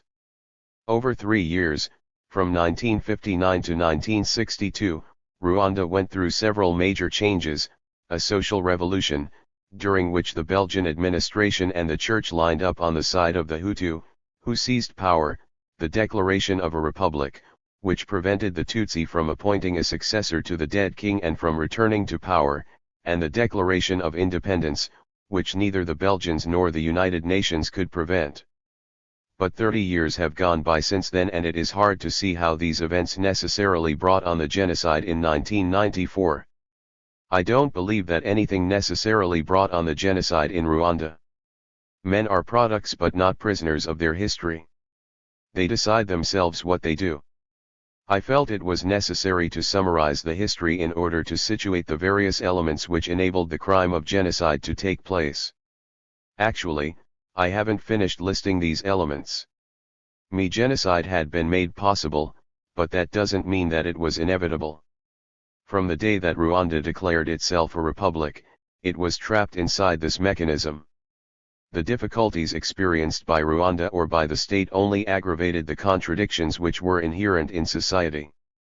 The risk of a genocide gradually increased as the elite in power strengthened its domination by brandishing the ethnic threat, against a backdrop of economic crisis. The differences had always been there. The whites conceptualized and froze them. Extremists turned them into a political program. IHES was the fatal mechanism in which our country had embarked. What were these contradictions? 93. I will mention 5. First of all, there is the conflict between geography and demography. Rwanda is a small country, 27,000 square kilometers, of which only 17,000 square kilometers can be farmed, which has always been overpopulated. Rwanda has the highest population density in the whole of Black Africa, with almost 300 inhabitants per square kilometer, compared to 25 on the rest of the continent. It is not so much a question of defining the threshold of overpopulation, but of studying the interrelation between population growth and increase in wealth production. Rwanda has one of the highest rates of demographic growth in Africa. On the other hand, economic growth is very slow. The progress of agriculture is painfully slow. there is not enough land and the soil is eaten away by erosion. So, for example, the shortage of land has meant that falling prices of tea and coffee could not be compensated for by an increase in production. As for industry and services, they play a marginal role in this deeply rural and isolated economy. For many years the MRND's ideology of ruralization was praised. It enabled people to stay in the countryside. Rwanda's food needs could be more or less met through a very intensive and rational exploitation of the land, and Rwanda could avoid the urban explosion which was taking place in every other country in Africa. But today we are suffering all the consequences of this ideology. The countryside is overpopulated and the land has been overexploited, whereas industry and services are underdeveloped and incapable of producing new wealth. I don't see a solution to this conflict between geography or Rwanda's natural features and its economic organization and demography. Yet it is a simple equation: either you increase wealth production, and you said that a significant increase in wealth is not possible in Rwanda, or you slow down population growth. But in Rwandan culture this second option cannot be considered. Is it Rwandan culture or the church which is hostile to birth control? The two go hand in hand. Only urban households which have a high level of education have changed their demographic behavior and limited the number of births. But we're talking about a tiny minority of the population. For the rest, having lots of children is 94. A kind of equivalent of social security in the event of sickness, protection against attacks if the children are boys, or a pension fund for old age. So any demographic plan is bound to fail unless it can resolve the problem of wealth management and guarantee welfare, security, justice, and retirement. In Rwanda all these aspects are linked. Furthermore, the Rwandan church is generally conservative and its attitude towards birth control is no exception. The second contradiction is the absence of a coherent national history. I won't come back to this point, which we have already discussed at length. I just want to stress its importance. A couple cannot live in harmony unless the man and the woman who have had an argument can discuss their behavior and agree on what happened and on what they need to do to ensure that it doesn't happen again. This discussion has never taken place between Hutu and Tutsi. We don't agree on what has happened, so we are unable to agree on the future or to prevent further conflicts. At the time of the social revolution, the Hutu portrayal of their own history was based on a model inspired by European history. Compared themselves to the serfs of Middle Ages and saw the Tutsi as feudal lords. Illies made them feel that they were struggling for freedom from the domination of a caste of nobles. In other words, Rwanda was experiencing its version of the 1789 revolution. But this was not only a social revolution, it was also a national revolution. Hutu were motivated in their actions by the belief that they represented the original people who had inalienable and eternal rights on Rwandan soil. Suddenly they viewed the Tutsi not only as a race, but as a foreign race, a race of conquerors who had imposed their domination over the Hutu and had to be driven out of the country. It was their turn to adopt the ideology which some Tutsi had used to justify their dominant position and to refuse all notion of power sharing. By the way, King Rudahigwa himself had begun worrying about the possible consequences of extremist Tutsi ideology when some high dignitaries in the court claimed to be descendants of noble conquerors who were accountable to no one. Rudahigwa soon disowned one of his closest aides, Alexis Kagame, even though he had asked him to write the history of Rwanda. When he read Inganji Karinga, the king immediately saw the dangers inherent in this way of presenting the role of Tutsi in history. But the harm had been done. Tutsi extremism encouraged the development of Hutu extremism, with each group disputing its historical legitimacy, placing the Hutu-Tutsi division at the center of every political 95. Debate and unscrupulously exploiting the most dangerous aspects of this rhetoric. Up to this day we are carrying the burden of these ideologies which spawn political violence. But is political violence a new phenomenon in Rwanda? It has always existed. It constitutes the third contradiction in the country. For a long time, the official version was that the republic declared by Gregoire Kayibanda was a pluralist democracy which safeguarded national unity. It only ever safeguarded the power of the minority who had appropriated it.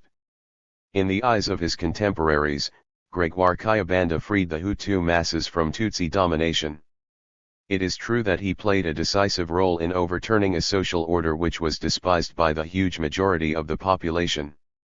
Nevertheless, he put in place a political system which would not tolerate the slightest opposition, wherever it came from. Those close to him exploited the opportunity of the political system born out of the social revolution to exclude from power those who did not belong to the same ethnic group, as well as those who did not come from the same region. We must remember that the inter-ethnic disturbances in the years 1959 to 1962 claimed several hundred if not several thousand lives, and more than 100,000 refugees. That is the fourth point I wanted to mention.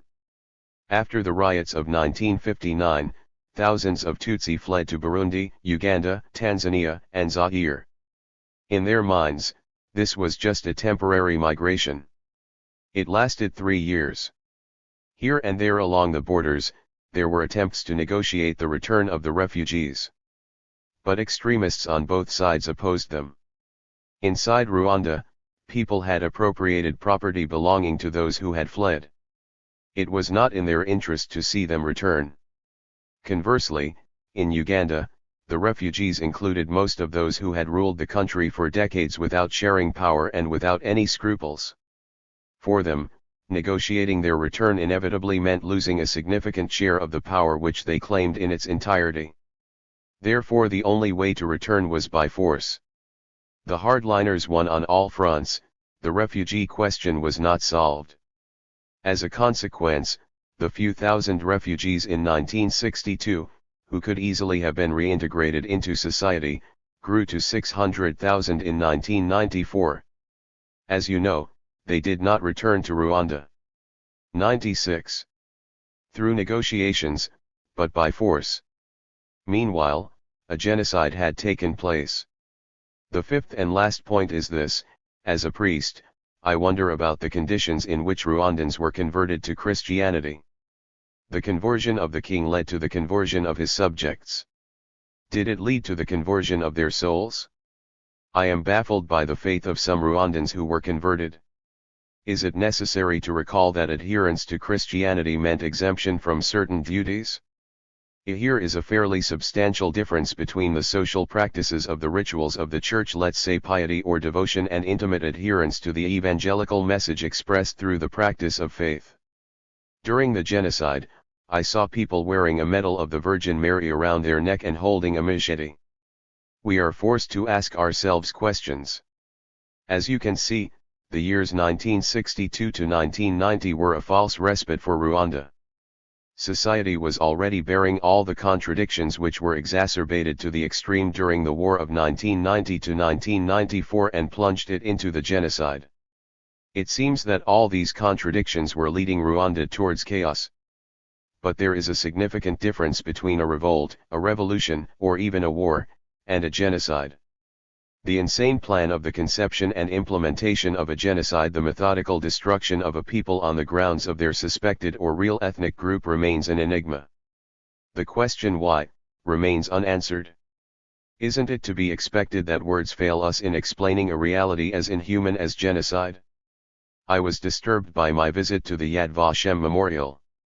Me cite the museum, the exhibitions, the monuments are a success. Yad Vashem sets out very clearly the events which took place in Europe between 1933 and 1945. The museum enables us to understand the mechanisms which made the genocide of the Jews possible. The memorial is very moving. But we can't help asking certain questions. How is it possible that human beings decide coldly to destroy a people? How is it conceivable that in a civilization as developed as European civilization, logistics on such a scale were put to use for such horrific ends? Did the genocide take place unknown to the world? There is evidence to indicate that the rest of the world was aware of what was happening. But what did they do? The show was implemented according to plan. The international community is faced with the problem of having let this happen. I am aware of the fact that 97 Western democracies were already involved in a fight to defeat Nazism and that the Soviet Empire had also joined in the struggle. But are we sure that all possible measures were taken to stop this genocide as soon as possible or to limit its scale? I doubt it. I don't have a convincing explanation to understand this phenomenon. I did not find an answer to the question why. What were the causes of this genocide? Isle Memorial doesn't answer this question. Maybe there is no answer. I am also struck by the similarity of the mechanisms with what happened in Rwanda, the psychological preparation of the elites, the role of the media in conditioning the masses, the dehumanization of victims before their execution, the sophistication and cruelty of the methods of death, the erasure of all traces of the crimes and of the victims' memories, and the denial of facts. However, there are at least three major differences between these two tragedies. The first relates to the procedure of execution. In Germany, it was possible for citizens not to know what was happening, even though historians have shown that many people knew more than they ever admitted. In Rwanda, this was not possible. The genocide was not executed in secret by a minority. It took place in broad daylight. It proclaimed itself as a political program and the whole population was at least witness to the CNME. My second difference relates to duration. Nazism lasted 12 years and the final solution 4 years. In Rwanda, it all unfolded within 100 days, 3 months during which the country was poisoned, hypnotized by violence. A side issue is the attitude of the victims, which was very similar to that of the Jews during the Second World War. In The Destruction of the European Jews, the historian Raoul Hilberg presents the account of a German, Hermann Friedrich Grebe, who witnessed an execution. The father was holding the hand of a boy about 10 years old and was speaking to him softly. The boy was fighting his tears. The father pointed to the sky, stroked his head, and seemed to explain something to him. I remember a girl, slim and with black hair, who passed close to me, pointed to herself and said, 23 years. The people, completely naked, went down some steps which were cut in the clay wall of the pit and clambered over the heads of the people lying there to the place where the SS man directed them. Then they lay down in front of the dead or the injured people. Some caressed those who were still alive and spoke to them in a low voice. Then I heard a series of shots. I was shocked by this attitude of submission on the part of the Jews. Why didn't they all revolt like the Jews in the Warsaw Ghetto? In 98. Rwanda, it was the same phenomenon. Many Tutsi didn't even try to flee. It was as if they had absorbed the fate which had been planned for them by those who organized the genocide. There was a war in Rwanda in 1994, but it had nothing to do with the genocide. Tutsi did not die bearing arms, they were killed in cold blood, with the same concern to strip them of their dignity and humiliate them even into the hereafter. The third fundamental difference between the two genocides relates to chronology. One took place 50 years ago, the other in 1994. Between these two dates, genocide was declared unlawful. Treaties were signed, courts were invented, institutions were created. The world was rebuilt around the notion of genocide for the purpose of preserving its humanity. And yet, genocide took place in Rwanda. It took place before your eyes, thanks to the television crews. How is that possible? We have to admit that intervention mechanisms are still not adequate. Everyone knew from the beginning that a genocide was underway. Here is an obligation to assist a people whose survival is at risk. What was done? It is as if we learn nothing from history. Sometimes I wonder if it is still worth investigating human rights violations. We publish reports which require a huge amount of work, for which we take enormous risks. So what? Who reads them? And what happens afterwards? What is the point of building monuments to the memory of victims? Go to Nyamata and you will see the grave of Antonella Locatelli, the Italian woman killed in 1992 whom we talked about earlier. She died in order to save 300 Tutsi. What was the use of her sacrifice? Her grave rests against the wall of a church in which several thousand Tutsi were killed 2 years later, Today their remains lie in a large mass grave nearby. And straight opposite the church, a huge orphanage has been built in haste. Part 111. 7. The duty of justice and the duty of memory. It took less than 100 days to carry out the genocide. It seems as if it will take more than 100 years to bring the perpetrators to justice. Before discussing the problem of justice, could you tell us who you think is guilty? I am not in position to state who is guilty and who is innocent. I am not a judge or a magistrate. Worse still, I am a priest. My duty towards believers is not to try them or sentence them, but to help them find their way. But as a citizen, I do have opinions. In his book L'état criminel, Yves Ternon distinguishes different levels of responsibility among perpetrators of genocide. At the top of the pyramid, there are those who plan it. Here decisions are implemented by technicians, who are supported by those who carry out orders. But the chain doesn't stop there. Yves Ternon also describes the role of the spectators. Their guilt does not depend on action, their presence at the scene of the crime and their tacit agreement, their indifference, or their failure to revolt are elements which determine the success of the enterprise. The genocide was planned by those who were running the country so that they wouldn't have to share power. I don't know whether the head of state, his wife, and the presidential entourage initiated the plan to carry out a genocide or whether they only manipulated the plan and ensured its success in order to hold on to power, but they bear total responsibility. The majority of MRND officials, at the national as well as the local levels, were also involved. We should not generalize, and I want to insist on the principle of individual responsibility first. No doubt there are MRND officials here and there whose only crime is to have protected their career by supporting or relying on a party whose doctrine is well known. Other parties or fragments of parties were also heavily involved, for example the Coalition pour la Défense de la République, the most extremist of Rwandan parties. There were also the power factions which broke away from various political parties as of 1993, MI, Power, Parti Liberal Power, Parti Social Democrate Power. All. 101. 102. These parties which were competing in the democratic debate included people Hutu extremists, to be precise, who put ethnic divisions above any other kind of division. Together they made up the power faction.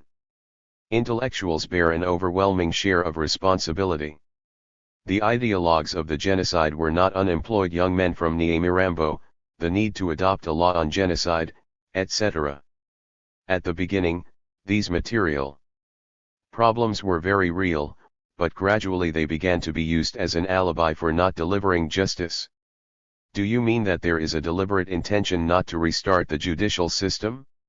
Obstacles have been deliberately put in the way of the justice system, straight after the genocide and still today. Some people do not want trials to take place. More than 3,000 case files are ready in Gitarama. Why hasn't a single one been processed for 3 years? A Belgian human rights organization, Citizens Network, trained more than 200 judicial police inspectors in a few months. People were handpicked. After their training, their task was to carry out field investigations into crimes committed during the genocide. What has happened to them? According to information I have received, a third of them have been killed or imprisoned. Why? By whom? Their crime was to have done their work properly and to have refused to tolerate the rule of revenge and arbitrary decisions.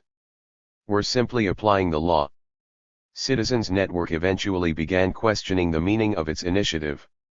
What is the meaning of the word justice when magistrates are killed with complete impunity? Who killed Judge Gratian Ruharahosa on October 2, 1994, just after he had ordered the release of around 40 detainees who had been unlawfully arrested? Who ordered the arrest of Daniel Shumbusho, the first assistant prosecutor? Who is responsible for the detention of innocent Mbanzemiura, the president of the High Court in Byumba, in early 1995? Who killed the judge of the Court of Terre, his wife and son and their 2 servants, on March 10, 1996? Here is another example. Why have the screening committees not worked? The task of these committees was to study the case files of prisoners where all available evidence indicated that they were innocent. These committees included representatives of various ministries. As soon as they were set up, it was apparent that dozens of detainees should be released. Hardly had they been released than all of them were rearrested. When I say all, that is not strictly correct, a few had been killed in the meantime. WHO gave the order to kill the sous-prefect Placide Colony on July 27, 1995, along with his wife Immaculée Nyirambaba, their daughters Marie-Claire and Karine, and their housekeeper Séraphine Muircatet. The magistrates sitting on these committees no longer dared put forward any case files for fear of sending these people to their death, but also for fear of their own security. We 107. Shouldn't hide from reality. This is not the reign of justice, but the reign of terror. WHO killed the prefect Pierre Claver Ruangabo on March 5, 1995. His mistake was to have opposed the arrest of an innocent priest. The screening committees stopped functioning almost as soon as they had been created. Yet some people had been declared innocent. Antoinette Makaragajai, the wife of one of my journalists, Lottie Sla's Nyongara, was arrested in July 1994. She was declared innocent of the crime she had been accused of, a crime which was proved never to have taken place. By the way, the person who accused her is now in prison himself. The prosecutor of Kigali ordered her release on January 9, 1995. In vain. A representative of a human rights organization who was outraged after visiting her several times in prison finally raised her case in a very detailed way with the president of Rwanda himself. Pastor Bizimungu agreed to intervene personally in her favor. This was on May 18, 1996. She is still in prison. Why? 33. Why would the state want to obstruct the justice system? It's convenient for those in power. No justice means justice delivered quickly and summarily by those in a position of strength. Settling scores becomes legitimate. People say to themselves, justice system is not working, so I will deliver my own justice. And they take revenge. Others who are more cynical take advantage of the situation. For a house, for a field or a tool, people are denounced without evidence, and awkward neighbors are arrested. There are no investigations, no case files, no risk that the deceit might be discovered. Impunity is always in the interest of the state, and the current state in Rwanda is no exception.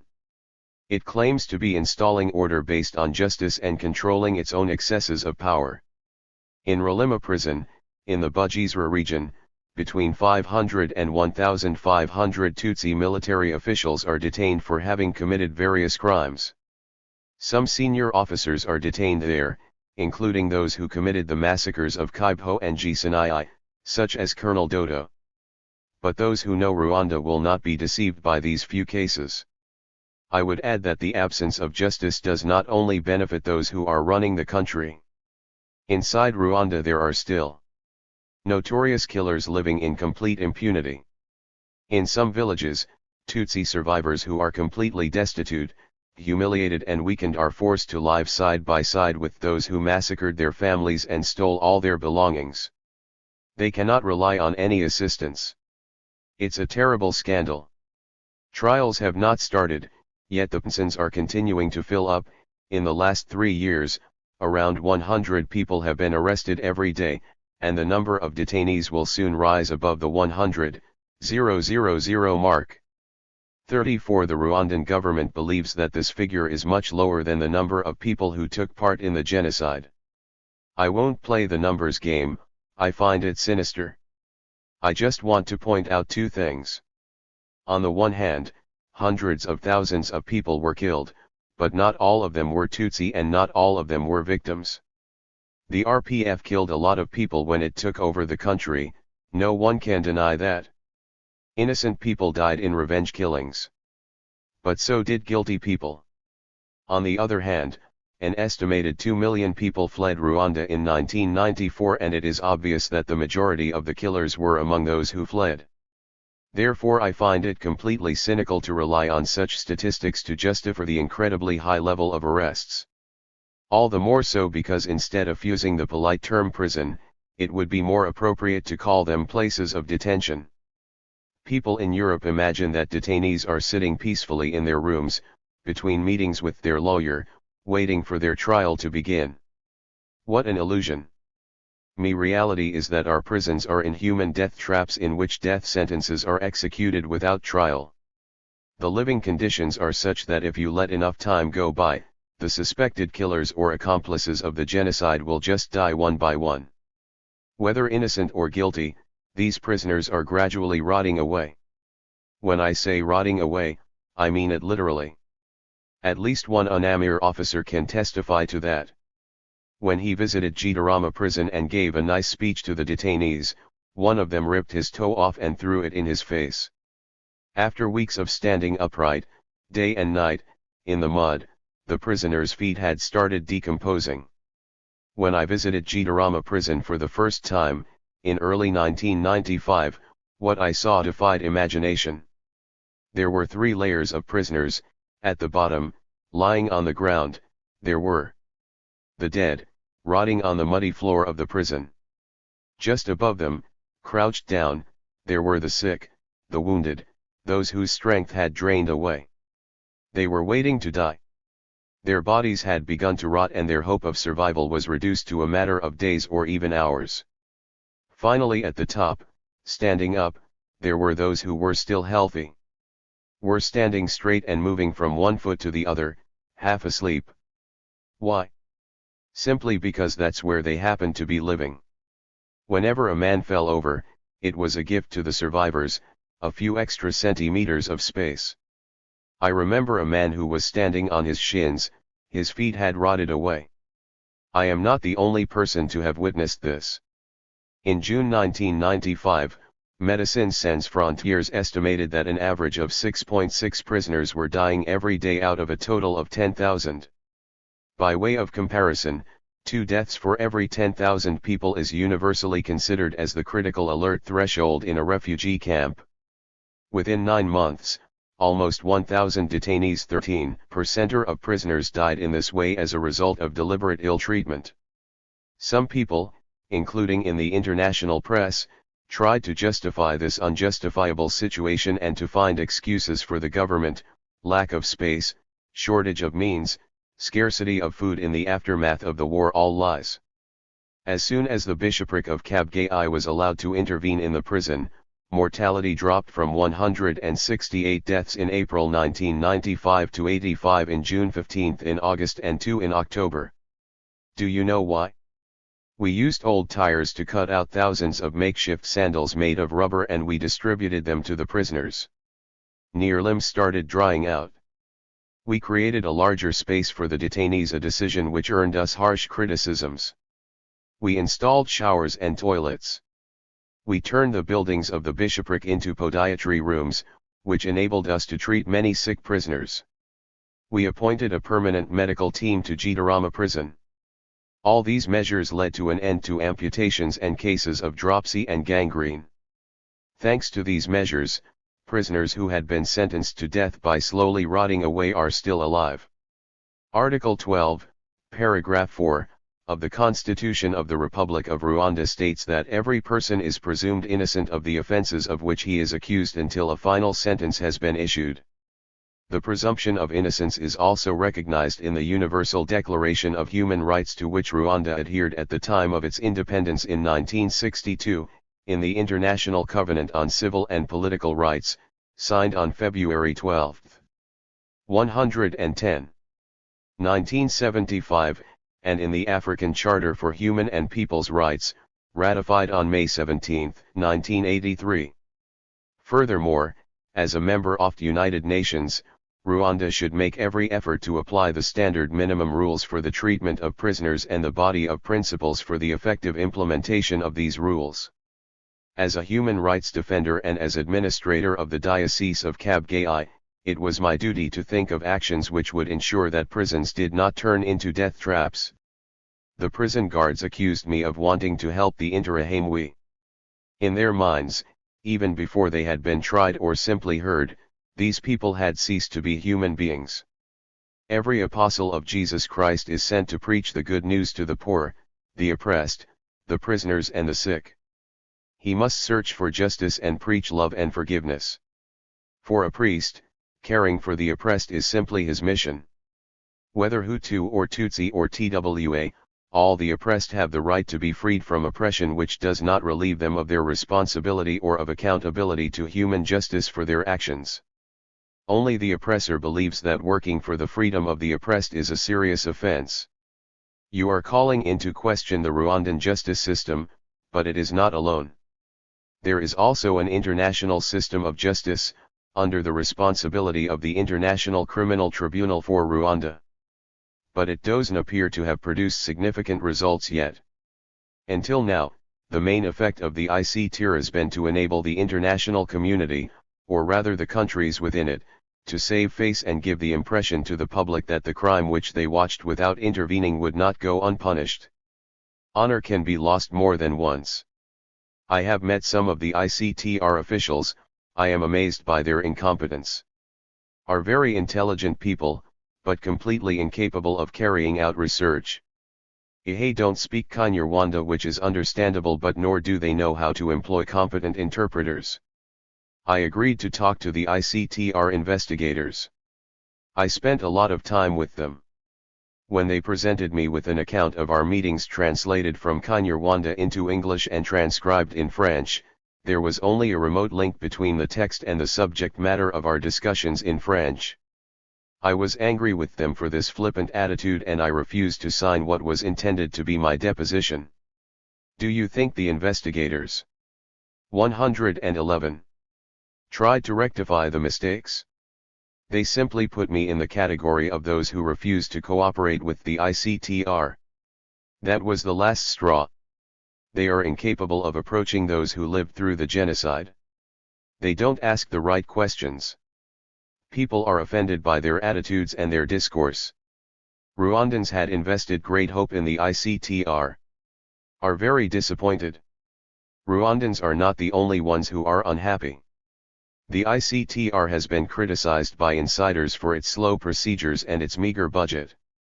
It was supposed to recruit 140 investigators, only 80 have been recruited, and in practice only about 50 are in the field.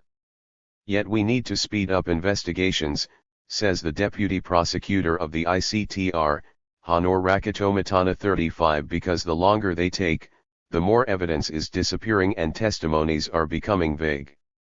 In early 1997, the ICTR had only indicted 21 people, 13 of whom were in detention around the world. Only 4 were detained at Arusha prison, where 55 cells have been especially prepared. Cameroon arrested one of the masterminds of the genocide, Colonel Theonest Bagosara, but for a long time refused to extradite him. 36 A new prosecutor has succeeded the South African judge Richard Goldstone. She is a Canadian, Louise Arbour. She has been given a special additional budget of $600,000 to investigate mass rape and other sexual crimes. Fine. With these resources, can we reasonably expect the ICTR to get through the case files of detainees within 1 or 2 centuries? Who are they fooling? There is much talk of the victims Tutsi and moderate Hutu and the killers Interahamwe militia and soldiers of the government forces. What about the Hutu who saved Tutsi?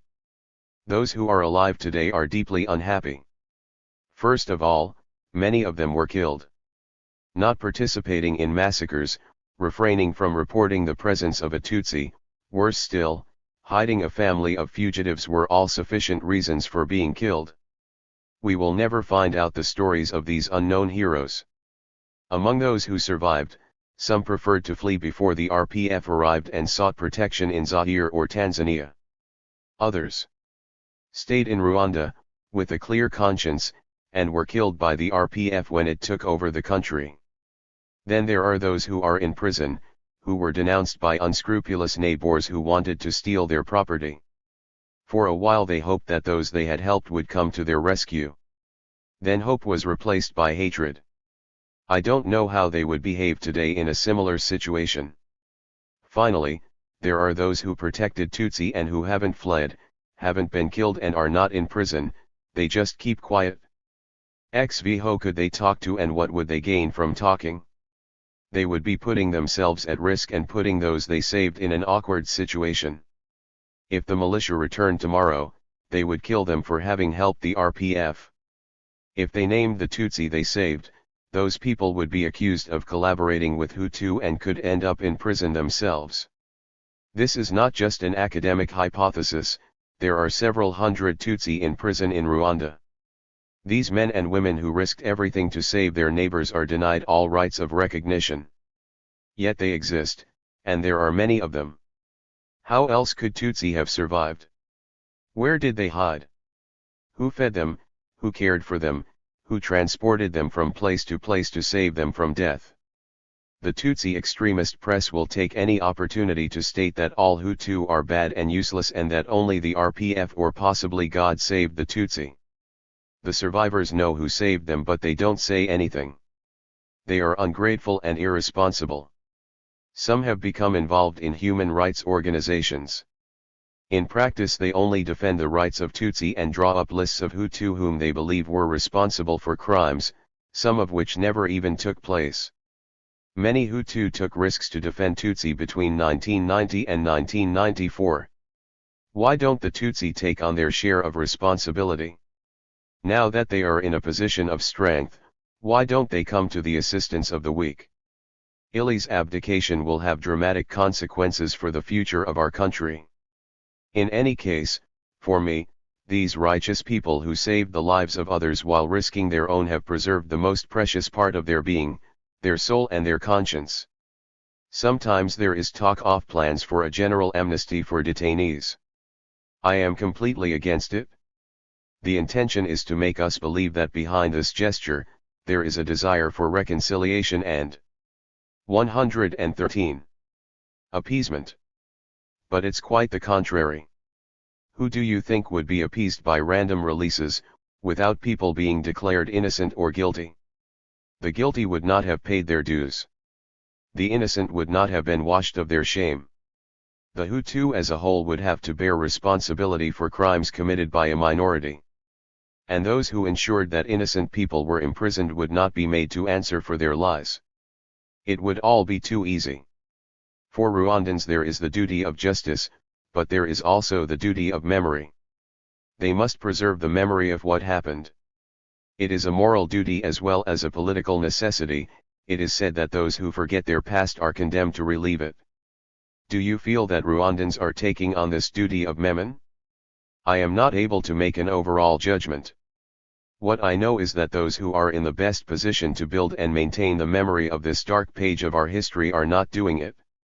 One example is the behavior of some representatives of human rights organizations who have set themselves the task of gathering facts, writing them up in reports and publishing them. FIS applies to Rwandan as well as international organizations. Before the war, there were 5 main organizations in Rwanda. THIRD-WORLDISM, the oldest, ADL, of which I was the president, Kanyarwanda, AVP and Liprador. To simplify, let's say that their members had different political opinions and, in one case, an ethnic slant. Nevertheless, these organizations had managed to bring their work together within an umbrella organization, THIRD-WORLDISM. All of them had terrible experiences during the genocide. ADL lost half its members. These organizations formed again after the war. They enjoyed a certain prestige because of their early denunciation of the Habyarimana regime. THIRD-WORLDISM undertook to draft an exhaustive report on human rights violations committed during the genocide. It was a huge task which required considerable resources, but it was absolutely necessary. It is not enough to claim that 500,000 or 1 million people were killed. We have to identify them, place them, describe exactly where, when, and how it happened, because of whom and in the presence of whom. That is where the duty of memory begins. We needed and we still need a work on the scale of Raoul Hilberg's, the author of The Destruction of the European Jews. THIRD-WORLDISM received money from a Canadian organization, CECI, to carry out this investigation. 114. The report was published on December 10, 1994, on the anniversary of the Universal Declaration of Human Rights. ADL immediately disowned it and CESI suspended its cooperation. Why? I will refer you back to Maudit's Swahili firms, which I have already quoted. In this book, Frango Asebuchesalnie quotes the former president of CLADHO, François-Xavier Nzanzouara, and one of its main investigators, Joseph Matata, both of whom are now refugees in Belgium where they had to flee for their security. What do they say? Some people are deceiving us. Some people are propagating rumors or describing events which they have not witnessed. Some are also taking advantage of our investigation to settle old scores with neighbors or creditors, states Joseph Matata. Just before the document was published, names were added behind his back, others were withdrawn. By whom? Why? In a letter dated November 4, 1995, François-Xavier Nzanzouara wrote, Jean Bosco Iyakarimi ensured that the report was published without consulting the team of investigators and especially without consulting the board of CI_ADHOT, LI demanded that, the list was never handed in. A second example is the place of memory. I was very moved by the sobriety of the Yad Vashem site. Monuments, the forest of trees, the lists of names of disappeared victims, the flame of memory, all this contributes to forming a memory which is entirely focused on the victims. Unfortunately in Rwanda, it is not at all in this spirit that memorials have been built. The first one was inaugurated on April 7, 1995 at Ribero, near Kigali, on the first anniversary of the start of the genocide. I won't describe the morbid way in which the 200 coffins were displayed, covered with a purple cloth and giving off a putrid smell. Rwanda has been drenched in so much blood that we have lost our points of reference. I especially remember the speeches on this occasion. Instead of remembering the dead, they were calling for revenge. And what about Ntarama, Chikangoro, and scores of other sites where bodies have been denied burial and are rotting in the open air, supposedly to mark their memory? Let's leave the dead in peace. Have you displayed burnt corpses in the church of Oradour-sur-Glane? Are there ashes in the crematoria at Auschwitz? Me dead have the right to be buried and to rest in peace. All these performances are unnecessary and 115. Don't believe that the real motive of those who organize these displays has much to do with respect for the memory of the victims. A third example, what is being done to help the survivors? Ihe are living in poverty and isolation. People say that Tutsi are occupying houses belonging to Hutu. But I must tell you that those Tutsi are rarely survivors of the genocide. They are those who came back from Burundi or Uganda after the war. May have legitimate rights which must be respected. But not to the detriment of others. And least of all to the detriment of survivors, most of whom are living in plastic tents. The plight of survivors has become a taboo subject. We can't say anything about them. I have tried to publish articles describing their distress. As a journalist, I have discovered that apart from a few Tutsi peasant families who have managed to get their place back in rural society, most survivors are still wandering from refugee camps to transit camps. Many of them are living, or rather surviving, in a state of complete dejection and loss.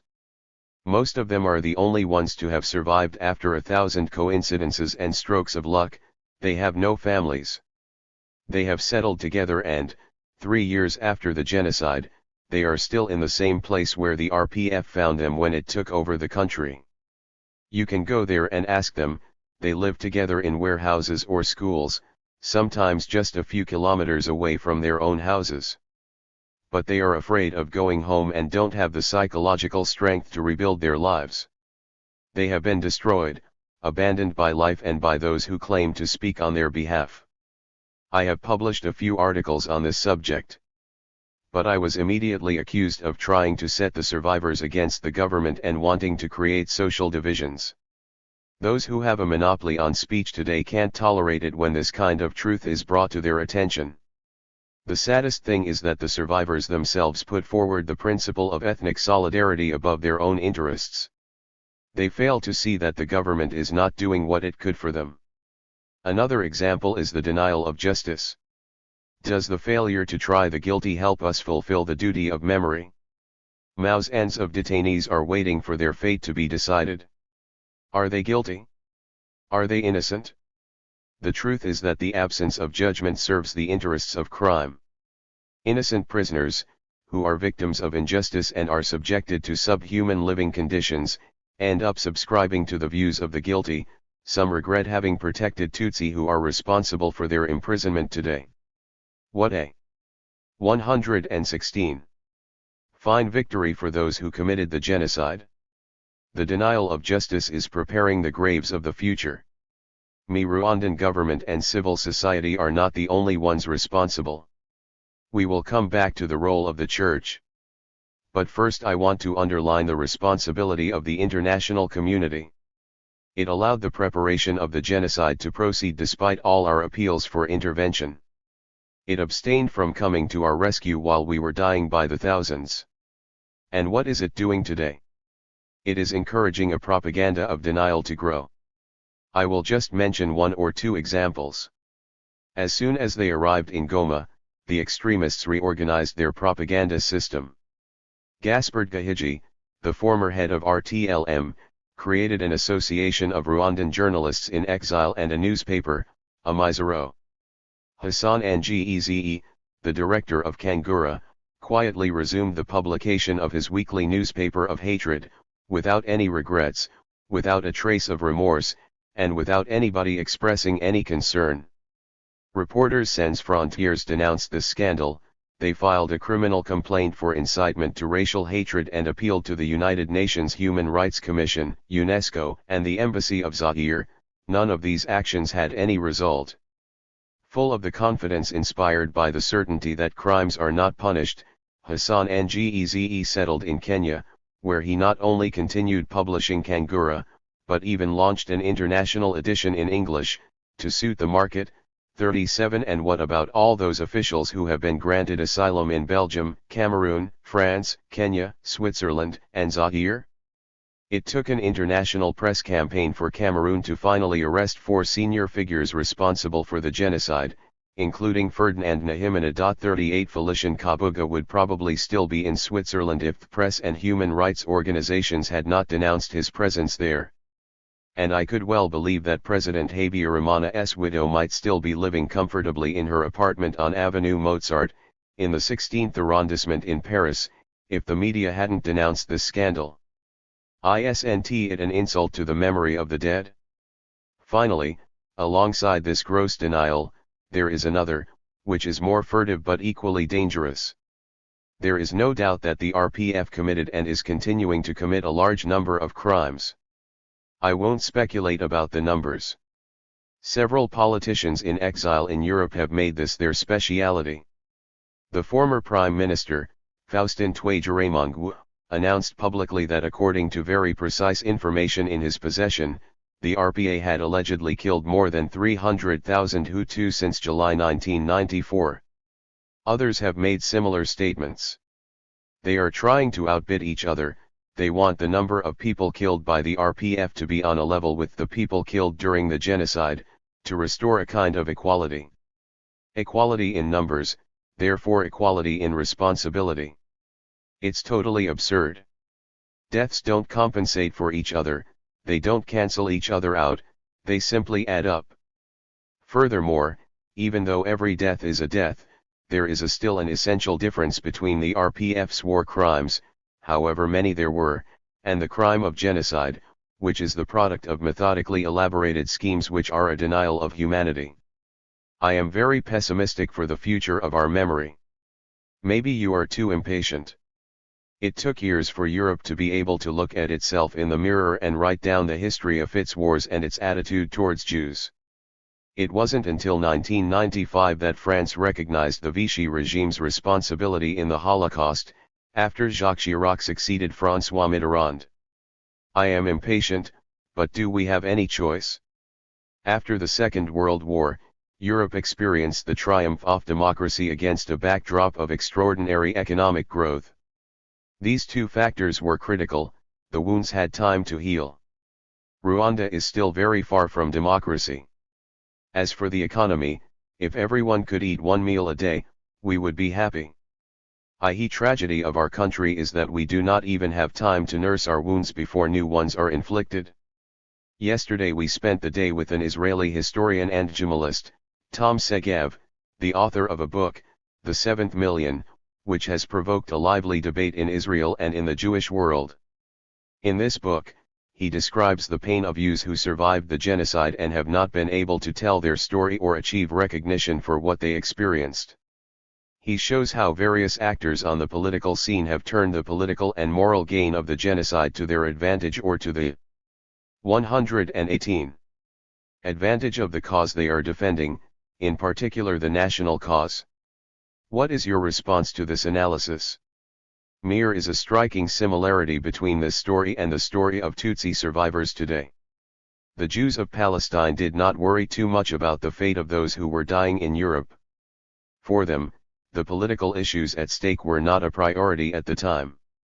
It was only after the declaration of the State of Israel that the survivors became an essential political argument. Anything was allowed in the name of the genocide, and no one had the right to criticize Israel. Israeli politicians were speaking in the name of the survivors. But at the same time they were only paying superficial attention to their concerns. Worse still, some people blamed them for having survived the Holocaust. Many survivors were ashamed of having survived. So there was a tacit agreement to maintain a silence which suited everybody, the politicians who had abandoned the European Jews and the survivors who were suffering from still being alive. But reality has eroded the reign of silence. The genocide in Cambodia, the tragedy in Ethiopia and now Rwanda have constantly forced similar problems into the headlines. Genocide has been very useful for justifying criminal actions. Didn't Begin write a letter to Reagan in 1982 in which he claimed to have gone to Lebanon to capture Hitler, meaning Arafat? We are the victims, therefore we can't be wrong, this was the dominant argument. The world has no right to judge us because, at best, it abandoned us and, at worst, it planned our destruction. This strategy also aimed to prevent any real political debate within Israeli society, particularly on the question of negotiations with the PLO. In addition, supporters of Zionist ideology appropriated the Holocaust. The genocide was made to prove with hindsight that the only possible salvation for the Jewish people was to gather in Israel. The political exploitation of the Holocaust does not only relate to manipulation. Mir was a cynical attempt to take advantage of a unique situation in the history of humanity and to reach specific political goals on the basis of a catastrophe. But there was also political exploitation in good faith, which led Israelis to behave in an insane way, but in which they found their own identity. Why did the State of Israel acquire the atomic bomb? It was a ridiculous plan, which cost exorbitant amounts for no purpose at all. Mir wasn't even any strategic motive. Has the atomic bomb been of any use in defending the State of Israel since 1948? It was purely psychological, never again. 119. According to Tom Segev, the history of the Holocaust is only just beginning to take shape. Some excellent academic works have been published but they are not yet part of the collective memory. Among many other accounts, films such as Show by Claude Lanzmann or books such as The Destruction of the European Jews by Raoul Hilberg have increased the popular appeal and the urgency of the debate on the scientific history of the Holocaust, a history which lends itself to historical comparisons and the interpretation of documents. A history without complacency. How can we fail to see the parallels between the history of the Jews and the history of Rwanda? Of course, I'm not going to fall into the trap of comparing the Tutsi to the Jews and the Hutu to the Nazis. Some Tutsi extremist circles, in Rwanda or in the diaspora, have become self-styled specialists in this kind of falsification of history. The history of the Jews and the history of the Tutsi obviously have a lot in common. You could write a book on the subject. But we must refrain from making abusive historical comparisons. What impressed me in Tom Segev's analysis was the way he highlighted certain psychological or political mechanisms which are neither Jewish nor Tutsi but human. As such, they are relevant to all human beings and all societies. Can Rwanda base itself on the experience of Jews? Historians have remarked that people who have been victims of genocide always refuse to allow their tragedy to be compared to those of other peoples, often vehemently. They fear that the gravity of their own suffering might be reduced by a similar suffering experienced by another people. Jews, for example, insist on preserving the absolutely unique character of the genocide to which they were subjected.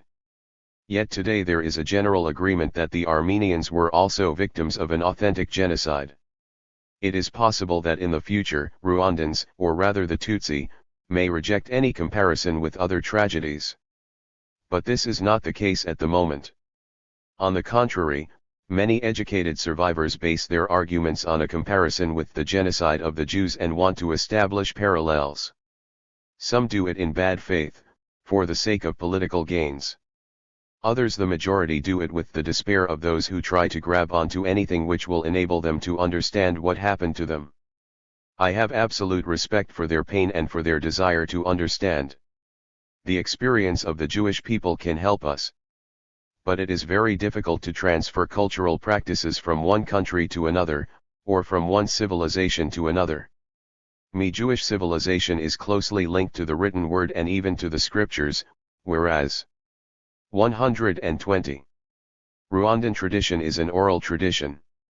What would be the meaning of a memorial monument in a country which does not have a culture of monuments?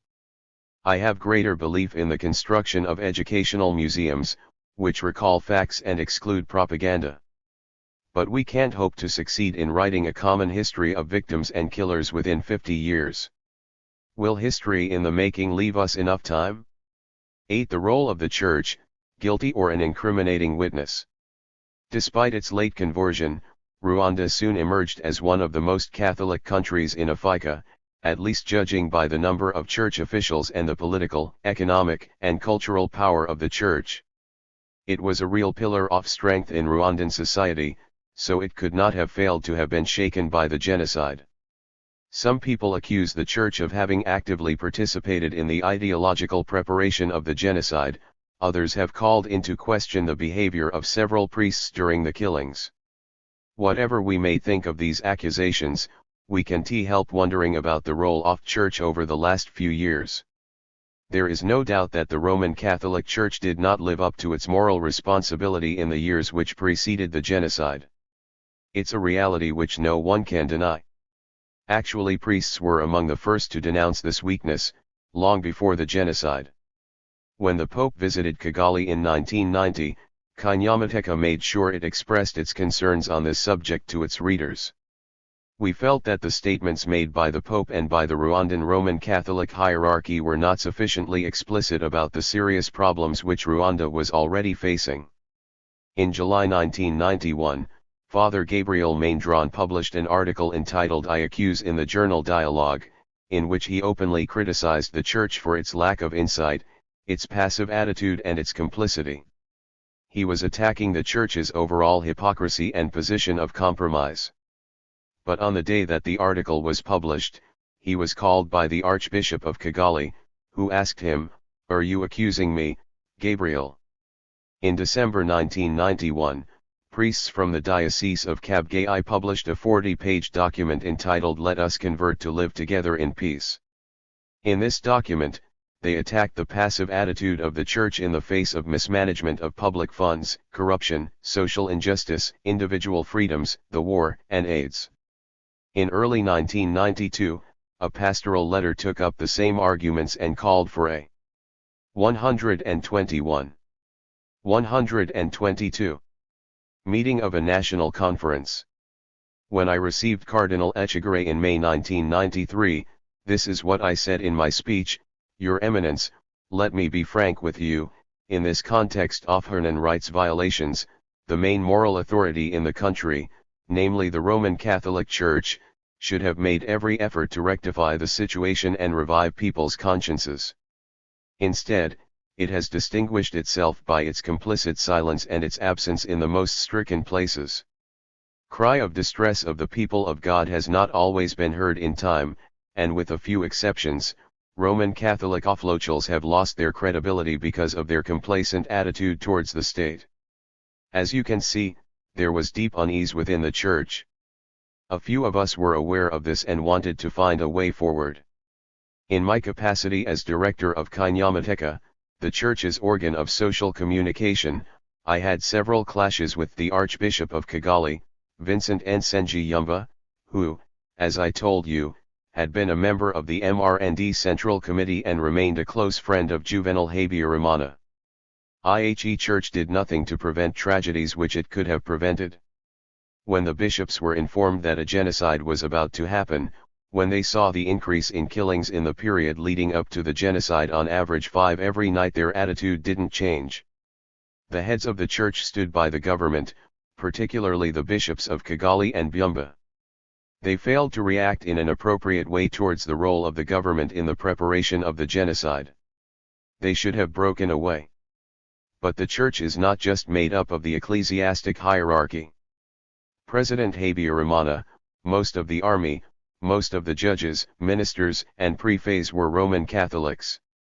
The fact that society was unable to prevent the catastrophe shows that there was a fundamental breakdown. Christians shouldn't just suffer a situation, they have a responsibility to take control. Did the Church take part in the ideological preparation of the genocide? No, certainly not. The basis for such an accusation is purely political. Rwanda was converted to Roman Catholicism from the top down. The first missionaries started by converting the chiefs, mostly Tutsi, in order to accelerate the conversion of the masses. Until the 1950s, the Church relied primarily on the Tutsi elite, which provided most of the clergy. Then things changed.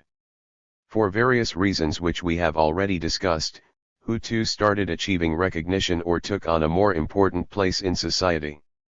Church played an active role in this process, which culminated 123 in the social revolution of 1959. Since then, some Tutsi circles, who are descendants of those who were ousted at that time, have viewed the Roman Catholic Church as a traitor and an enemy, and have accused it of supporting what they call Hutu ideology, the intellectual trend which campaigned for the liberation of the oppressed Hutu people. Church did not plan the genocide on an ideological level, but there is no doubt that, just like the politicians, the military, or the United Nations, the weakness of the Church's reactions to daily violence prepared people psychologically to accept violence as something normal. It is not a collective or diffuse form of responsibility, each person must examine their own conscience. But there's no point in demonizing an institution which gets in the way, it does not help move the debate forward. What was the role of the Church during the war and during the massacres? The Church was hit hard by the war, by the genocide, then by the massacres which followed the victory of the RPF. One of the very first killings of the genocide took place at the Christus Center at Remera on April 7. 17 people were killed, including priests, religious officials and nuns. Among the victims was the Jesuit father who used to hear Juvenal Habyarimana's confessions. Perhaps this explains the massacre. I also see it as a symbol of the collapse of our country into a barbaric state. Other religious officials were also killed later. In total, 3 bishops, 103 priests, 40 religious brothers, 60 nuns, and countless believers and members of congregations were killed in various circumstances. As I said, part of the Church did not live up to its moral, spiritual, political, or economic responsibility. But another part of the Church managed to confront the hardships, it emerged strengthened, and if there hadn't been such a trail of bloodshed and pain, I would say that it could be proud of its behavior on many occasions, as well as that of its officials and congregations.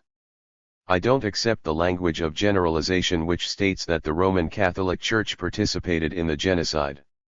Because this Church, and I say so with the eyes of a believer, is above all a divine institution, a reality which transcends, a place of salvation. It is not the Church as such which is called into question, but its members. The Church is composed of a hierarchy, which starts from the level of the lay believer and goes right up to the Pope. And what did the Pope do? Some claim he couldn't do anything. 124. I don't know. The fact is that when Cardinal Echegaray came to Rwanda, the massacres stopped wherever he went. Regarding the Roman Catholic clergy, I don't know of any priest who took up a machete to kill. Priests were seen carrying arms. Were they intending to use them to kill or to protect? I don't have the answer. I know one priest who organized training sessions for young people in his parish. Was it sports training or paramilitary preparation? Was he preparing militia or a self-defense guard? What I know is that the same priest protected Tutsi in the major seminary. The White Fathers were present in large numbers in Rwanda. All or most of them left. Did they leave out of cowardice or obligation? Was it better to risk death or to save what could still be saved by thinking ahead to the time when, sooner or later, the country would have to be rebuilt? Among those who chose to stay, several priests were killed. Father Kezan was killed by the Interahamwe. A Spanish father called Vallejo was killed by the RPF. I don't have a reaction to the choice made by most of the White Fathers, I leave each of them to his own conscience. Before you make a judgment, if you think you have the right to make one, you must remember that at that time people were not counting in days, but in hours. No one is obliged to be a hero or to remain a hero for long. Some believers were weak, irresponsible, and did not weigh the consequences of their actions. I asked one of my parishioners who carried a grenade, "What are you doing?" He replied, "Don't you understand the situation we're in? We'll think about religion later." Me killers included believers and non-believers, lucid people and people under the effect of drugs. Some were acting of their own free will, others because they were forced or terrorized. Among the killers, there were Christians, among the victims too. Many victims felt completely abandoned and probably lost their faith at the fateful moment. But others discovered faith through this tragic experience. Many people died as they sought protection in religious buildings, many more survived by turning towards the people of God. People risked their life and often lost it trying to save their neighbor. May too represent the Church. It makes me indignant when the Church is criticized on the basis of the weakness of a few, whereas many others died trying to protect people who were being pursued, or even just staying at their side until the end to testify to their love for Christ. It also makes me indignant to hear the Minister for Social Affairs, Pi Mugabo, claim that the Church did nothing during the 125 genocide, whereas he was fed by Father Blanchard during the 2 months that he had to hide at Gisimba Orphanage in Nyamirambo. Who fed 35,000 refugees in Kabgayi and 40,000 refugees in Kamanyi, every day, throughout the war. If Caritas hadn't been there, who would have cared for these unfortunate people who were trying to escape the killers? We weren't always able to save them from being taken away by militiamen.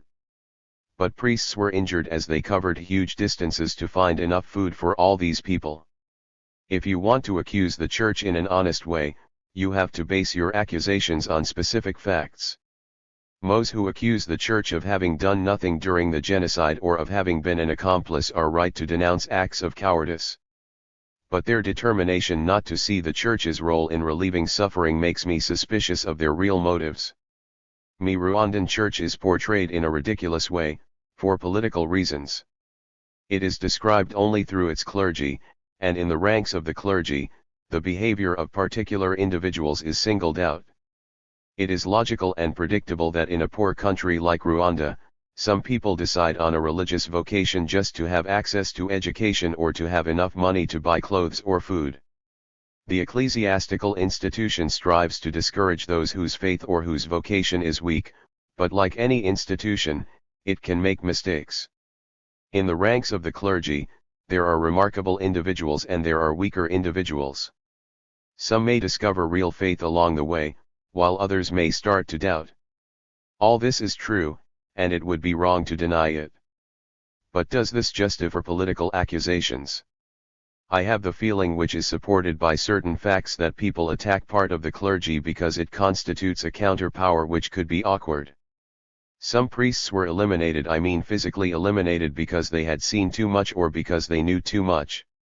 Will there ever be an outcome to the investigation into the killing in September 1994 of Father Simmer, a Canadian priest who had witnessed a massacre of Hutu by the RPF? I doubt it. Will the investigation into the killing of Father Pai Ntahobale, the parish priest of Kamanyi, on August 1, 1995 ever reveal the identity of the soldiers who dragged him into a banana plantation, 2 kilometers away from the parish, before killing him? I doubt it. He was a friend, a man of faith. Why was he killed? Are there too many men like him in this country after the bloodbath we have suffered? Why was Father Guy Pinard, a Canadian, killed in the middle of a service on February 2, 1997? 126. Those who attack the Church in this way have short-term objectives motivated only by political concerns. But those who like to portray themselves as judges are not delivering justice if they ignore the greatness and the sacrifice of those who saved Tutsi from certain death. In fact, by behaving in this way, they are likely to fuel feelings of bitterness which could turn into resentment. Since the genocide, has the Church the clue and the believers set about examining its own conscience? I'm not in a position to make a statement about the Church overall. But I can describe what happened in my own diocese. Some believers handed me back their christening certificate. A number of Tutsi seminarians who survived the genocide gave up their vocation. They still believe in God but have lost confidence in the religious institution. Many of them now devote their time to relieving the suffering of other survivors. Others still believe, but have stopped coming to church. In a sense they have become deists. But there are others whose faith has deepened. Organized a day of prayer in memory of survivors saved by Christians who put their religion above any other kind of identity. 5,000 people took part in a memorial service on June 2, 1995 in Kabgayi. We didn't organize public exorcism sessions. All those who had been christened were considered to be outside the Church, but we didn't want to organize systematic new christenings. Those who volunteered were asked to register at the parish again for a new and deep conversion and to exchange ideas and information with the priests about the massacres. In those parishes where priests appealed to the Christian people by inviting them to register again with officials in the community, many Christians responded. There were very positive results in terms of consciousness of evil and of the sins which were committed, the ways in which people's attitudes had strayed from the gospel and the decision to make a commitment to a new life which would be closer to the gospel. During the period of mourning, which lasted until Christmas 1994, we suspended the administration of sacraments, christenings, communions, and weddings with the exception of the Eucharist, as some people had behaved in a truly Christian way. Every parishioner who knew he had killed was asked not to receive communion anymore and to come to the confessional to give a full and sincere explanation as to how the sin was committed as well as any mitigating or aggravating circumstances. We have to 127.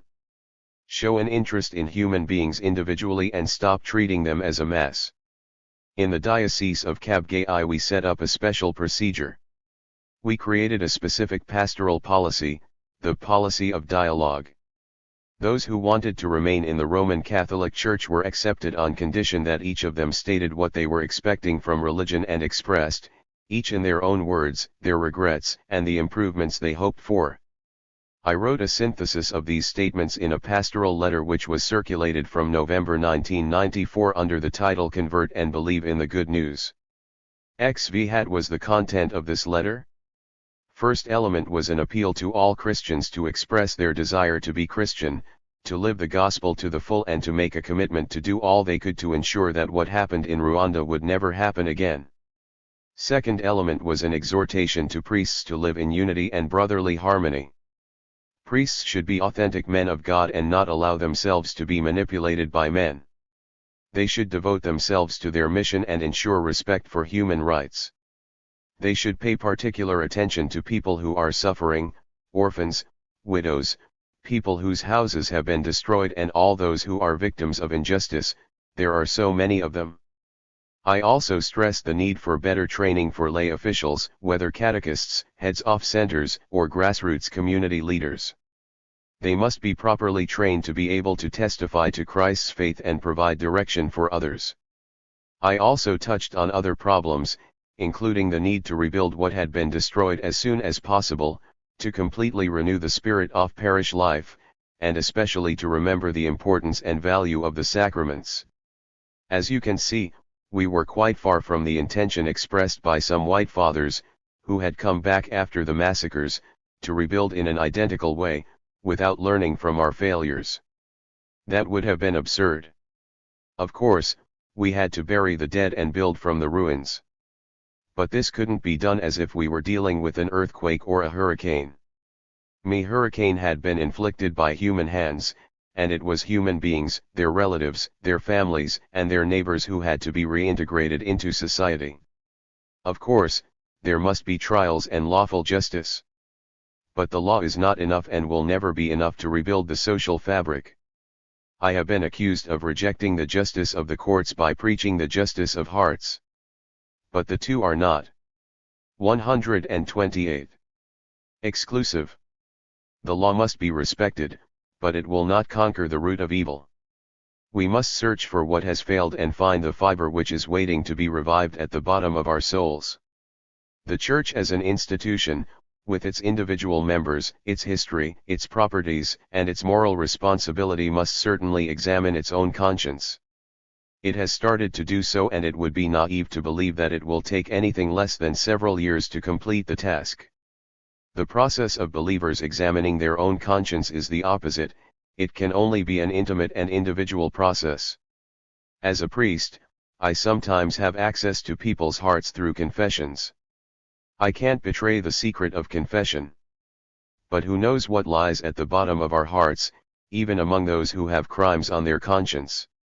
Some Rwandans have sunk into deep spiritual distress. Through their pain, they put faith back at the center of their lives and examine their conscience in an authentic way, without any fuss or publicity. From a more personal point of view, did these events ever shake your conscience as a priest or your faith as a believer? On several occasions I have wondered, Lord, what am I doing here? How could I not have had these thoughts? Were you afraid? That's not what I meant. One thing is certain about life on earth, no one will come out alive. Everything else is just a question of timing. I know that I am at risk. But I don't have the right to leave. I could have gone into exile 10 or 20 times. I often travel to Europe. But I belong here, among my people. Some people believe that their life depends on mine and, in some cases, I know that they're right. My duty is here. This situation had never occurred to me until I experienced it. When I became a priest, I never thought that I would become a campaigner speaking on behalf of innocent people who don't have a voice. In 1982 one went to Rome for a priest's retreat. I won't comment on my reaction to the institutionalization of the Church and the accumulation of material wealth over the centuries. But what I learned from that stay is that every human being is called upon to act in godliness, without exception. We must never allow ourselves to be discouraged by our own weaknesses or the 129 weaknesses of others.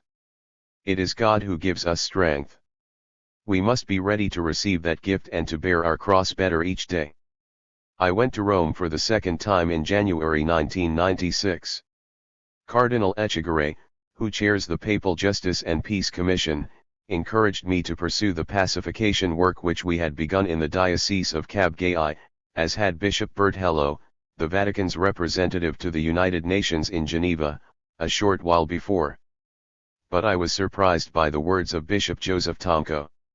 He urged me to be careful, discreet, and silent.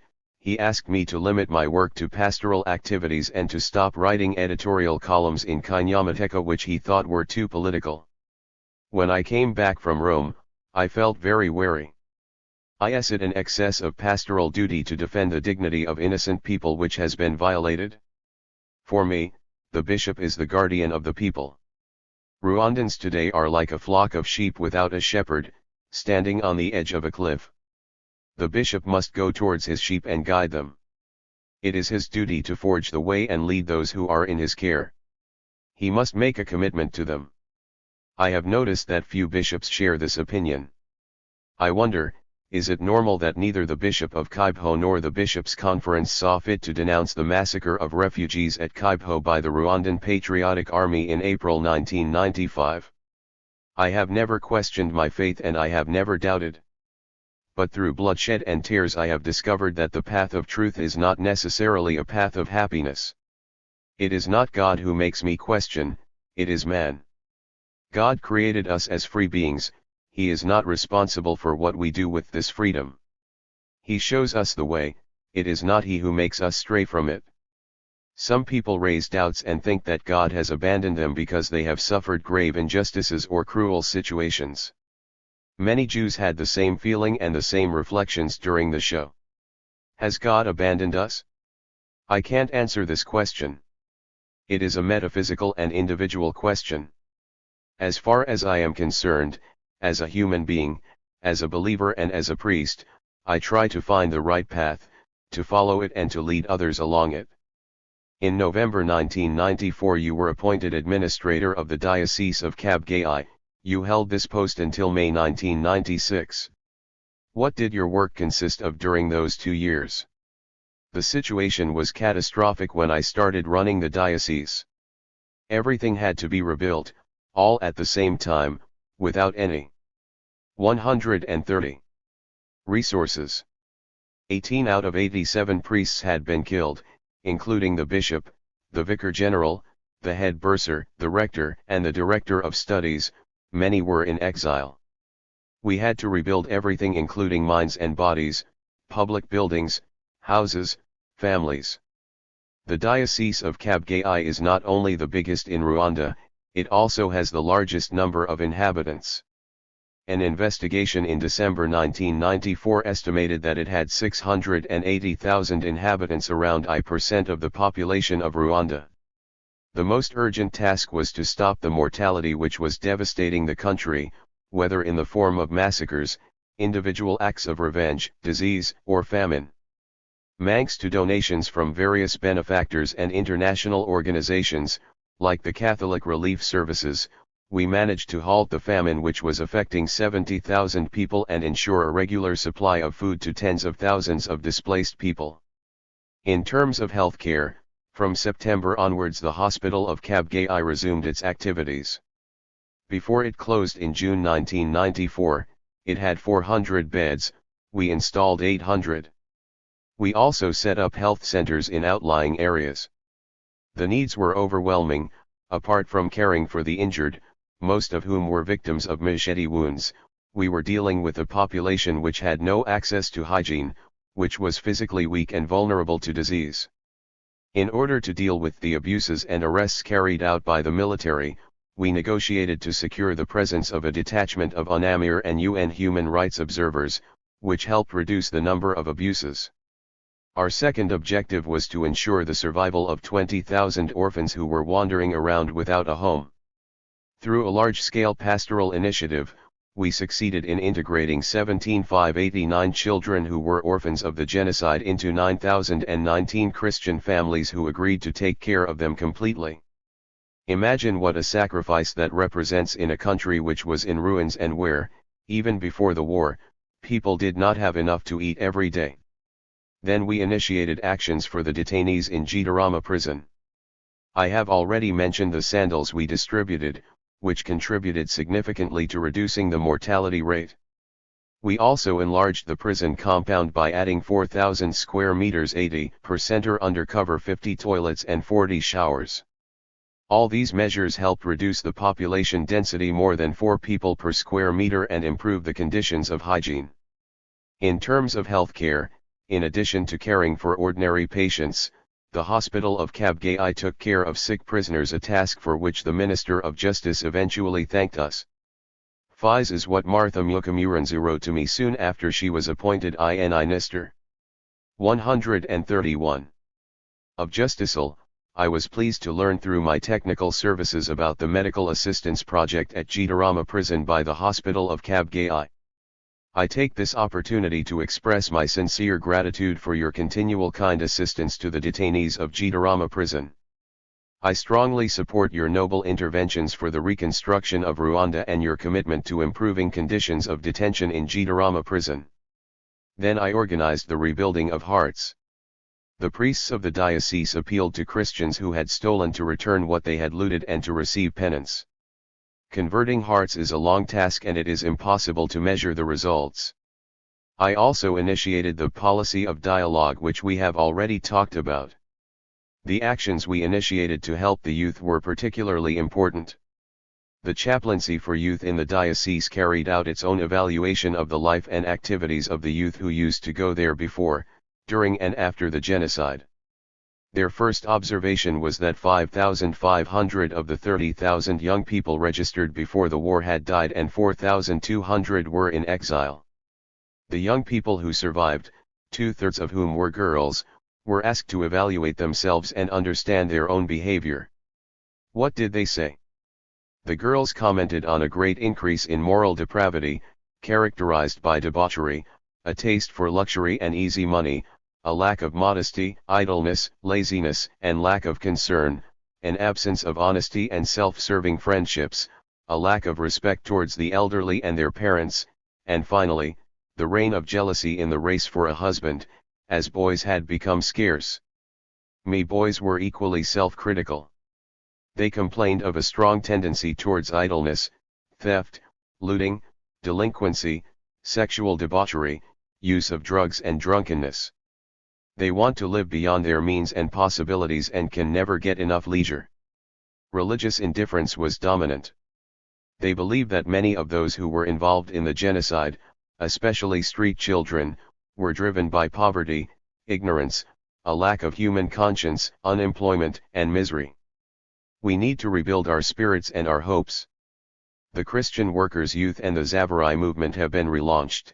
With difficulty they are helping young people to regain confidence, to speak to each other again and to think about the future. Whenever possible we try to provide professional training, but we have few resources. At the same time, I organized the reconstruction of schools and public places, as well as 14,357 houses which had been destroyed. 132. During the genocide. The houses were intended for survivors who had lost everything. Workmen were Hutu or Tutsi. At the beginning, the Tutsi and the Hutu did not speak to each other. But this communal work helped rebuild bridges. At the inauguration of the first 200 houses on August 21, 1995, Hutu and Tutsi drank banana beer from the same jug, a symbol of harmony in Rwanda. I am not fooling myself nor am I being lulled by symbolic actions. The road is still long and it will take years, maybe generations, for people to be truly united again. But I am very hopeful. In the region of Kabgayi, I wouldn't say that there was no inter-ethnic tension, but people did not hate each other. They were manipulated by the media. Some had been paid to kill. I am convinced that for many, the genocide was a lapse along the way. This does not diminish their responsibility in any way, nor does it mitigate the cruelty of what happened. But it's important for the children of those who killed to know that they are not damned and that their future has not been set in stone. If they are careful and if they learn to beware of manipulators, they will not fall into the same traps. Those who are constantly reiterating on the radio or in newspapers that all Hutu are bad and our killers are seriously endangering the future and are pushing the most fragile to become what they are accused of being. Since the spring of 1995, there have regularly been hostile campaigns against you in the press, not only in Rwanda but also in Europe. For example, in France, the magazine Goliath has published very serious accusations against you on several occasions, including 16 pages about you in a special Rwanda edition in August 1996. These accusations appear to be based on lots of testimonies. What is this about and what is your response to these attacks? Indeed, I have been the object of several slanderous campaigns. I have been accused of being an ideological accomplice of Hutu extremism. I have been criticized for various statements, friendships, and unworthy attitudes. I have been accused of persecuting Tutsi before the genocide and refusing to protect fugitives during the killings, thus leading them to their death. Some claim to have seen me carrying arms. Others believe that I collaborated with the militia. Since the end of the war, I allegedly sabotaged the process of national reconciliation systematically and obstructed reconstruction. Apparently, the only people I care about are Hutu, prisoners, killers, and their families. I am allegedly responsible for a network to smuggle out priests who were involved in the genocide. 133. I am hiding killers. I am using the standing that I enjoy in Rwanda and in some diplomatic circles to criticize and discredit the current regime by spreading lies. I am allegedly using the alibi of human rights and my public standing to defend the Hutu in the south. I am a regionalist, etc. I'll stop there, although the list is far from exhaustive. What can I say in response to this web of stupid, ridiculous, and criminal lies? I was lucky in my misfortune that an organization which campaigns for freedom of the press, for whom I am a correspondent in Rwanda and which awarded me its Freedom of the Press Prize in December 1994, took the trouble to investigate the basis for these accusations. Reporters Sans Frontières pulled apart the mechanisms of this crude plot, point by point. You can read the substantial report which was published in December 1995 entitled La désinformation au Rwanda, Enquête sur le cas Sibomana il, Information in Rwanda, Investigation into the Sibomana case. I will limit myself to one or two observations.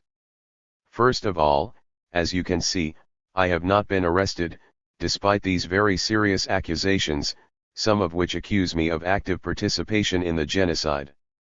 No complaint has been filed against me. Yet I have no shortage of enemies.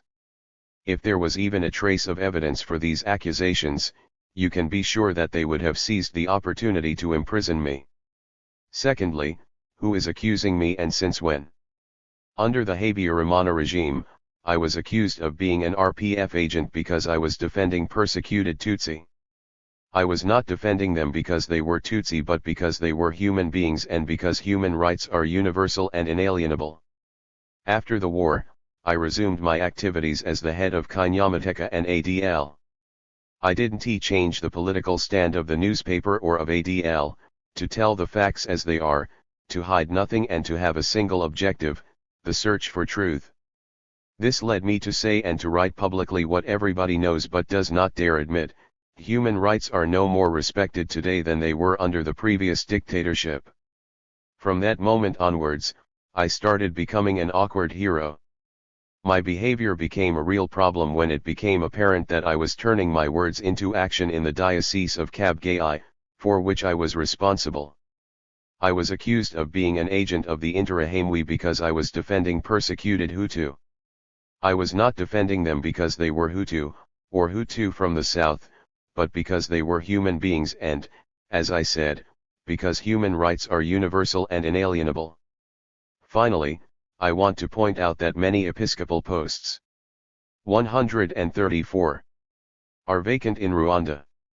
Some see me as bishop material, a kind of awkward rival. It's quite pathetic, but sadly that's the reality. People decided that it was time to get rid of Sibomana. So they started off by tarnishing my reputation in order to sow doubts in the minds of those who know me and to prepare the ground for the individual act of an uncontrolled element, which they would immediately deplore. Those who plan these kinds of operations are intelligent people, those who execute them, much less so. One of them is Gaspard Gasisara. He runs a newspaper, Bamuzambaro. Almost every edition includes an unsigned article about me which tarnishes me a little bit more. For me, it is painful, but for the author of these articles, it's a very worthwhile activity. He is now sous-prefect of Butare and holds a senior post within the RPF. This is just one example, there are many others. The purpose of all this business is to settle scores. I escaped several assassination attempts under the previous government. Killers on both sides failed to reach me during the genocide. But the threat is still there.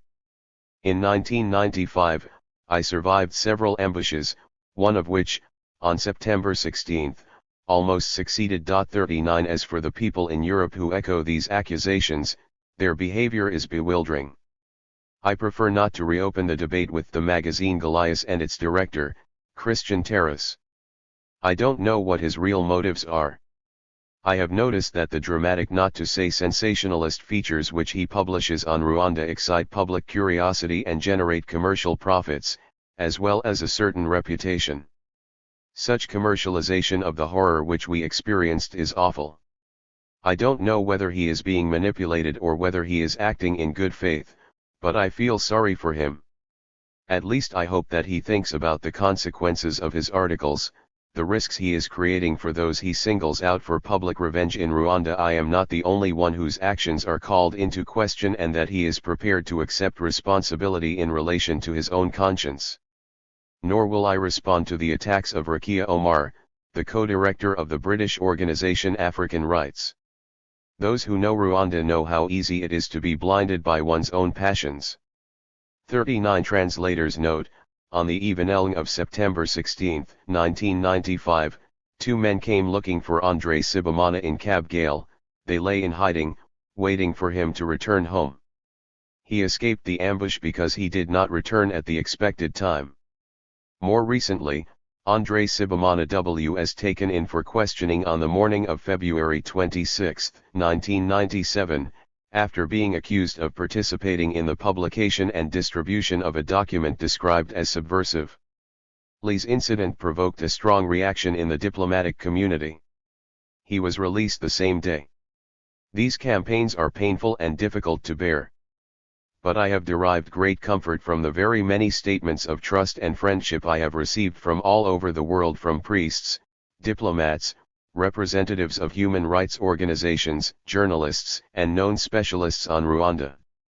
I express my sincere gratitude to those who spoke out. How do you see the future of the Church and of Roman Catholicism in Rwanda? Rwanda has just been through a particularly dark page of its history. It's not the first, we must make sure it's the last. The attitude of some believers and church officials has been unworthy and quite rightly creates confusion in people's minds. There are many problems for us to overcome, some of them new problems. We have to confront fear, ignorance, and the distrust which has driven people apart. Society has been devastated by poverty, injustice, and a spirit of accusation, not to mention the culture of violence, hatred and revenge. Disbelief and lies have become widespread. The increase in sex is also a challenge. But we must not lose hope. I will repeat this again, men and women have sacrificed their lives to save strangers. They acted in the name of faith, in the name of the message of the gospel, which they not only learned but lived through, and for which they paid the highest price. ILA sacrifices are a sign and a hope.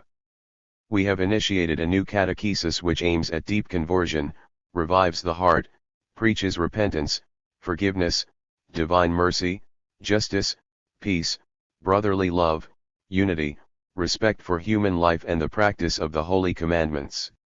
It's a long-term task. It is easier to turn a man into a killer than to educate him in the faith of God. We need time, but the will is there. However, I am more pessimistic with regard to the ecclesiastical institution. First of all, as we are talking about reconstruction, I think we need to review completely the training for seminarians.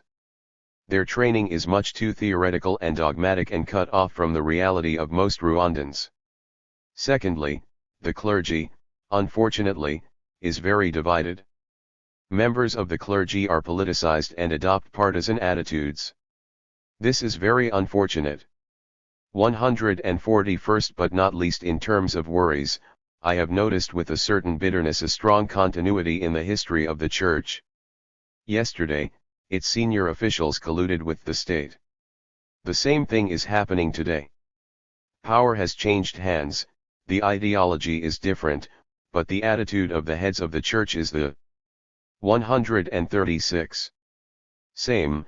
Instead of looking after the most destitute, those who are suffering and can't see the light at the end of the tunnel, their eyes are fixed on those who run the country and from whom they expect rewards. Just as before, some church officials are closing their eyes to what is happening in the country. I don't want to go into the details or speculate about their motives. I just know that serious human rights violations are being committed today. Facts are known to all, and the Church, as an institution, is not reacting. Officials know what is happening, but they can't agree on what attitude to adopt. It is as if they have learned nothing from what we have just lived through. 9. Rwanda caught in an impasse. We have talked about the need to deliver justice to the victims of the war, of the genocide and of the massacres. You have highlighted the deliberately slow pace of justice in Rwanda as well as intimational justice. When we talked about attempts to conserve the memory of past events, you expressed pessimism in the face of political manipulations of history. LWWN we talked about the Church. You commented on the persistence of bad habits and sharp divisions, alongside a deep desire for renewal. You don't seem very optimistic. How could we be? After all we had been through, we had the right to hope for a different life. Many of us spent years struggling against the Habyarimana regime and its system of corruption. We were fighting for the right to freedom and dignity. We had started achieving significant results through peaceful means. Things were gradually changing, and changing for the better, for everyone.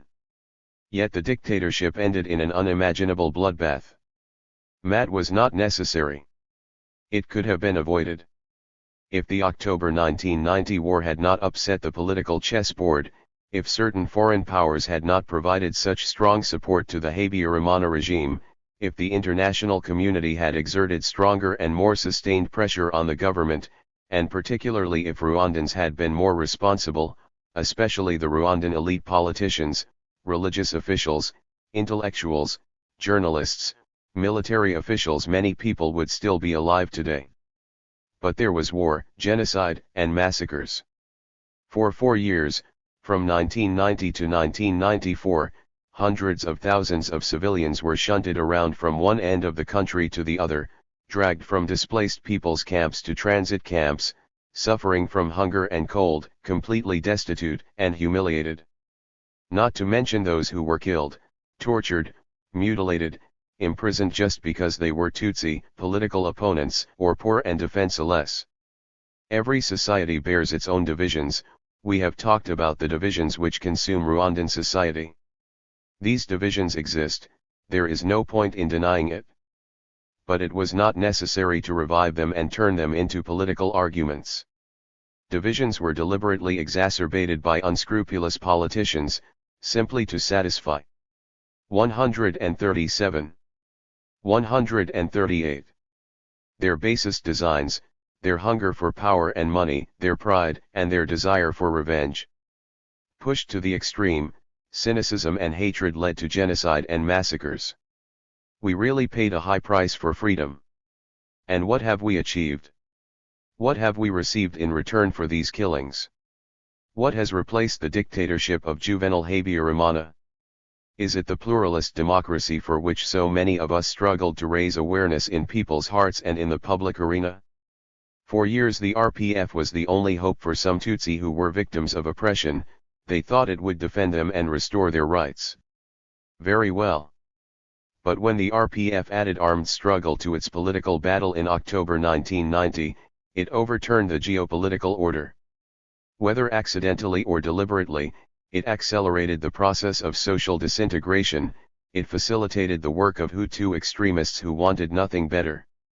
The RPF bears a share of responsibility for what followed. But we should also give it credit for its achievements. Who put an end to the genocide? Not the United Nations peacekeepers, who were on the spot and fled at the first sound of gunfire. Not the international community, which took its time before deciding to do nothing. Not the Hutu masses who, at best, could delay the death of Tutsi by hiding them but who had no way of protecting them. If the RPF army hadn't been there, I don't know how many Tutsi would have survived. Does this justify the policies of RPF since the end of the war? Some people have said that sooner or later, the pendulum would swing the other way. I don't agree. My struggle for democracy was not necessarily lost. When the RPF took control of Kigali in July 1994, everything was still possible. Country had been crushed, it was in a state of shock. 1 million dead, 2 million displaced and as many refugees, a state of moral, psychological, and material ruin, and, for once, strong mobilization of the international community in our favor. All this created the conditions for a new start, albeit at a heavy price. The vast majority of the population distrusted the RPF, because of the propaganda of Hutu extremists or because of the crimes it had committed. But it could prove itself, by taking power, it could stop being a minority armed rebellion movement and commit itself to promoting a new Rwandan state. Wasn't this its policy? The government which was formed on July 19, 1994 more or less respected the peace accords negotiated in Arusha the previous year. The IHIME minister, Faustin Twagiramungu, was the 139. Who was supposed to be appointed before the war.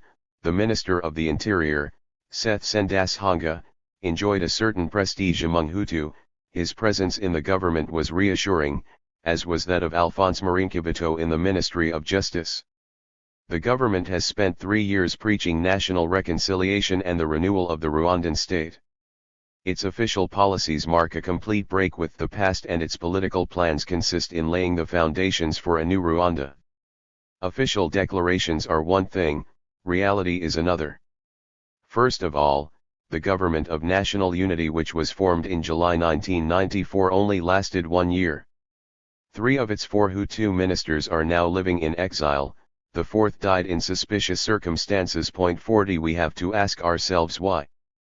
Secondly, national reconciliation does not mean forcing people to subscribe to an ideology or to obey a new form of authority unquestioningly. As for reconciliation, it is as if Rwandans have been handed over from one administration to another without ever acquiring the right to think for themselves. That is extremely dangerous. Country had already seen the results of a cult of authority and blind obedience to orders. The Rwandan state or Rwandan society will never recover without prior recognition of fundamental public liberties, which is far from being the case.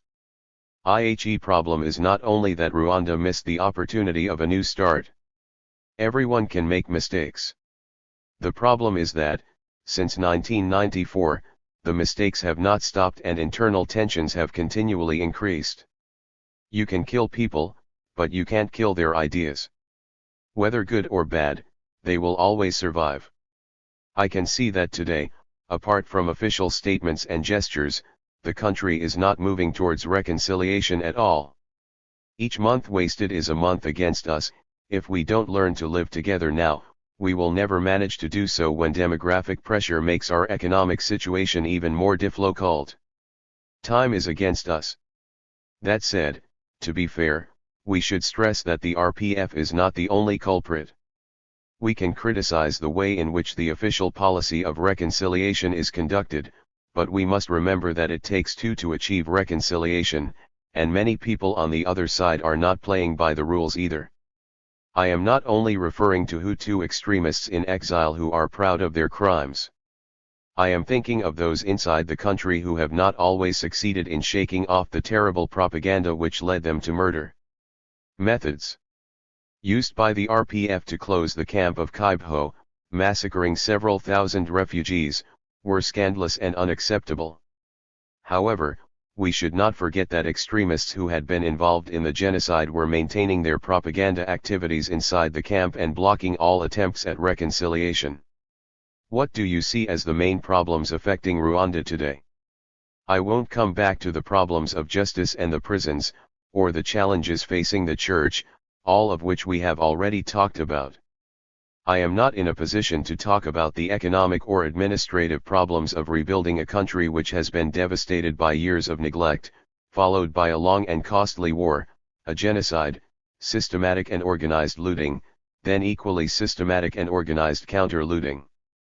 I will limit myself to talking about the problems that everyone can see and understand. These are also problems which each of us can contribute to resolving by changing our behavior. The first, without a shadow of a doubt, is fear. Our country is living in a state of terror. It would be simplistic to reduce this phenomenon to fear of Hutu for Tutsi and fear of Tutsi for Hutu. It's a much broader, deeper phenomenon. Peasants distrust each other. They live in fear of authority in general, whether it is the authority of Bourgmestre, the prefect, the gendarme, or the military. Peasants live in fear of the urban population. Tradesmen live in fear of civil servants. Soldiers live in fear of their commanders. Ministers live in fear of their citizens. The army lives in fear of infiltrations. Rwanda lives in fear of its own shadow. Where does this fear come from? We don't need to 100k very far. It is based on past events, but it feeds on daily life. Human rights are not respected in this country. Stating this reality is not a matter of opinion but a duty. Shall I read UADL's interim report, published in July 1996? Until this day, no one has challenged its contents. In 10 dense pages, we registered the most blatant cases of unpunished murder, commune by commune. It's always the same scenario: men, women, children, priests, and magistrates are killed, in the daytime or at night, with knives or with firearms.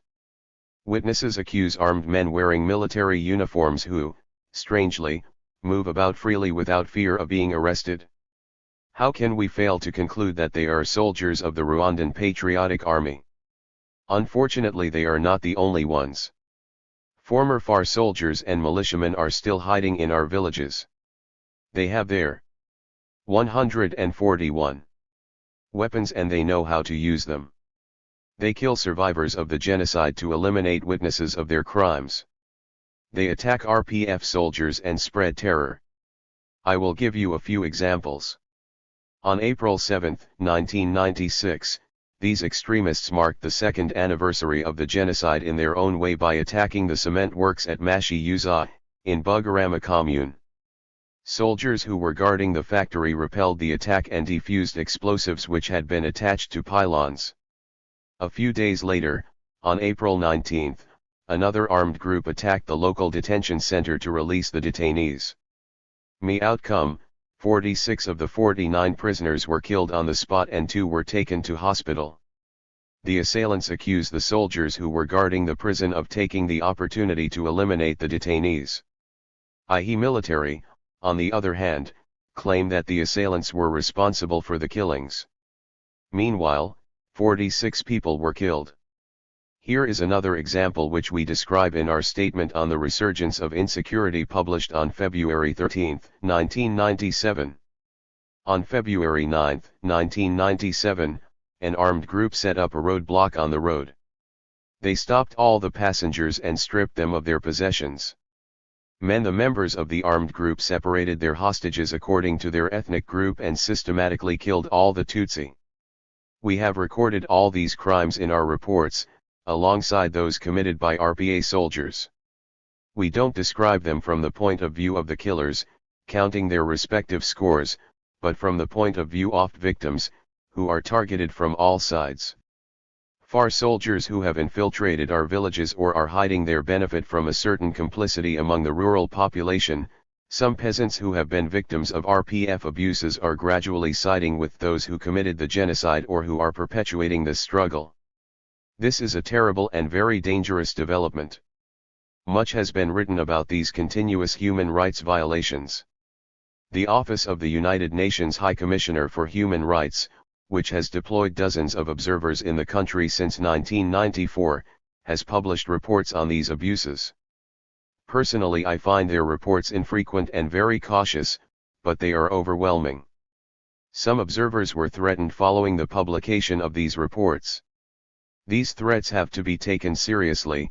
On February 4, 1997, 2 observers, a Briton and a Cambodian, were killed, along with 3 Rwandan interpreters and assistants who were with them at the time. 142. Do we need to come back to the massacre at Kibho in April 1995? The RPF had decided to use force to close a camp of displaced Hutu. The peasants opposed it. They were terrorized and manipulated by extremists who controlled the camp. On April 20, The RPF cut off the water supply and prevented humanitarian organizations from providing food to the refugees, with the aim of forcing them to leave the camp. An Amir whose mandate was to prevent abuses was there, on the spot, at the entrance to the camp. As tension increased and it became clear that the situation was getting out of control, it failed to intervene. Then the situation exploded. Mir was an incident between some refugees and the soldiers who were guarding the camp. The soldiers opened fire. Official estimate was 338 dead. The estimate of Médecins Sans Frontières, 7,000 dead. The estimate of the United Nations, 2,000 to 4,000 dead, according to successive and different versions in internal reports. The camp was emptied with bursts of mortar and machine gun fire. Do we need to recall the circumstances of the massacre of Kanama on September 12, 1995? An RPF officer was killed in unexplained circumstances in the region of Kanama, near Gisenyi, in the west of the country. Without having carried out an investigation, the regional military commander decided that the officer had been killed by elements of the former Rwandan armed forces who had infiltrated the region. He launched a reprisal operation. The counterattack was horrifying. 110 Hutu peasants were massacred, one by one. At first the RPF claimed that the people killed were soldiers who had infiltrated the area. When United Nations observers went to the scene, they saw that most of dead were women and children. 41 I mentioned the ADL interim report of August 1996. This is what I had written in an ADL statement 1 year earlier, on August 28, 1995. You will see that there is a sinister stability about the human rights situation. The Rwandan Association for the Defense of Human Rights and Public Liberties deplores once again the killings which constitute the climax of a campaign of intimidation and harassment of public and religious officials who are usually recognized among the population for their human qualities and their moral integrity. The repetition of these barbaric acts of savagery, the similarity of certain circumstances and the commissions of inquiry which are set up but never publish their results all lead us to believe that these acts are not the work of criminals acting in isolation. There is no excuse which can be used indefinitely as an alibi to legitimize such a shameful situation and one which shows so little respect for human dignity. The RPF started killing as soon as it arrived in the country. In my own commune, in Mazango, in the space of 2 months, between July and August 1994, 1 month after the RPF took control of the area and after the end of the war, I personally counted 216 dead and more than 2,000 disappeared. Where are these people? Do you want to come and dig up the mass graves in Mukunji, Mushubati, and Tumwi? These massacres are continuing today. The second problem is information. As you know, a lack of transparency in information often feeds fear and fuels the wildest rumors. Freedom of the press is an excellent barometer for democracy. The democratization movement which began in Rwanda in 1989 started with the emergence of private, independent newspapers. Persecution of journalists was also one of the first signs of the government hardening in 1990. Then, as it couldn't defeat the private media, the government began to flood the market with extremist publications which it secretly supported, with their notorious, terrible capacity for indoctrination. What have we seen since 1994? At first the government allowed the press to resume its activities freely, then it continually restricted its freedom. It was quite understandable and desirable to limit the scope of the extremist press. The media should participate in public debates by contributing opinions and points of view. But a call to murder is not a point of view, it is a criminal offense. Yet behind the official objective of raising the moral standards of the press, a real censorship has gradually settled in. It started at the grassroots, within the editorial teams of public and private newspapers, and rose to the top. Even the Minister of Information ended up fleeing the country. He is now living in exile in Belgium. Persecution of journalists started again in the autumn of 1994.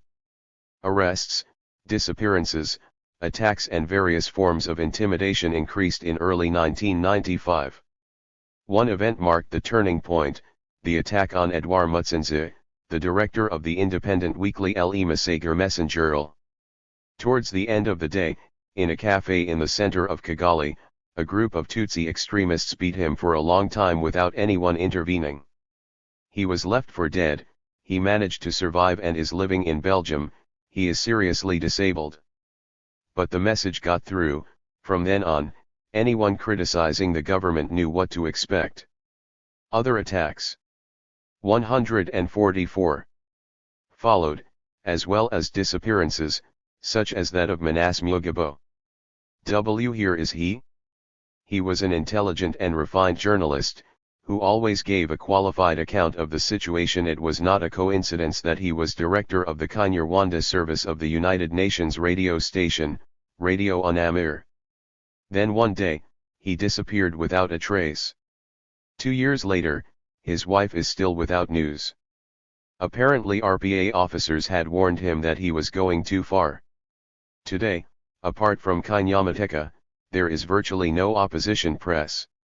Rwandans realize perfectly well that there is a significant discrepancy between what they see with their own eyes every day and what they hear through the official media or private newspapers which support the government line. They can see that they are not being told the truth. Once again, we have fallen into an era of suspicion and speculation, which is so favorable to the dissemination of the worst kind of propaganda. It's a serious situation. The third problem is poverty, the ordinary poverty of peasants who can't feed their families or buy tools, the poverty of orphans abandoned to their fate by the war or gathered in large orphanages, the poverty of survivors who dare not return to their land or reclaim their property or who don't have the strength to rebuild their lives, the poverty of those whose hearts and bodies have been mutilated, those who have lost their minds, and the hundreds who have been left with stumps or extensive scars. Rwanda was a poor country before the war. Now it is considered one of the poorest countries in the world. I would also mention despair as one of the most serious problems we are facing. As I said, survivors have lost the will to live. Many are deeply unhappy. Many believed that the government would treat them as a priority and would take care of their future. EIR illusions have been shattered. Not only is the government not caring for them, but it blames them for having survived. Beyond the solemn speeches and gestures, nothing is being done to resettle them. The future of women has become a problem. Our country is suffering from a situation similar to that of France in the 1920s or Germany in the 1950s.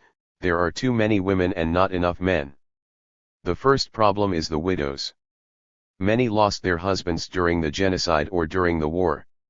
How will they earn a living? Then there is the problem of women whose husbands are in exile, or, worse still, in prison. The exile of the head of the family means the loss of moral and material support. But the imprisonment of a spouse is an additional responsibility. They have to visit him and 145. Take food and clothing to him. Finally, young women can't find a husband because young men have gone into hiding or have fled the country. On top of all these calamities, there is AIDS. It is still impossible to evaluate the impact of this disaster. The widows and victims of the war are generally inactive. They have been stunned by what happened to them. There are widows' organizations, of course, but these organizations are very politicized. They cultivate hatred, instead of looking for ways of surviving. They represent only themselves. Mir is one category of women who deserve special attention, those who have been victims of rape and who find themselves mothers of unwanted children. FAR soldiers and Interahamwe militia carried out rape on a large scale. For some, it was part of a political strategy. Rape was one more step in the process of humiliating a Tutsi family. Many women were raped in front of their family, then killed with them. But for most of the perpetrators, I think it was just another form of delinquency, like theft or looting.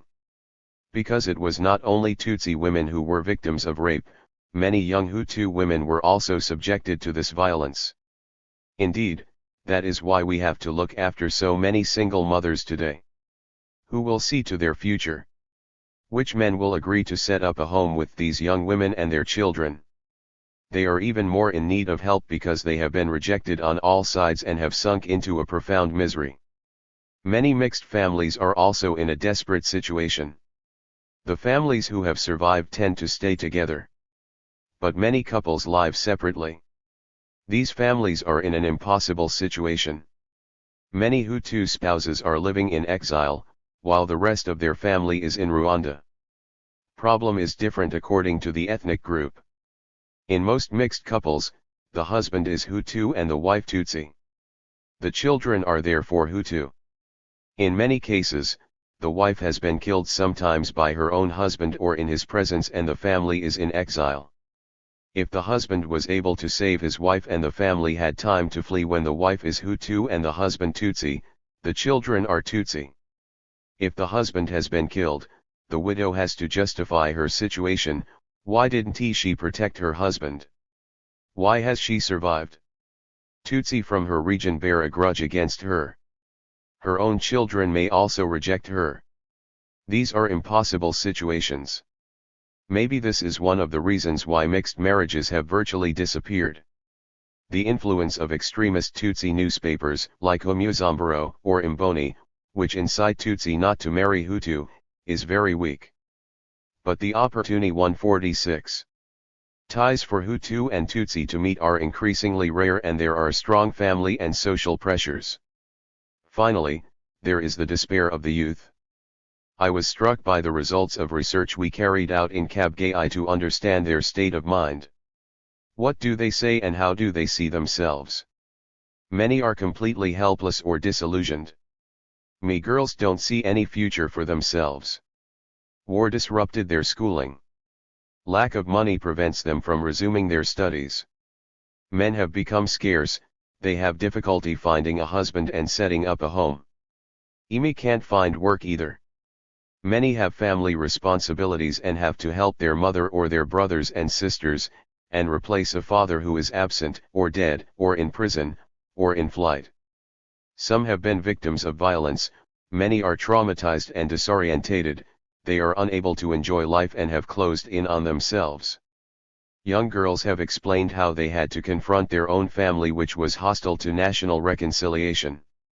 I read the testimony of a young woman who had given birth after being raped. Having suffered this terrible aggression and the difficulties of pregnancy, she then had to fight the shame within her own circle.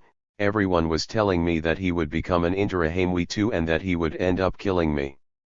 She had the courage to resist and to keep the child, who is her only family. But how many others won't have had the courage to exercise their freedom of choice?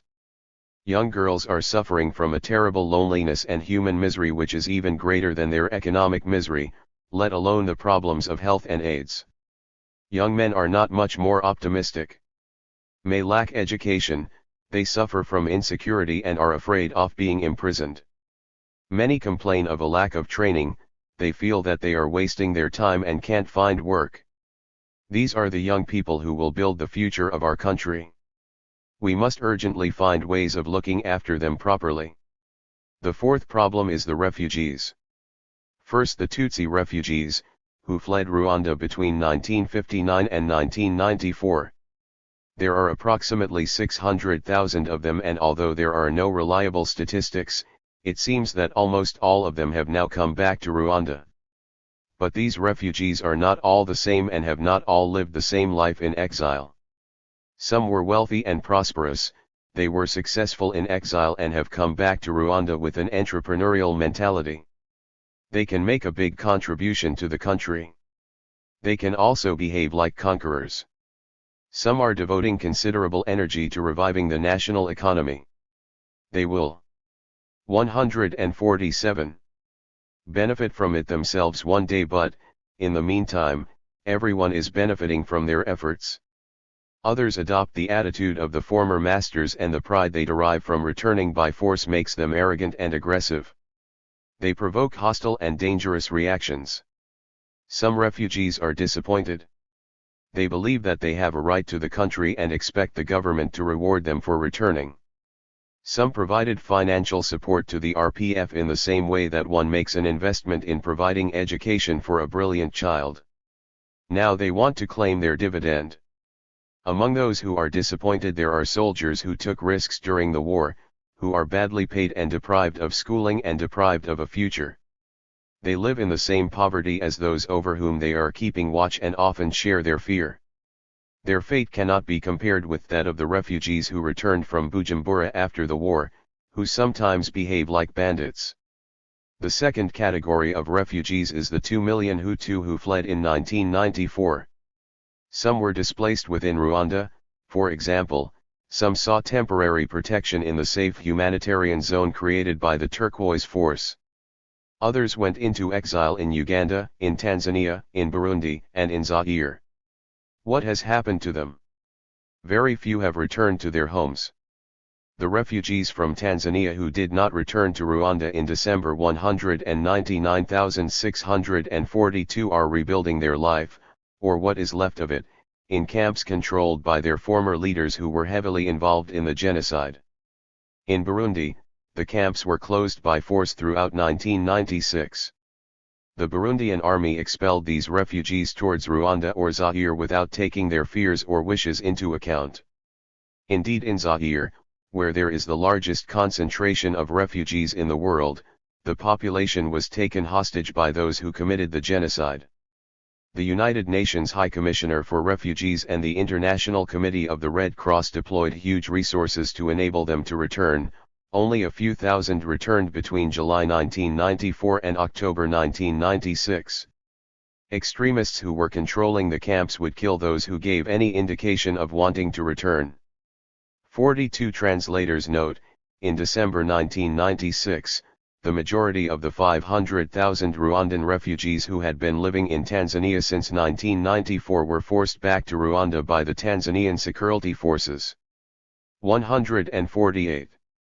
Then the situation suddenly changed in October 1996. The Banyamulenge Kinyarwanda-speaking Tutsi who have lived in eastern Zaire for hundreds of years revolted following persecution at the hands of the local Zairean population and Hutu extremists among refugees in the region. In just a few weeks, fewer than 3,000 Banyamulenge managed to drive 1 million refugees out of the Kivu region. Against all expectations, many of these refugees returned to Rwanda, free from the grip of the Hutu extremists who had been controlling them. Many others fled deep into the interior of Zaire, into very hostile regions. What has happened to them? Laurent Desire Kabila's rebels pursued them until they withdrew into totally uninhabitable areas. France defended plans for an intervention force, but the Americans blocked it until the situation on the ground made it impossible to implement. Thousands of Rwandans were left to die of thirst, hunger, and exhaustion because they had the misfortune of being in the wrong camp. Nobody wanted to get involved with the Goma people because it was well known that they included many criminals who had been involved in the genocide. Does this justify the horrific death of tens of thousands of children?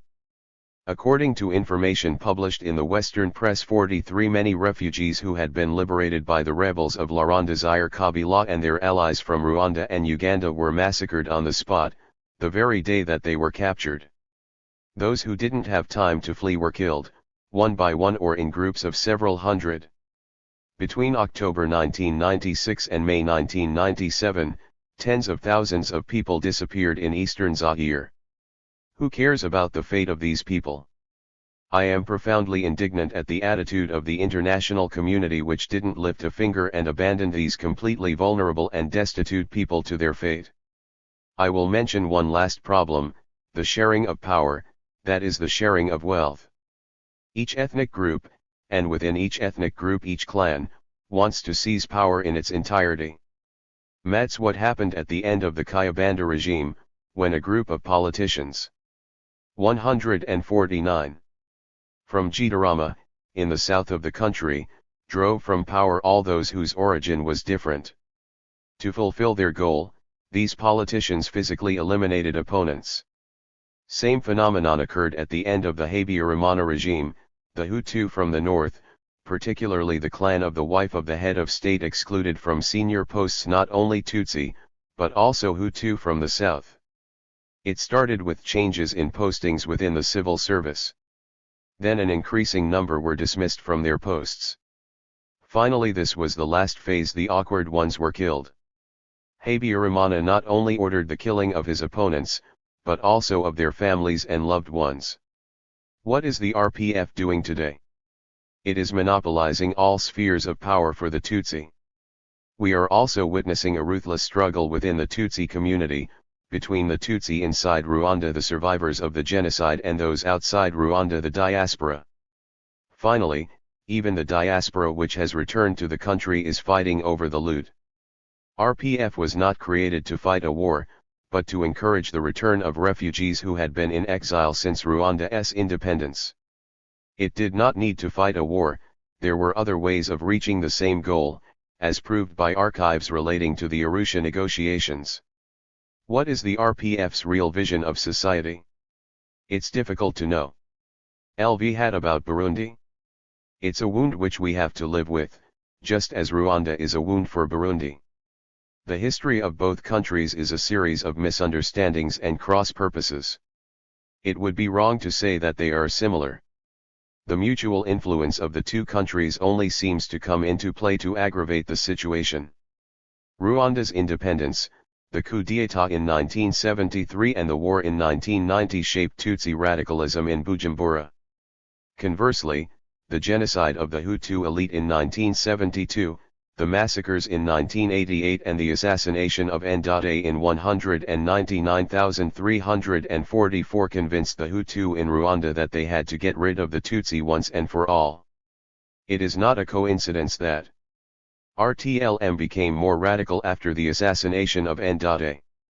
Many believed that, even if the Arusha Accords were concluded, they would not be implemented as each side suspected the other of not playing fair. 44 translators note, Melchior Ndadaye was Burundi's first Hutu president. He came to power in July 1993 in the country's first presidential elections. He was assassinated on October 21, 1993 following an attempted military coup. In the weeks that followed, Hutu armed groups killed thousands of Tutsi. These massacres were followed by reprisal killings of Hutu by the Burundian army and Tutsi militia. A total of at least 50,000 people are thought to have been killed between October and December 1993. You have listed a number of problems which confront Rwanda today. In the face of these social dilemmas, it is as if it is always the extremists on one side or the other who end up winning. Why? You have to ask the people who support them. When foreign powers such as Belgium, France, or the United States intervene, they are always suspected of having ulterior political motives. It seems that they can no longer help Rwanda. What about the United Nations? Only the Office of the High Commissioner for Human Rights is still here. 45 Obviously they don't see everything, but they see enough to know what is happening in the country. I find them surprisingly silent. But what does it matter? Even when they publish reports or statements, nothing changes. In Rwanda the UN is using traditional means of action which are completely unsuitable. 5,400 UN peacekeepers were sent to Kigali for peacekeeping and for the security of the population. At the first incident, in other words when their presence became necessary, they left the country. I'll leave out the details of the individual behavior of some soldiers and officers, which ranged from trafficking to prostitution and all sorts of irresponsible actions, and hardly contributed to improving the image of UNAMIR and the UN. It would seem that no one has learned the lessons of the past. The Americans have chosen to support Paul Kagame. Their support for him is all the more vigorous because they did absolutely nothing to help the Tutsi during the genocide. They are acting with a perfectly clear conscience. They don't ask themselves questions about how all the arms they are providing will be used. Doesn't this remind you of France's behavior under the previous regime? 45 translators note, the UN Human Rights Field Operation left Rwanda in July 1998. In a refugee camp on the outskirts of Jerusalem, you met a Palestinian who, like you, is a journalist and a human rights activist. What are your thoughts about Bassem Eid's fight for his fellow citizens? I was struck by his speech about the sad fate of Palestinians today. Our histories seem to reflect each other like mirrors. Rights of the Palestinian people were not recognized for a long time, like the Hutu under the monarchy or the Tutsi under the Habyarimana regime. Many were forced to flee into exile after violent wars. This led to the creation of a large diaspora, united and militant, like the Tutsi diaspora. The Palestinians created a political organization, the PLO, and an armed wing, the Fatah. It is like the RPF and the RPA. They waged a war of national liberation which eventually brought to power a charismatic leader, Yasser Arafat. It is like the story of Paul Kagame. I could continue the list of similarities: the role of the international community and campaigning support groups, the sympathy of the media, the existence of extremist movements which sabotage the peace process, the arbitrary and ideological character of the leadership. Many of those who gave what they had to support the PLO, a child, money, shelter, seem to regret it bitterly. In Gaza I met Palestinians who today would like to cut off their arm which threw stones at the Israelis yesterday. They supported an armed rebellion which was supposed to bring them, if not prosperity, then at least peace, freedom, democracy, and dignity. Instead, the Palestinian authorities are carrying out barbaric acts. They are monopolizing power and imprisoning and torturing people. Parallels can be drawn between the PLO movement and the RPF movement. According to Bassem Eid, one of the explanations for the current conflict between the majority of Palestinians and the Palestinian Authority is that their leaders have lost all contact with the real country after years of exile and more or less clandestine struggle. When they returned to Palestine, they expected to find it as they had left it several decades ago. I was staggered by what one Palestinian told me: "We need a president who was born here and has lived here." The Palestinians of the diaspora have lost contact with people's aspirations. The Palestinian Authority constitutes a minority which monopolizes power and claims to impose its truth on the whole population. Palestinians have won autonomy, but they have lost their rights to their country. Bassem Eid said, "We have become strangers in our own land." He told me this anecdote: "When I criticize Arafat, I am accused of being anti-patriotic." Yuri Avneri, a well 152. Known independent Israeli journalist with a pro-PLO reputation, blamed me for publishing a report in July 1996 which upsets the peace process. Just because I was reporting true facts, which everyone knows and which anyone can check. I am not an expert in Palestinian history, and specialists will find it easy to pick me up on certain quick comparisons. The fact remains that the similarities are disturbing. They make me think that the Hutu-Tutsi question is not the heart of the problem. It is only one part of the picture, a pretext manipulated by politicians, an ingredient in the fight for power. We shouldn't deny the existence of the Hutu-Tutsi conflict. It has always existed, and unfortunately today, more than ever, it is in all our hearts. Everyone agrees that what we need to do is attack the root of evil, that is man's unrestrained taste for power in all its forms and at any price, a price society has paid for with misery. Conclusion: we must not give up hope. There is often a paradox which emerges from our conversations with you, whether as a priest, a journalist, or a human rights activist. You are always very critical towards your contemporaries, and you tirelessly denounce the failings of the society in which you live. At the same time, you refuse to resign yourself or to give in to pessimism. It would appear that the duty of hope has become your guiding principle. We don't have the right to give up hope. Life has been given to us, it is a gift from God. As a believer, and especially as priest who must help other believers find the way, I don't have the right not to hope. We have to accept the gift of life and rise towards God, if possible along the path of happiness, and if not, by searching for the paths of truth through unhappiness. Unfortunately, in Rwanda the paths of unhappiness are the most common. But this does not entitle us to abdicate from our human condition. We must work towards creating a better life for everyone. The gospel shows us the way. Our country has just lived through one of the most tragic pages of its history. Ordeal was not necessary. We could have made other choices and human lives could have been spared. Large numbers of people were killed. Justice must search for those who are guilty and try them. Survivors must preserve the memory of this tragedy and learn lessons for the future. The failure to take on the consequences of our past would amount to killing for a second time those whose life has already been stolen. Nothing is inevitable. Our future has not been predetermined. It will be what we decide to make of it. We build our future every day, it is the fruit of each person's labor. We should not delude ourselves or believe that statements of good intentions are sufficient to build the future. Human beings are judged by their actions. We have to overcome great hardships. Before the war, we were poor and life was not easy. Now we are even poorer and, in addition, we have to assume a collective memory which has been flayed alive. When we met Tom Segev in Jerusalem, he mentioned that the tornadism of the genocide is far from having disappeared in Israel. 153. 154. On the contrary, it seems to have become part of the genes of Israelis. Even those whose families were never directly affected by the genocide identify with this tragedy and consider themselves as survivors. It is a sinister victory for Nazism after the event.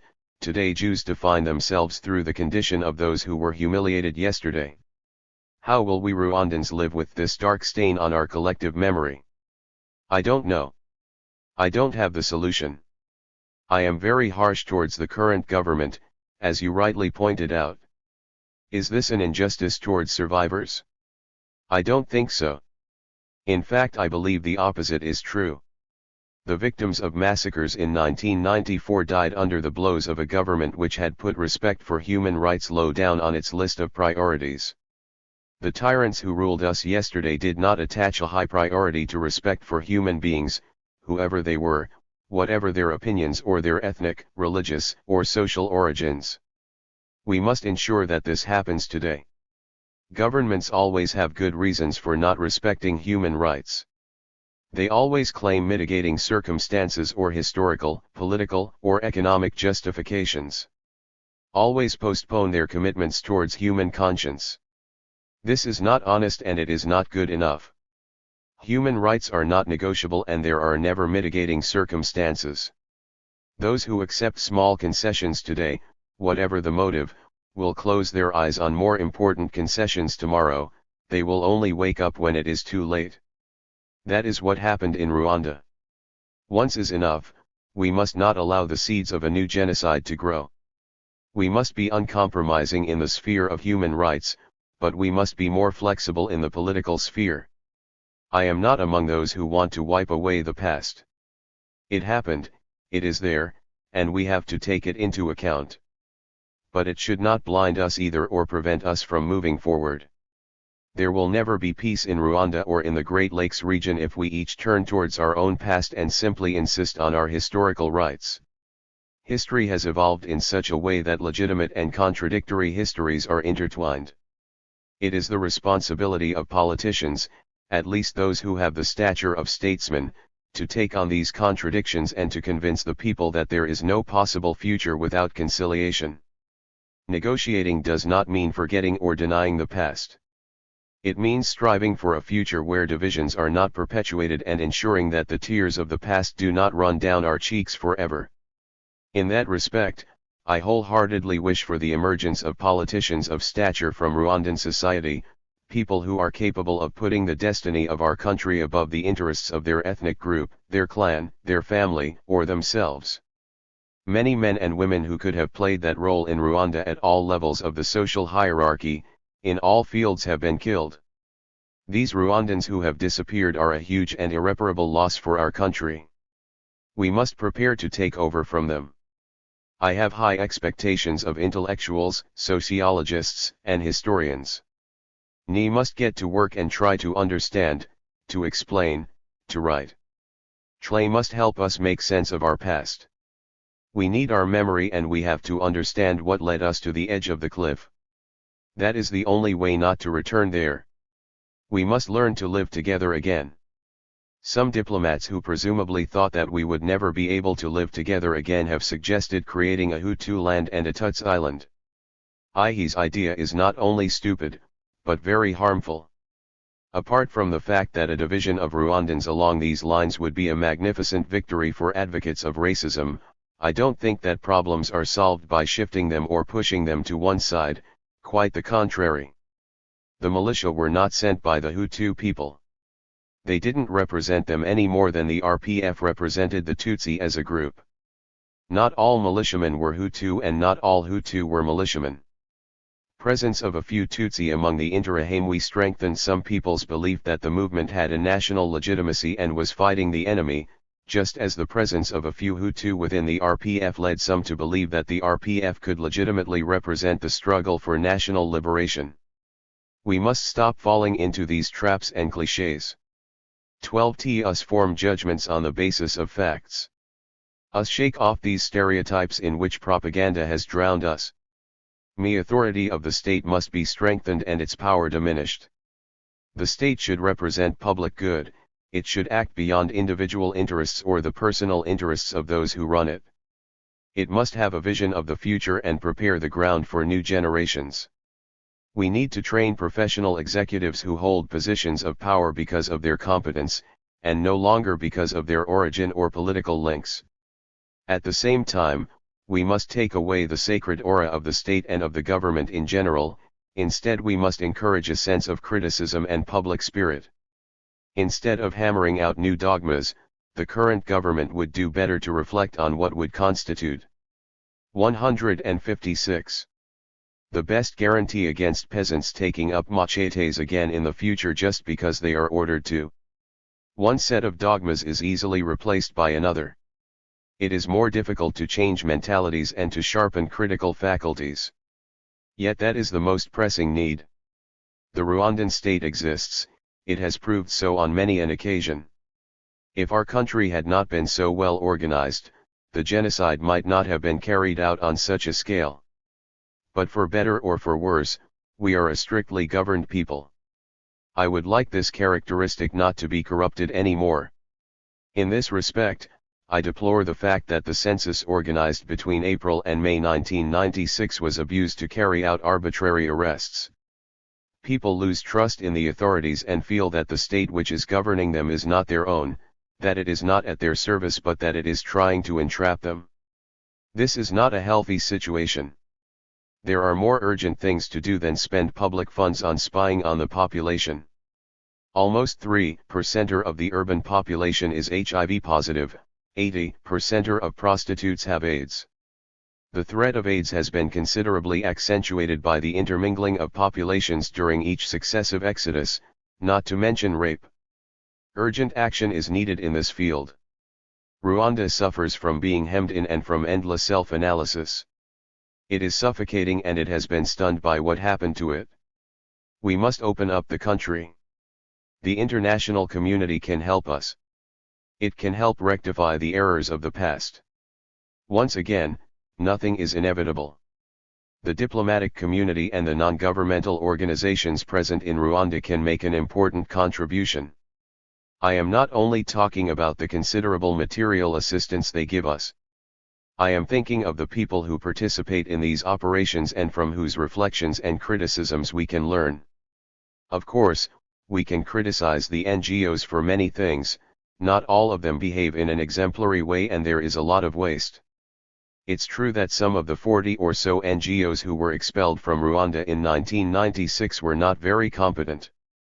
However, others were driven out because they were too good at their work. Organizations like Médecins Sans Frontières did not limit themselves to supplying aid, they testified to what they saw. We don't need doctors who turn a blind eye to the origin of the wounds they are treating. IHE2 go hand in hand, relieve suffering and testify to the origin of the suffering. The international press also has a role to play. 3 years after the genocide, there are no more strong images to show, so journalists are losing interest in Rwanda. Yet the press can play an 157. Educational and preventive role. It must continue to come here and report what is happening. It can play the role of an intermediary and defuse the debate. It must denounce the slow ethnic purge which is taking place. Part of the population is being eliminated through a long, slow process, the press must come and provide an account, with supporting facts. It must also follow the situation of the survivors and denounce the threats against them, the killings, the indifference, the oblivion. The press should pay attention to what the government is saying, but also to the daily experiences of the population. My stay in Israel has enabled me to see things from a distance. I have reflected on the meaning of my work. We have to be patient. We should not expect immediate results. Fruits may only come a long time after the seeds are sown. Here I have discovered a little corner of land which seems to have taken on all the problems which have befallen humanity over the last 2,000 years. We are not the only ones living in the eye of the storm. I did not find answers in Israel to the questions I was asking myself before leaving Rwanda, but I have understood that these questions are not my questions. They belong to all who suffer the violence of history and are seeking the path of freedom. Just before leaving Kigali, one of my journalists asked me this question: so when will Rwandans ever be able to hope to die of old age? That is my wish now. Let us give Rwandans time to live, and let us give children time to bury their parents. Of old age. Jerusalem, August 15, 1996. Kigali, May 15, 1997. Postscript: what future for the defense of human rights in Rwanda? The death of André Sibomana. Publication of Hope for Rwanda in France in October 1997 attracted much interest, not only from those who had known André Sibomana, but from a broader constituency of people with an interest in Rwanda. It provided a rare, thought-provoking insight into the tragic events which the world is still struggling to understand. For André Sibomana himself, the book was also to take on great significance. It represented the synthesis of the positions and principles he had defended for years and provided him with a unique opportunity to communicate those views to an international audience, speaking from the heart and without any form of censorship. Below, Lord Gilbert and Hervé Deguine, who initiated and recorded the conversations in this book, describe André Sibomana's reaction to the publication and the circumstances of his sudden death in March 1998. As soon the book was published in October 1997, the publisher sent us a few copies in Paris. Without delay, we sent them on to André Sibomana in Rwanda. It had taken a long time for the book to be published, and we knew that he was getting impatient. He received our parcel in Gitarama in early November. In an uncharacteristic gesture, he immediately wrote to us to express his joy and emotion. His letter was both tender and serious. This evening I touched your buckle for the first time. It was very moving, in the faint candlelight. Point 1. Only you know the deep reasons which drove you to devote yourselves unreservedly to this task, which has enabled me to regain courage, to live and to make my own small contribution to the rehabilitation of this little country called Rwanda. 1. As for the book itself, I could not put it down. My first impression is that it is easy to read and contains serious statements. 158. Postscript. 159. Might provoke anger and wrath among several categories of people, including the Roman Curia. I hope that beyond such feelings, it will enable many Rwandans and friends of Rwanda to reflect and to make every effort to finally build social harmony in Rwanda. I am very grateful to all those who have contributed to the realization of this work. You have helped Rwandans think of things other than hating each other and killing each other. I wish you all success in forging ahead and enjoyment in producing such good work. We will be in touch again soon, maybe. A. Sibomana. Not without pride, he distributed the few copies he had among his friends. Rwanda being a country of oral tradition, the publication of a book, especially in French and in Europe, is like a consecration. For this journalist priest, this book, which summed up his struggle as a campaigner for faith and human rights, represented a landmark. But it soon turned into a testament. Exhausted by the tough living conditions to which he was subjected, or to which he had been subjecting himself, psychologically devastated by the assassination of his former right-hand man, Father Vijeko Kurik, in Kigali on January 31, 1998, published in Paris by Reporters Sans Frontières in 1998.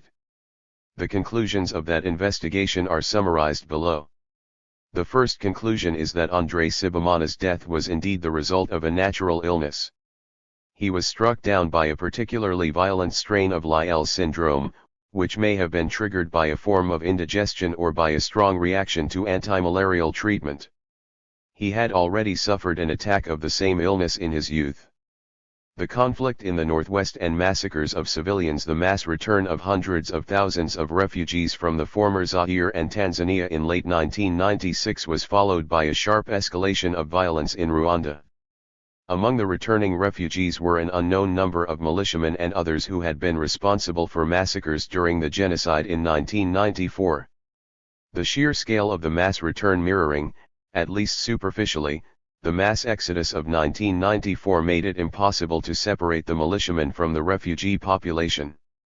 During 1997 and 1998, massacres in the northwest of Rwanda reached the highest level since 1994.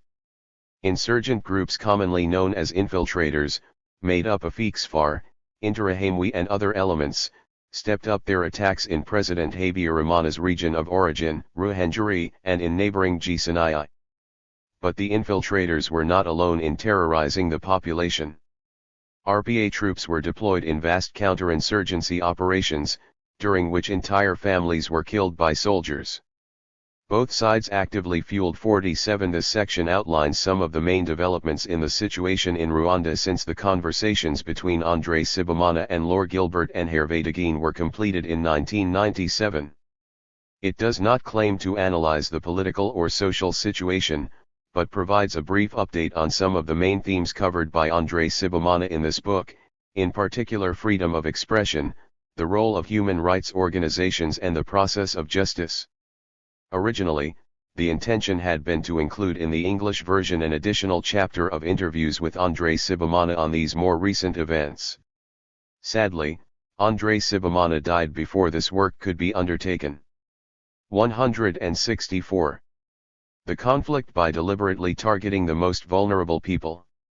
Thousands of civilians died, including many elderly men and women and young children, some of them Hutu refugees who had been forced to return in 1996, others Tutsi survivors of genocide. As the conflict escalated, positions became increasingly entrenched and uncompromising, reflecting the determination and ruthlessness of those who have become immune to horror or who are blinded by the desire for power. Killings of several hundred people in a single attack became increasingly common. In 1995, the massacres of Kibho and Kanama had attracted widespread international condemnation. By mid-1997, massacres on that scale had become a regular occurrence and were not even reported anymore. By early 1999, massacres have become rarer. Hundreds of thousands of people in the northwest, the predominantly Hutu population of the region, have been moved into large camps by the authorities, in a controversial policy officially intended to separate them from the insurgents. Large swathes of the countryside in Gisenyi and Ruhengeri lie empty, crops and villages have had to be abandoned. Many families, exhausted by the violence, were willingly led into the camps, or were too afraid to resist. Others were deeply suspicious of the motives of the authorities or simply did not want to leave their homes. Nevertheless, all of them were forced to move, sometimes by violent means.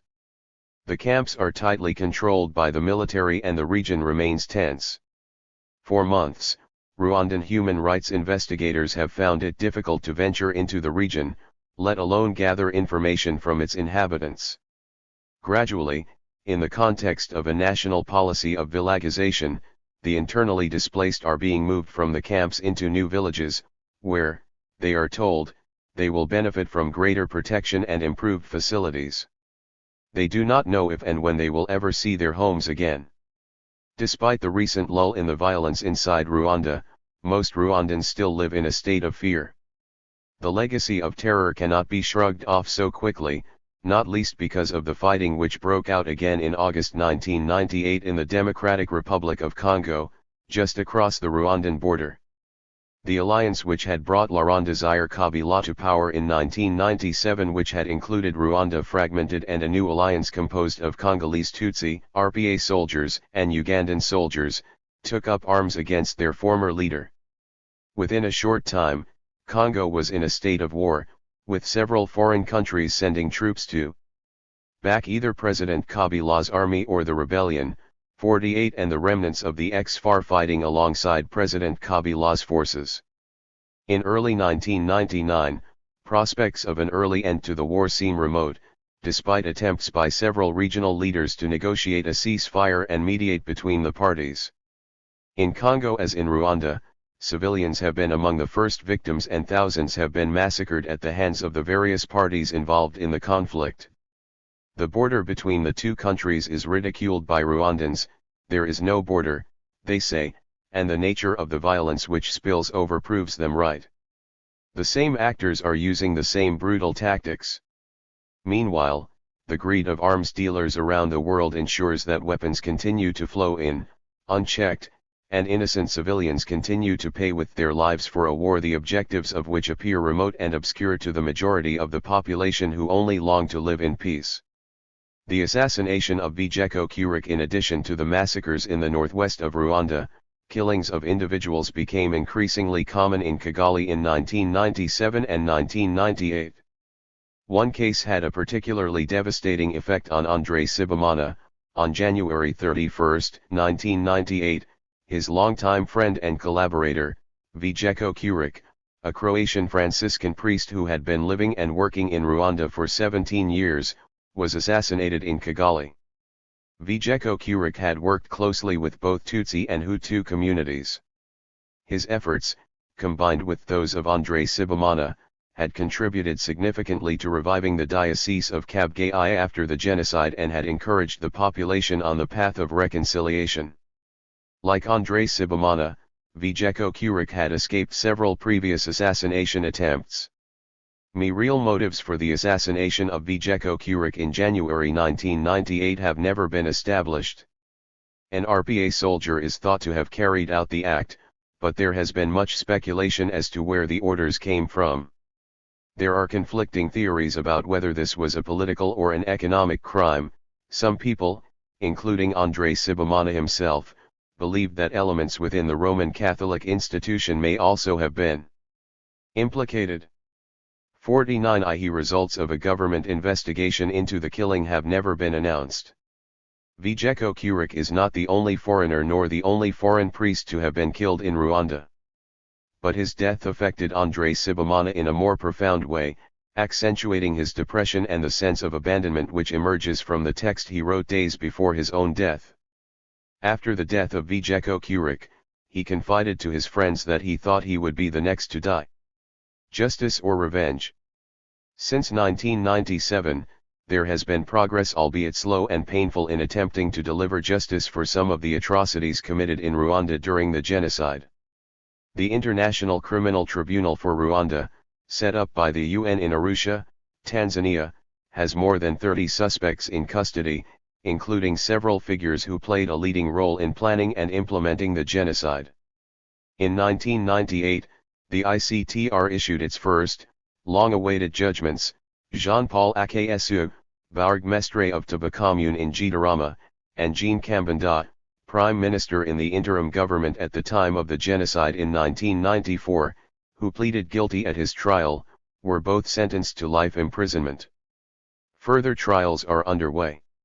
However, the ICTR will only ever be able to prosecute a handful of people, whereas massacres were committed by thousands in 1994.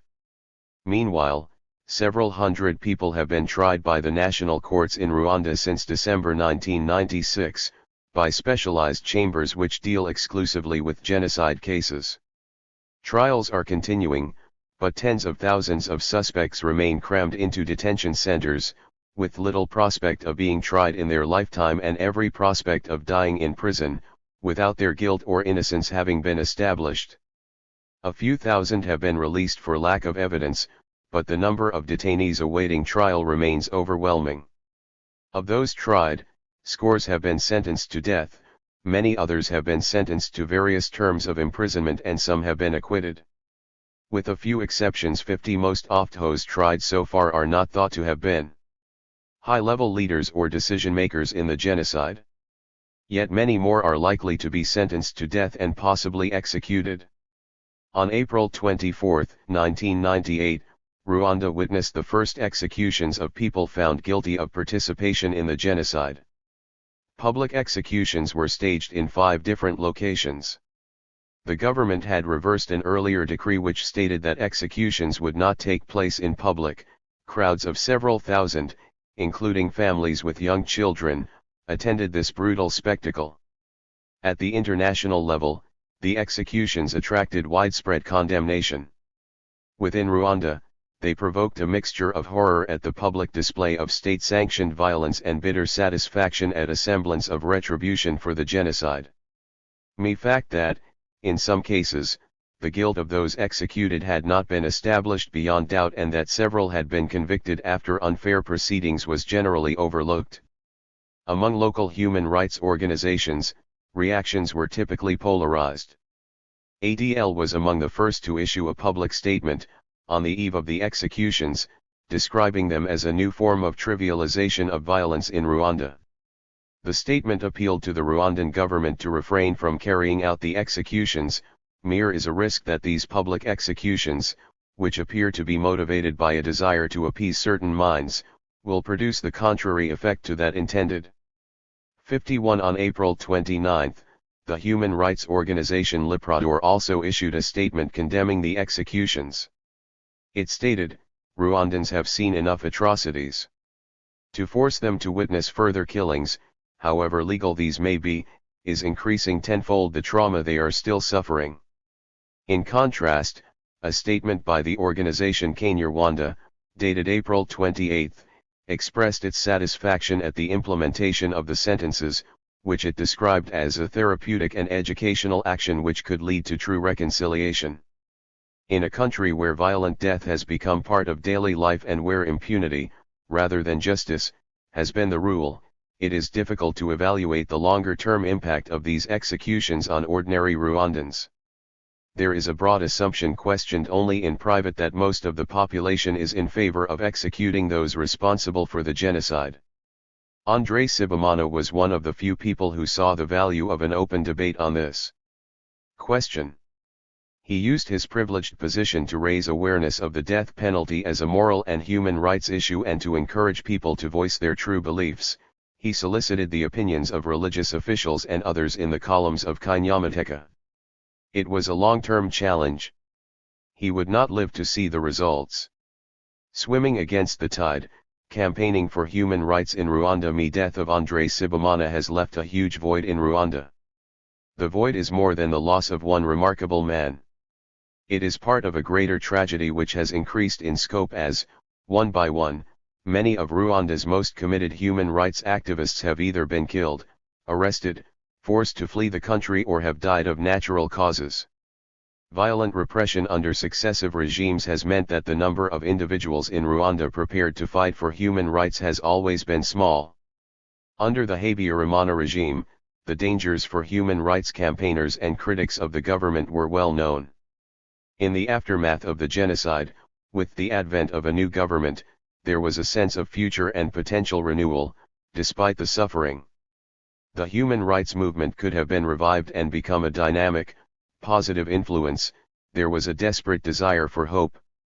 But these illusions were quickly shattered. The new government wasted no time in imposing tight control, particularly over the activities of human rights defenders, the press, political opponents, and any other real or suspected critics.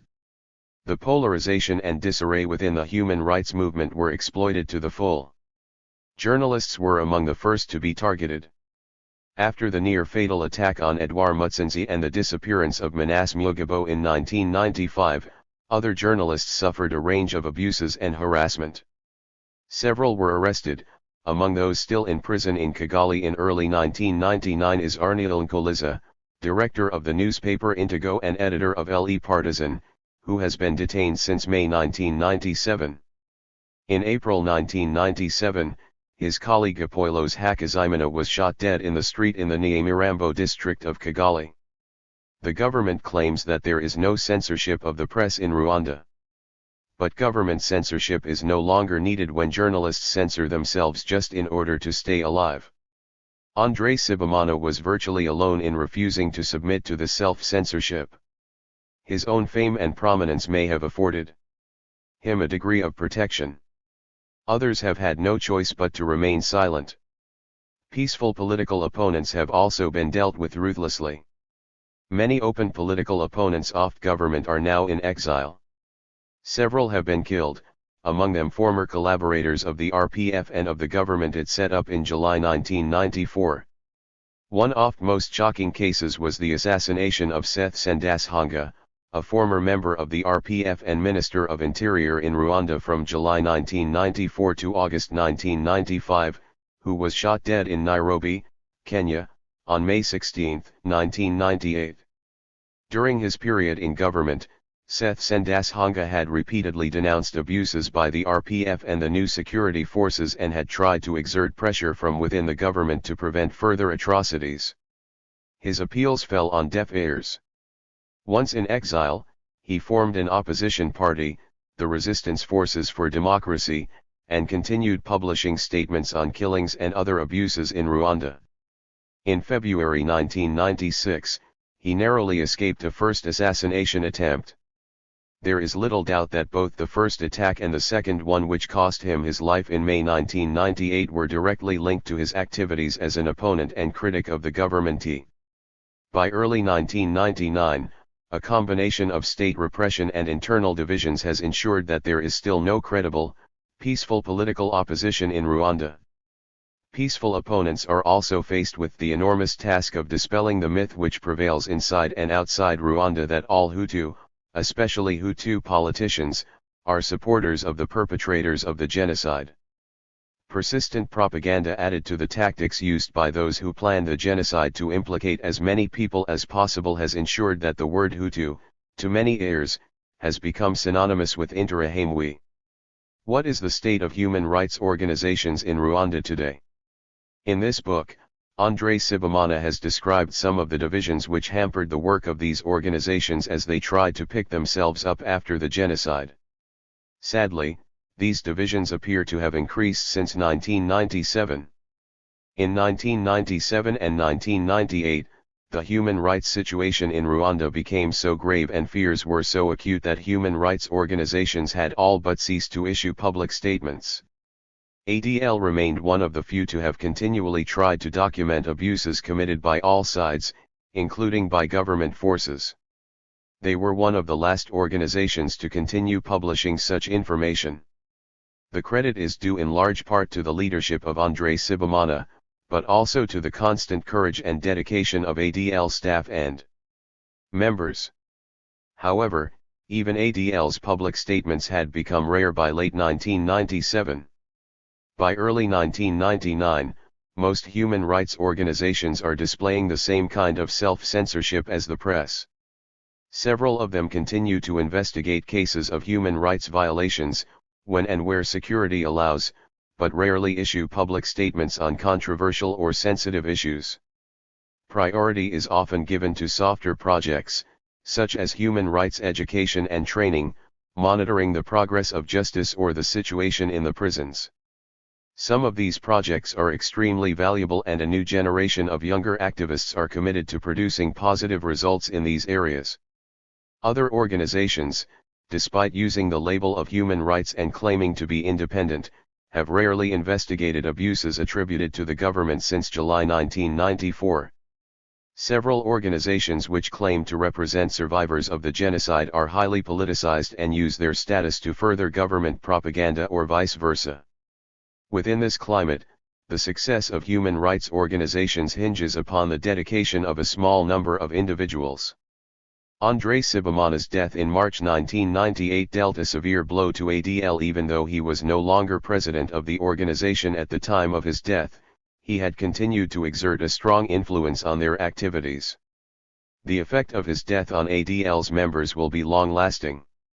However, remarkably, within a short time, they have resumed their activities, undoubtedly spurred on by the memory of Andrei Sibomana, as illustrated by their statement below. Andrei Sibomana's death came only 1 year after the death of Alphonse Marinkabito, another leading activist who had campaigned for respect for fundamental rights under the Habyarimana regime, as well as under the current regime. He had been appointed Minister of Justice in the government formed by the RPF but was forced to leave, along with several other ministers, in 1995.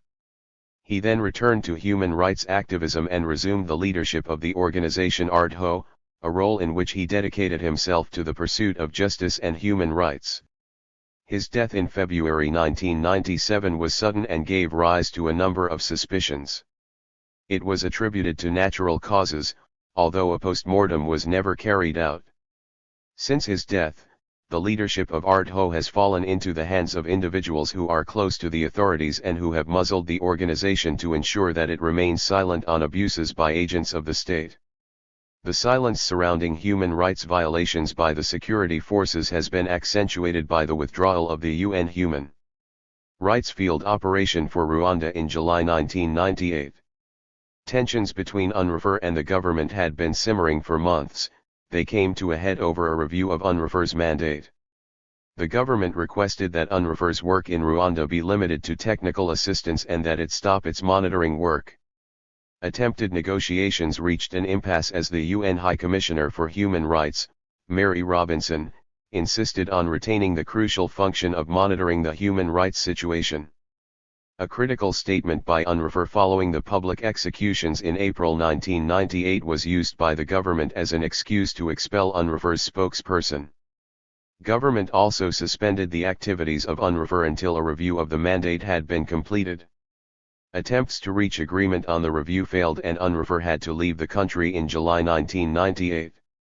Several Rwandan human rights activists, including Andrei Sibomana, had been critical of the work of UNRWA. They perceived it as too willing to compromise and found its reports too lenient towards the government. However, its departure was regretted by many of these same critics.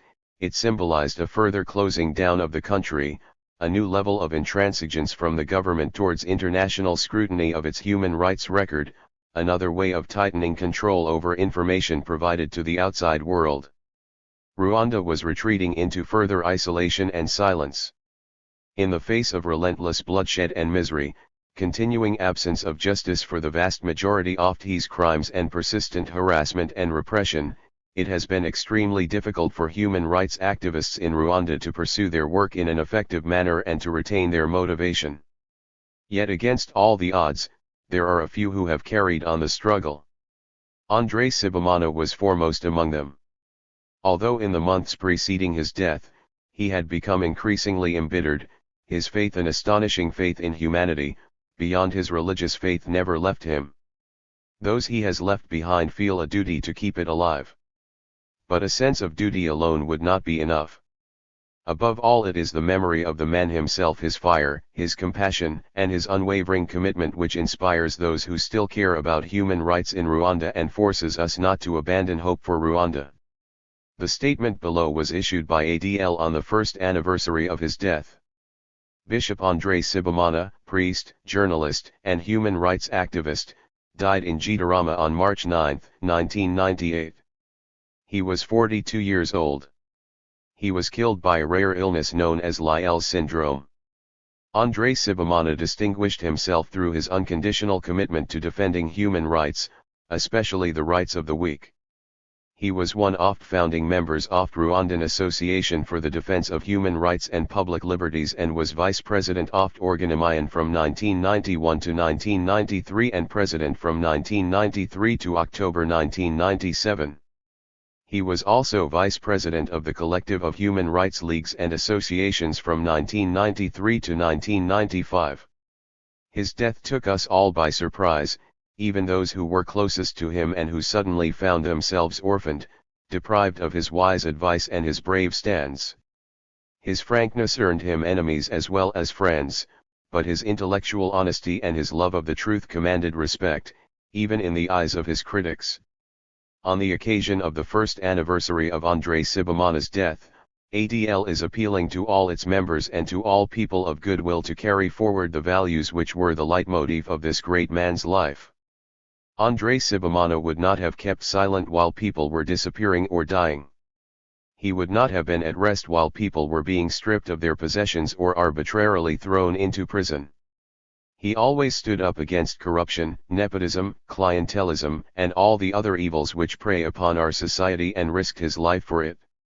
Instead of dragging us down into a state of apathy, the death of Andrei Sibomana should breathe new life into us to carry on his struggle. Karina Tertsakian, London, March 1999.